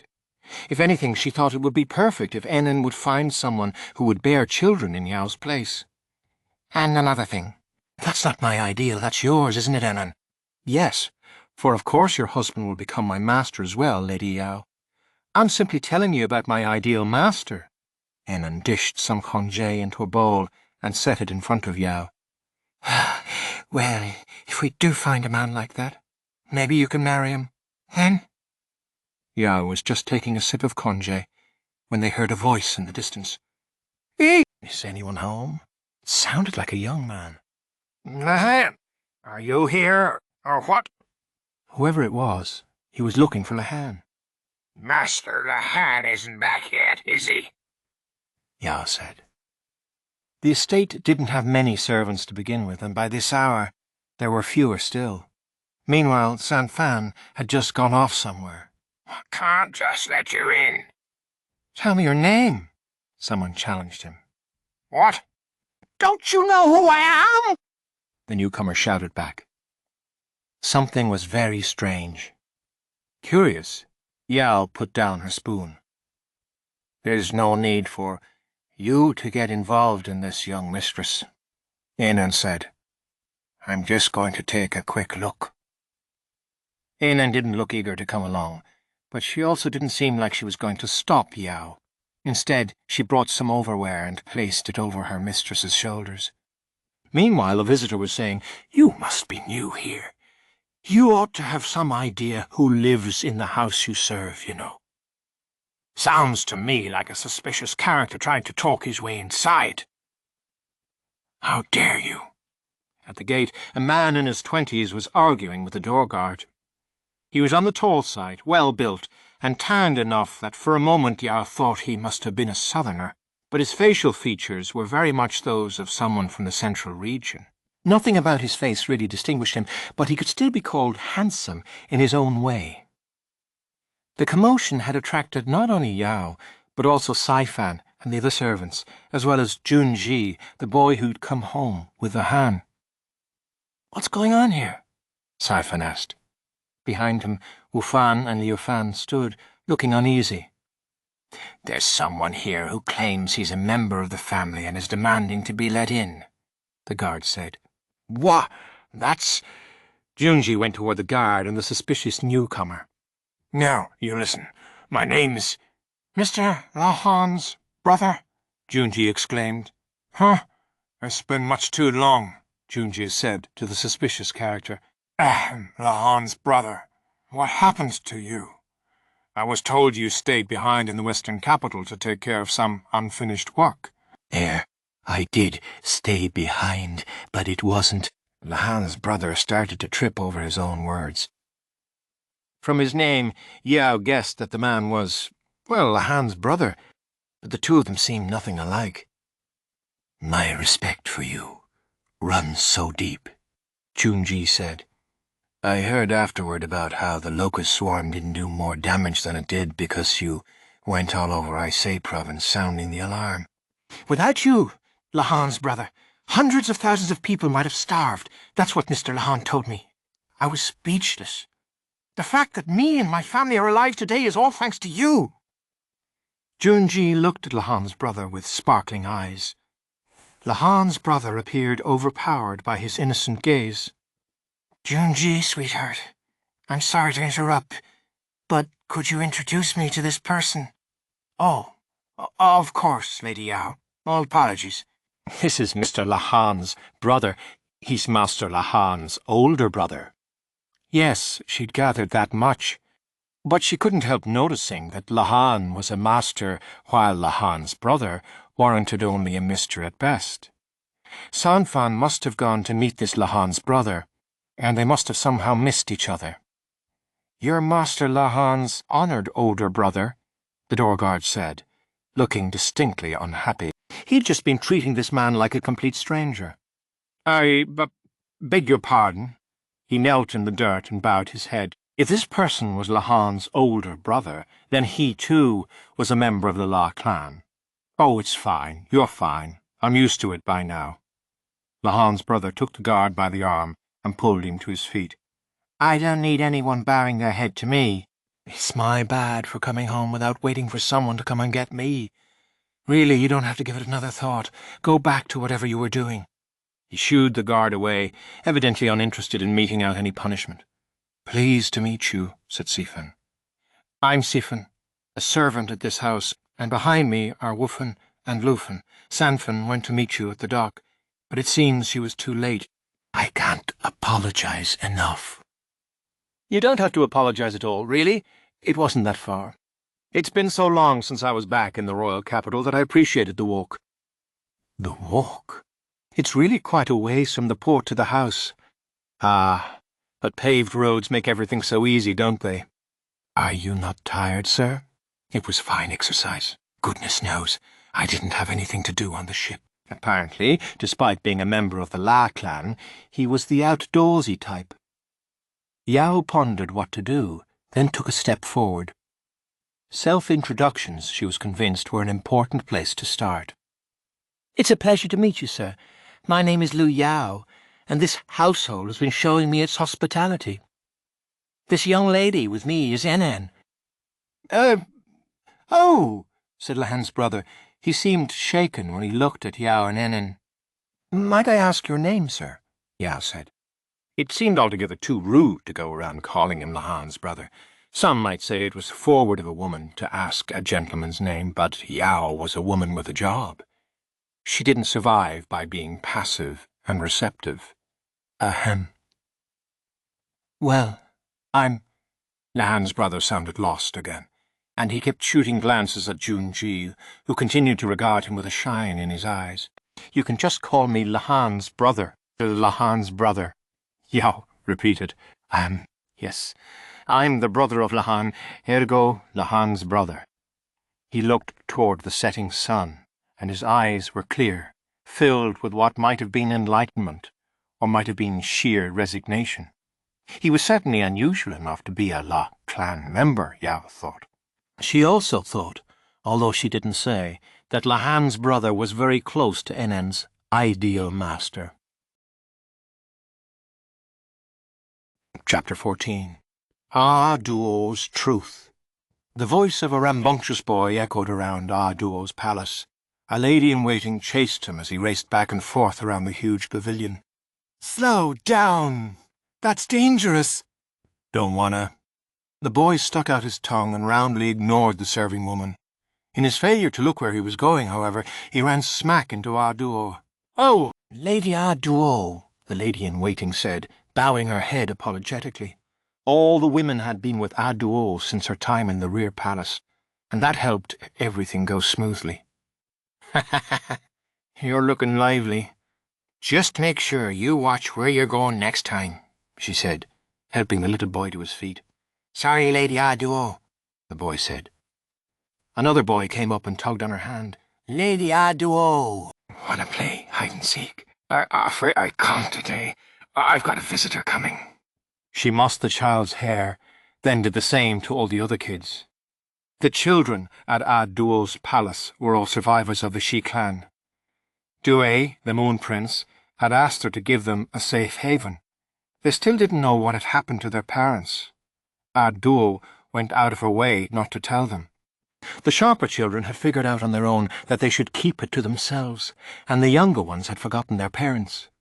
They all had to forget that they were ever members of the Shi clan. If they ever proclaimed that they were, then they might well be headed for the gallows, no matter how Duo or Yue tried to protect them. A slim youth approached. Now let's stay out of Lady Duo's way. Come over here.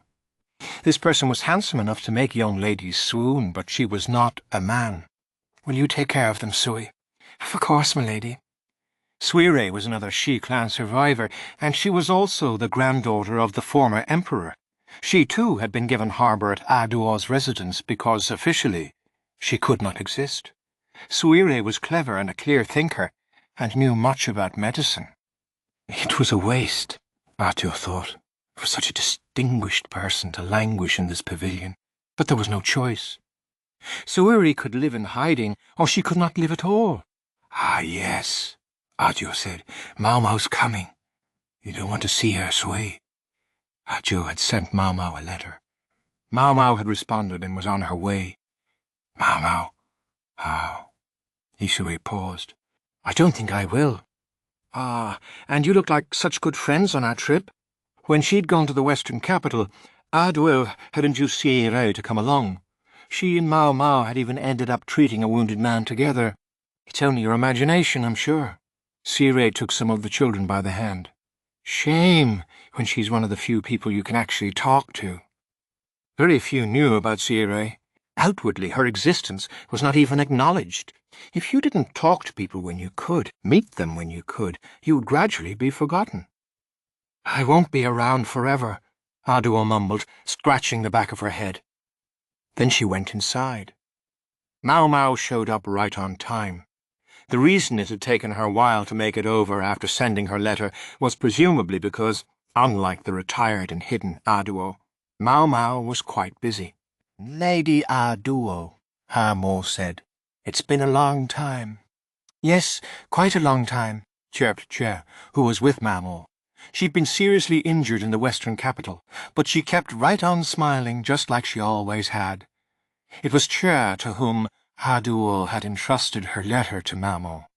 Ha ha ha, sounds like you had a spot of trouble in the west, Duo said. She was reclining on a couch, sipping some juice.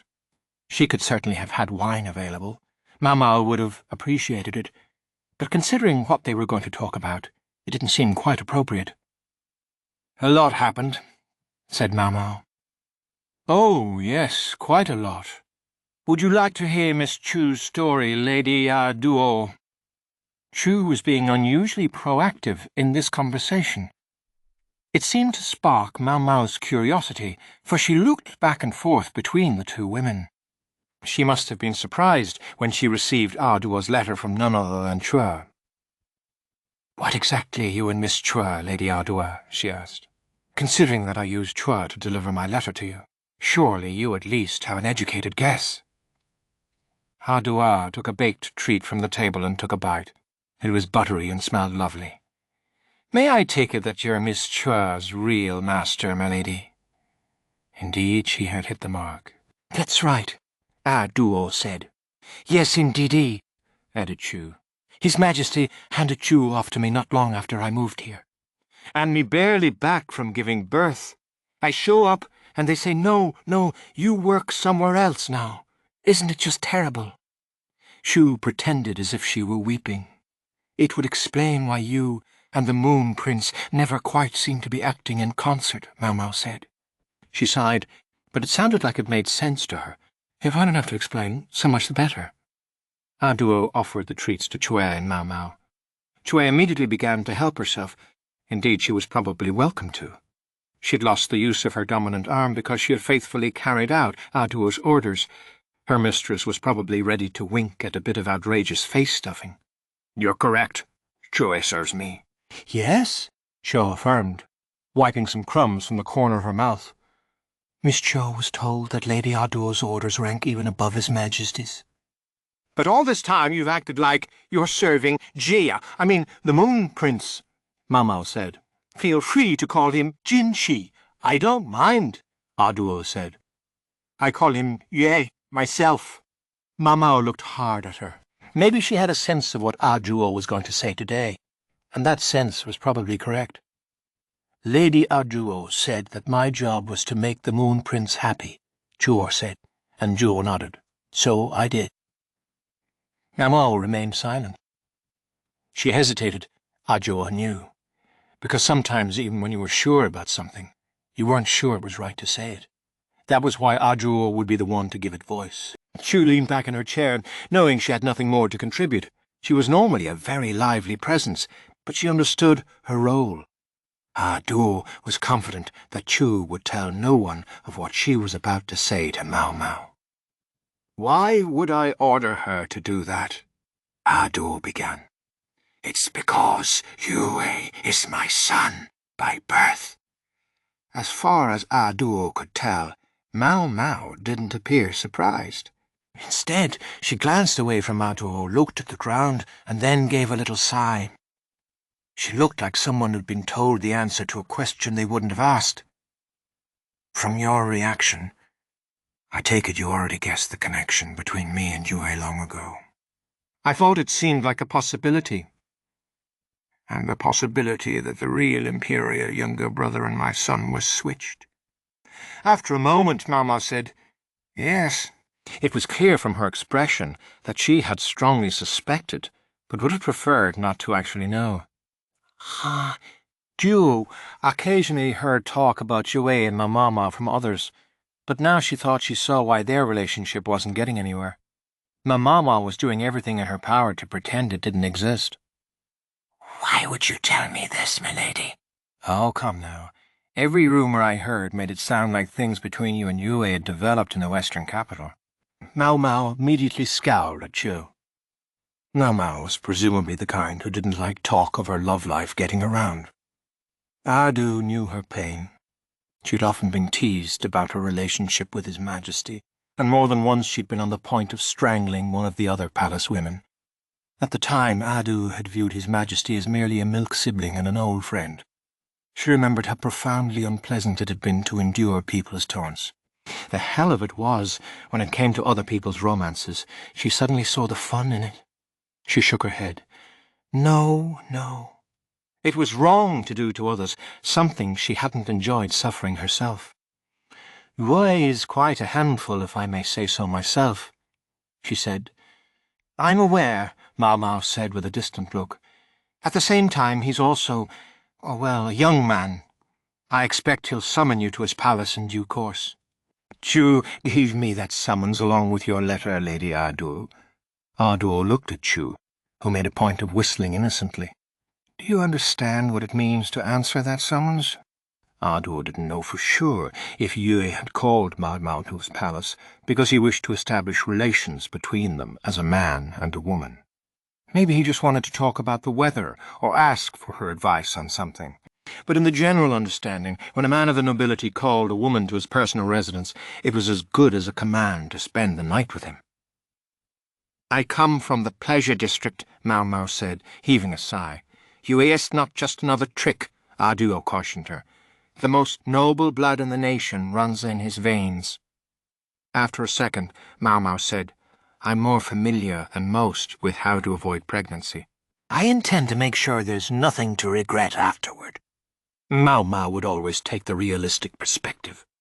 As Yue was Adio's son, he was the child not of the former emperor, but of the current one. And the difference between His Majesty's younger brother and the reigning emperor's own eldest son was immense. On the one hand, there was the Empress's boy, not even 7 yet. On the other, the son of His Majesty's consort, already well into adulthood.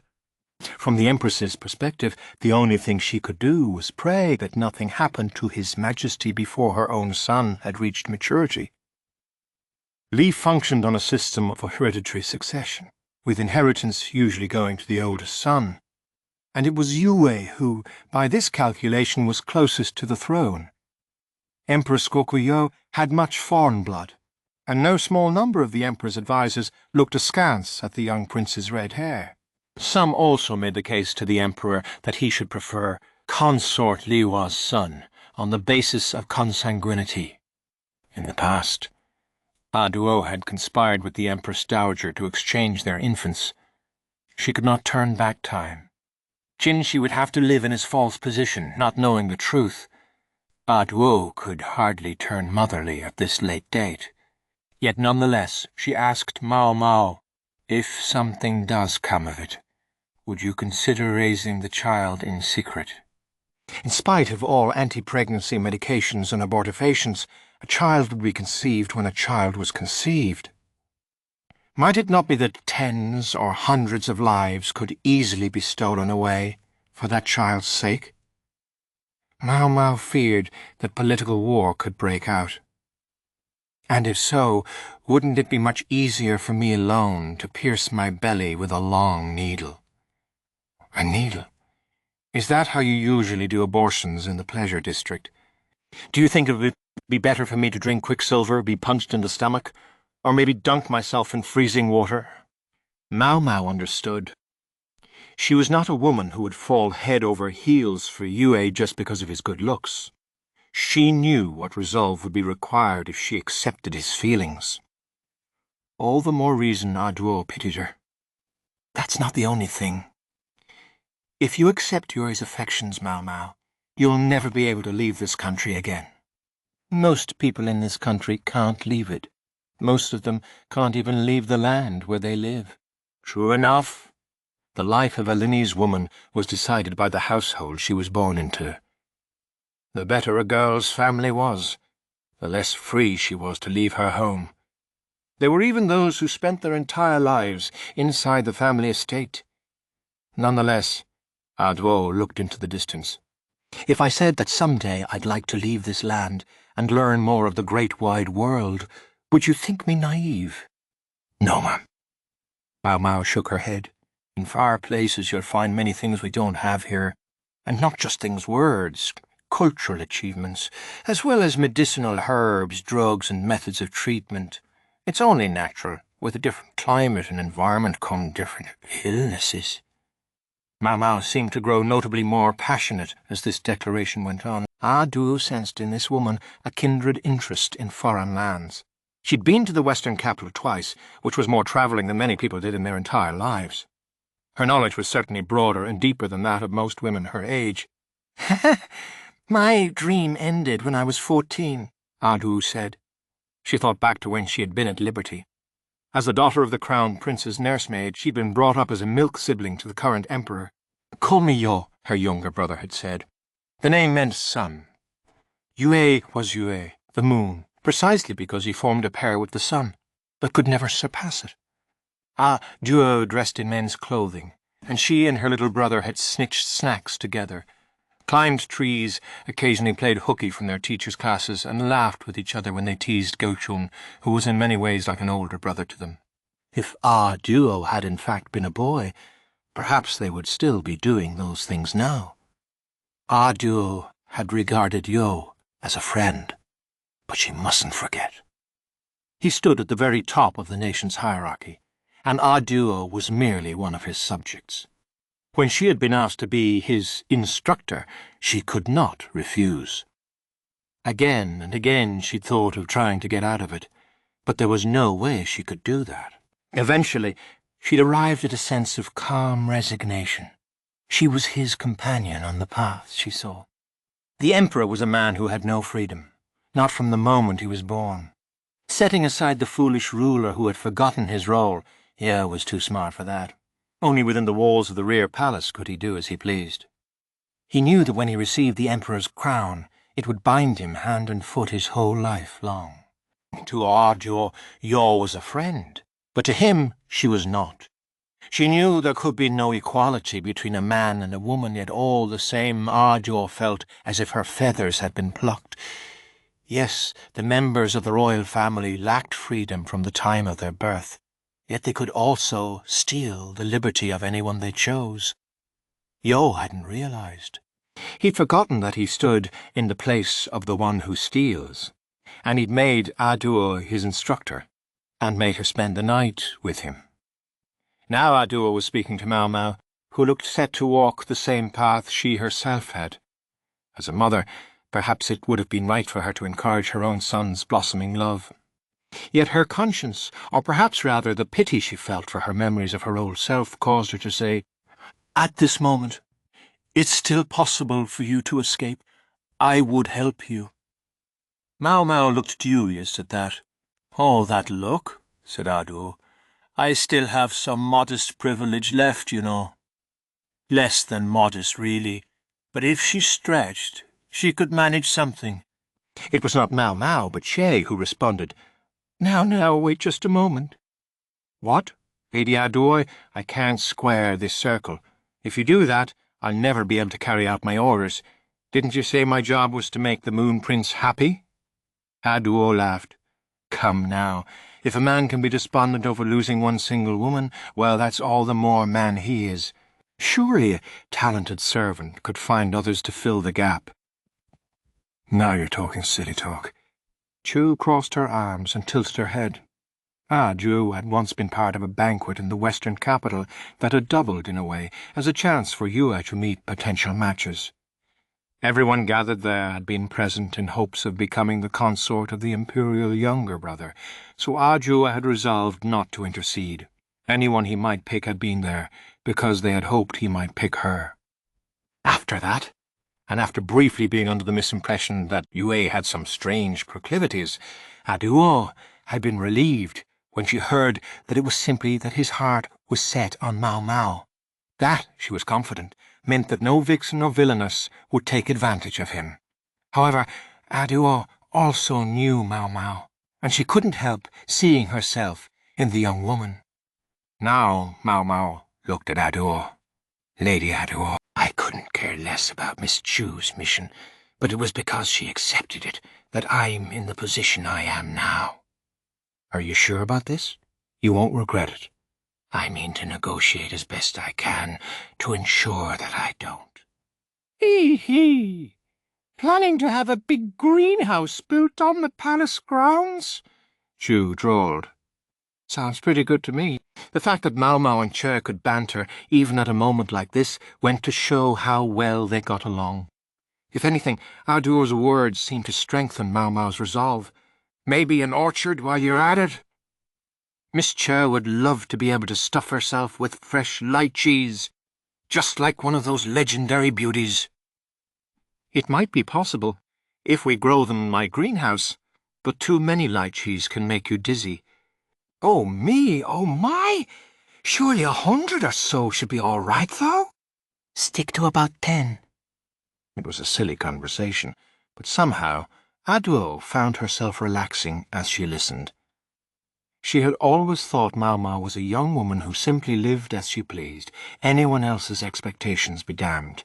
She would have to apologize for having misjudged her. Though she was free, Maomao was a more flexible person than Aduo had realized.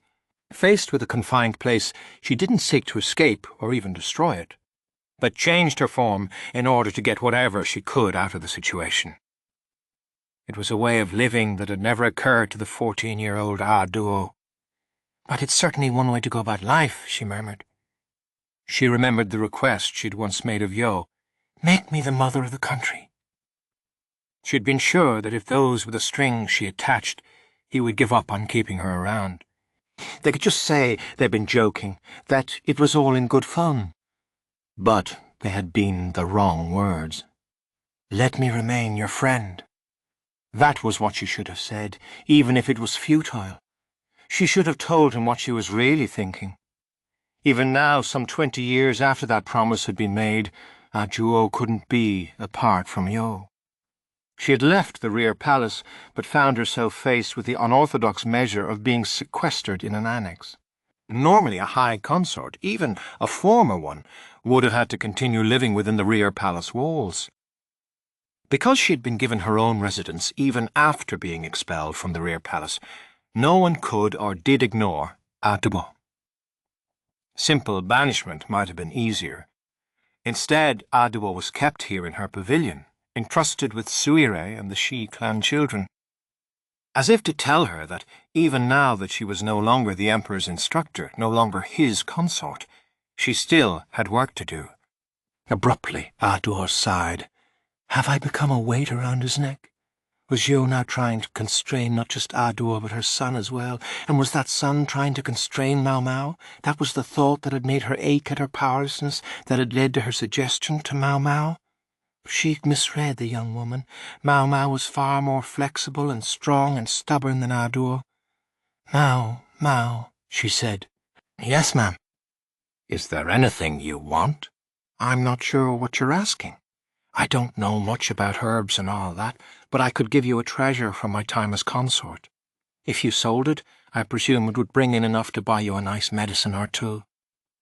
The suggestion was Audiobook's way of apologizing for having called Maomao out here. Covering one's faults with money and gifts was somewhat crass, but she didn't expect Maomao to object.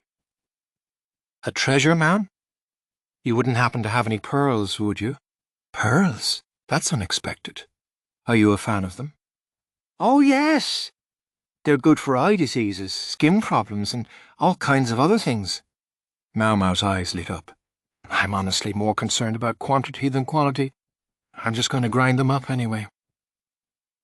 She knew perfectly well that any of Audiobook's accessories would have been gifts from His Majesty, but she didn't hide the fact that she planned to destroy them. Audiobook couldn't hold back a laugh. Ha ha ha ha! Take whatever you like. And what about coral? Do you need some of that? If I could, ma'am. Oh, what a waste. She was practically sucking her fingers in an I wish I could have some gesture, but she soon replaced her fingers with baked treats. Ah!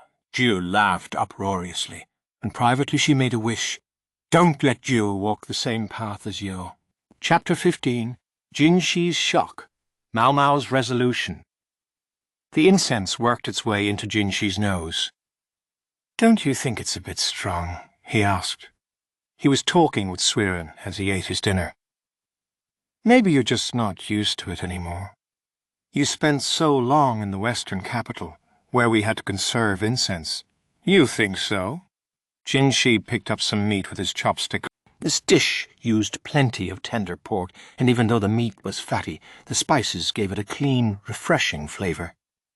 Other offerings included eel stir-fry, snapping turtle soup, and more. In fact, there was noticeably more food here than usual, including many that boosted stamina. The meal seems awfully heavy tonight, Jinshi remarked. Maybe you're just not used to it anymore. It's that long stay in the western capital. Go on now, eat up, Suiren said, and chuckled. Ho, ho, ho, ho. This all struck Jinshi as very strange. Then he looked over at the guard at the door to his chambers. Wasn't Basin on duty tonight? Basin has some kind of gathering of the named clans tomorrow, so I sent him home.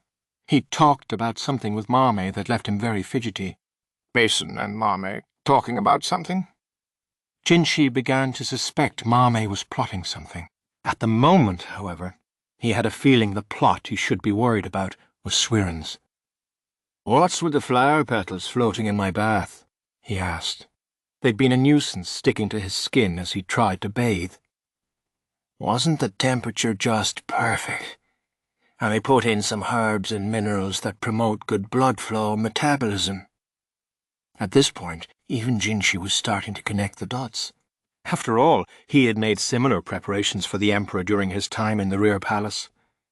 If Suiren was doing all this, it meant someone was coming this evening. And Jinshi had sent Maomao a letter a few days before. Suiren. Could it be? Maomao is coming tonight. It's been so long since we saw her. You wrote to her several times, didn't you? It was true. Jinshi had sent her a number of letters, mostly pedestrian reports of his recent goings-on. He hadn't sent her explicit instructions to visit him at his residence. He had, however, said he wished to see her and talk, just whenever she had a moment, when work wasn't too busy. Hold on a second. It's just Maomao, right? It had been more than 2 weeks since they had returned to the royal capital, and this would be the first time Maomao was coming to Jinshi's residence. The last time you saw each other was when you were getting off the boat, yes?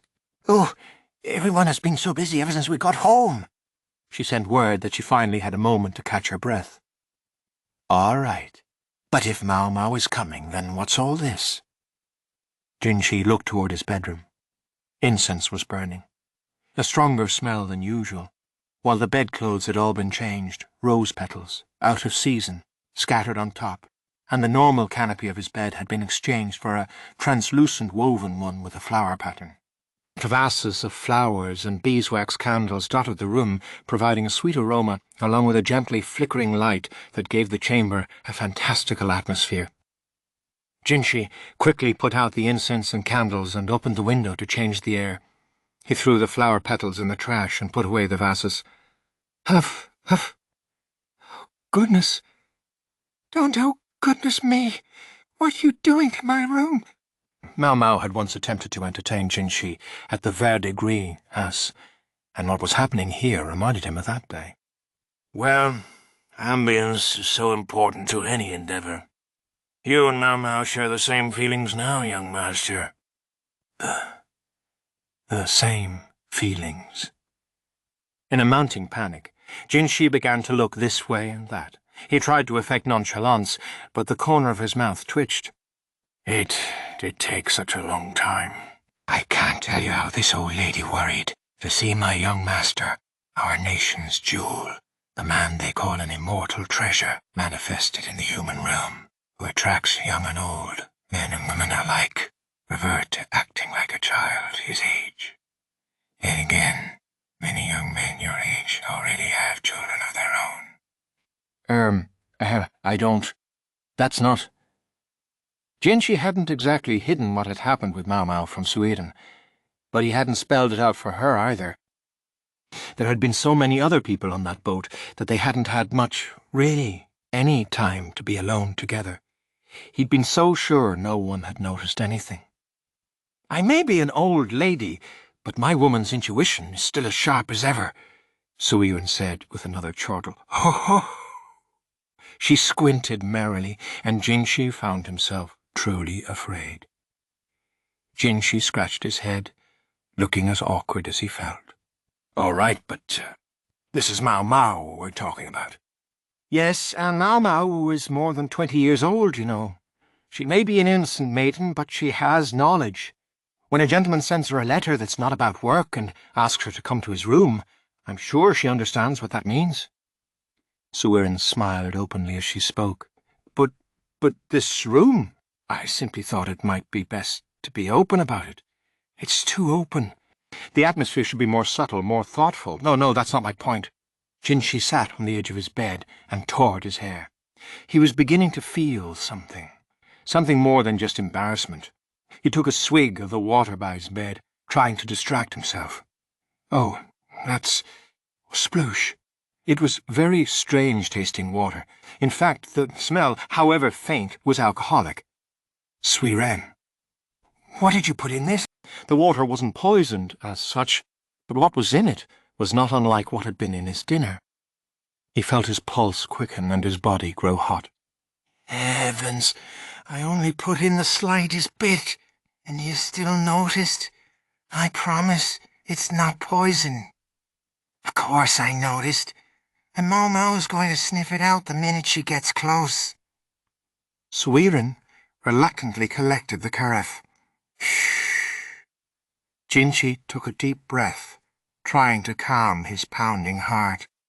What was an adult man, already more than 20 years old, doing feeling so shaken by this? More than one woman had sneaked into his bedchamber after all. He'd found himself pressed to their generous chests, moist red lips coming toward him. He'd been nauseated by the overpowering smell of incense. He remembered the guards dragging those people away by the hair as they screeched. He tried to ignore them, but he felt he knew womankind through and through. But he had been, as the proverb had it, A frog in a well. A frog. Oh, God. It was an unpleasant word to remember. He unconsciously glanced down between his legs, then realized he'd been poisoned by Maomao. He was sure that wasn't an ordinary word for that part of the anatomy. Calm down, he repeated to himself, as if intoning the words of a sutra. Maybe he should do some training. Jinshi was still thinking himself in circles when his visitor arrived. Ah, hello, Maomao. It's been much too long. Please come in. Yes, Lady Suiren. Jinshi heard her voice, tired and sluggish. He straightened his collar and took a deep breath. Then he headed for the living room, trying to act as if nothing were amiss. Maomao, as usual, looked like she was already half asleep. She was holding a large cloth sack. "It's been quite a while," he said. "Yes, Master Jinshi." Do you want something to drink? This was normally the part where Siren would put out tea, but today was different. Instead, there were beautiful glass vessels filled with fragrant distilled spirits. They were powerfully alcoholic. Even when Jinshi wanted such a drink, she never let him have one, because it would impact his work the next day. Now there it was before him, and in some quantity. Oh. Maomao, her eyes shining, was entranced by the amber liquid. The way she began to drool revealed exactly how much she did want to drink. Still, it wouldn't do for her to completely forget Jinshi was there, so he pointedly put some snacks in front of her. Alcohol alone is bad for the body, he said. The snacks were a mixture of walnuts, peanuts, and pine nuts, gently toasted and lightly salted. They were accompanied by dried figs and longan, but Maomao had eyes only for the alcohol. "How was work?" Jinshi asked. "The first day back, a corpse was discovered in the freak strategist's office, and we had to investigate the death." She jumped right in with the most astounding thing. "Did the strategist do it?" Jinshi asked, just to be sure. "That old fart wouldn't dirty his own hands, not physically. Anyway, as it turned out, it was garden variety jealousy. If it had been him, surely you would have heard about it, Master Jinshi." "Fair point." Physically, she seemed to be implying that Lahan didn't have the strength. That was true enough, he thought, calling to mind Lahan's total lack of physical prowess. The one thing he did have was initiative. With that thought in mind, Jinshi looked at Maomao. She was frail but utterly audacious. In spite of a tendency to lack motivation, when she got the bit between her teeth, she was formidable. He was reminded anew how much father and daughter resembled each other. At the same time, the question of whether Lorcan was aware that Maomao was at Jinshi's residence at this moment was a terrifying one. Maomao was drinking the alcohol and obviously enjoying it. Slirin had prepared some for Jinshi as well, though unlike Maomao's, it was cut with water. Jinshi could hold his liquor reasonably well, but Maomao could drink him under the table. If he simply started gulping down distilled spirits, he was going to pass out. "And what about you, Master Jinshi? How is your work?" "The same as always. I made my report to His Majesty, but my position remains much as it was before. I always seem to have to entertain the most absurd petitions. Still, I'm not as busy as I was in the Western capital." "You're still young, sir, and you've got plenty of stamina. That's the only reason you're still alive. Most people would have worked themselves to death by now." Maomao accompanied this comment with an "ooh" and smacked her lips at the alcohol. "Did you have dinner before you came?" he asked. "No, sir.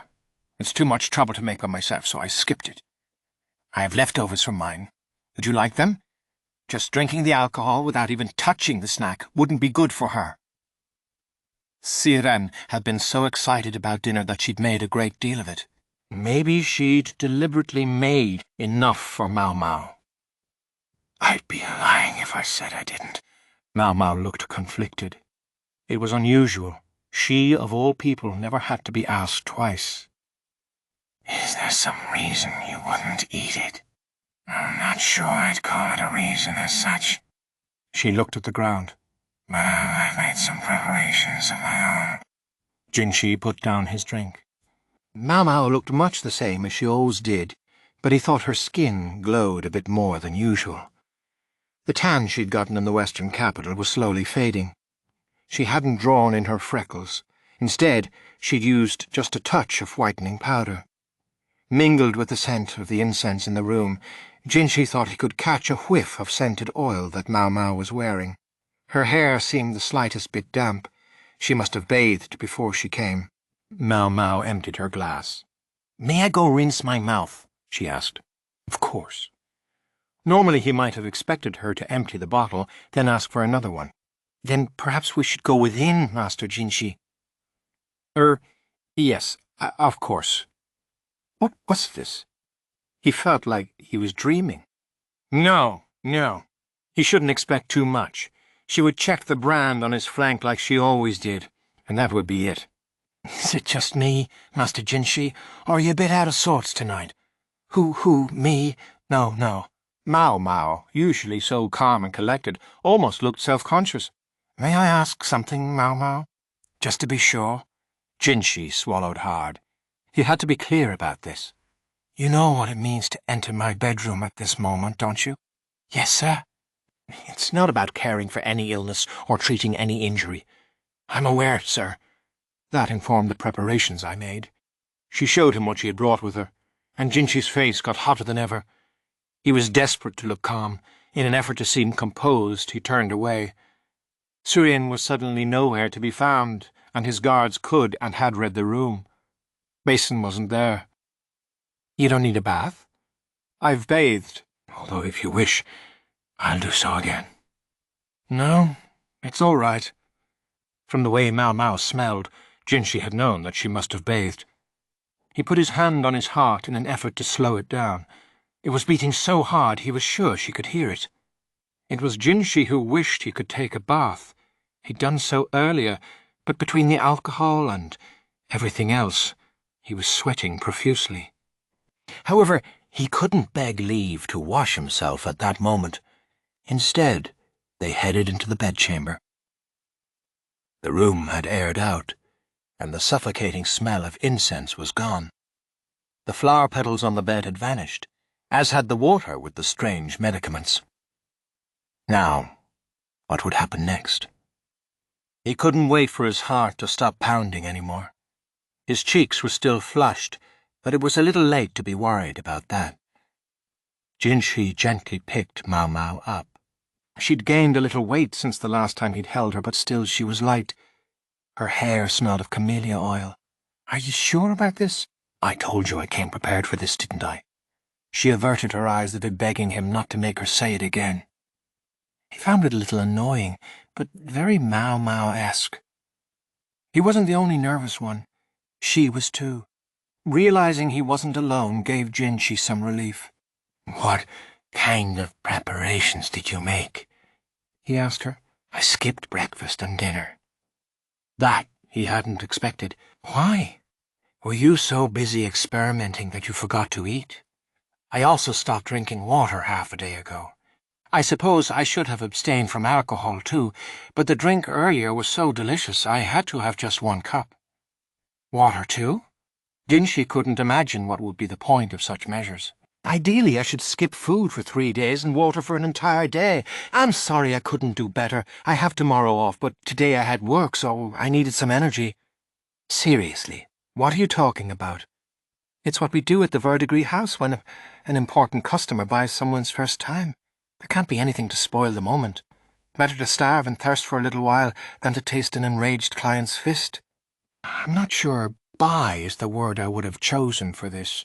Jinshi scowled. No matter the context, he didn't want Maomao to torment herself that way. I'm not sure I'll be very skilled at any of this, and I'll shame myself if I fail. Maomao's eyes were serious. He'd learned that she had the soul of a craftsperson, bent on doing her very best at anything she attempted, no matter what it was. Still confused, Jinshi let out a breath. The point was, she wasn't going to try to finagle a way out, like she had last time. She was being proactive, which made him very happy. Also, may I have some boiled water? Feeling thirsty after all? No. Maomao opened the large cloth package. Out came packets of medicine, along with all sorts of other things Jinshi didn't recognize. What's all this? They have lantern plant root, white blossom, and balsam berries in them, among other things. Jinshi recognized all those names, and the combination meant something to him. Those are all plants you said to be wary of in the rear palace, he exclaimed, more loudly than he'd meant to. That's right. Maomao was completely blasé. The rear palace was a place for giving birth to and raising the emperor's children. It had to be purged of anything that might be harmful. Hence, all of these plants were forbidden there. Why do you have those here? Lady Swearin has already vetted them. Don't worry, sir. I'm not going to use them on you. They're for me. Once again, her eyes were completely serious. I have tools that can do physical damage as well, but they aren't very effective. And I know you don't appreciate that sort of thing, Master Jinshi, so I thought it might be best not to use them. Next, Maomao took out some kind of cylinder carefully wrapped in paper. This is made with ox intestines, and I wasn't sure how that would sit with you. She gently put away the thing made with the intestine of an ox, whatever it was. I get it. These are all to prevent pregnancy. Yes, sir. So it's when you said you'd worked hard to prepare, I gathered everything I could get my hands on in the pleasure district. Jinshi promptly blanched. He felt cold all over. Having accepted your feelings, Master Jinshi, I also accept what comes with them, even having relations. But I must draw a bright line when it comes to that agreement. I will not become Empress Gokuyo's enemy. Jinshi bit his lip hard. He'd been thoughtless. Had he forgotten who and what he was? To Maomao he might be Jinshi, but what did everyone else call him? The Emperor's own younger brother, Kazu Getsu, the Moon Prince. Empress Gokuyo's son, the Crown Prince, was still very young, and moreover, he resembled his mother. Most Linis had black hair and eyes, and more than a few might look askance at one with red hair and green eyes standing atop the whole nation. Thus, there were those within the court who called for Consort Liu's son to be made Crown Prince, or for Jinshi to be returned to the position.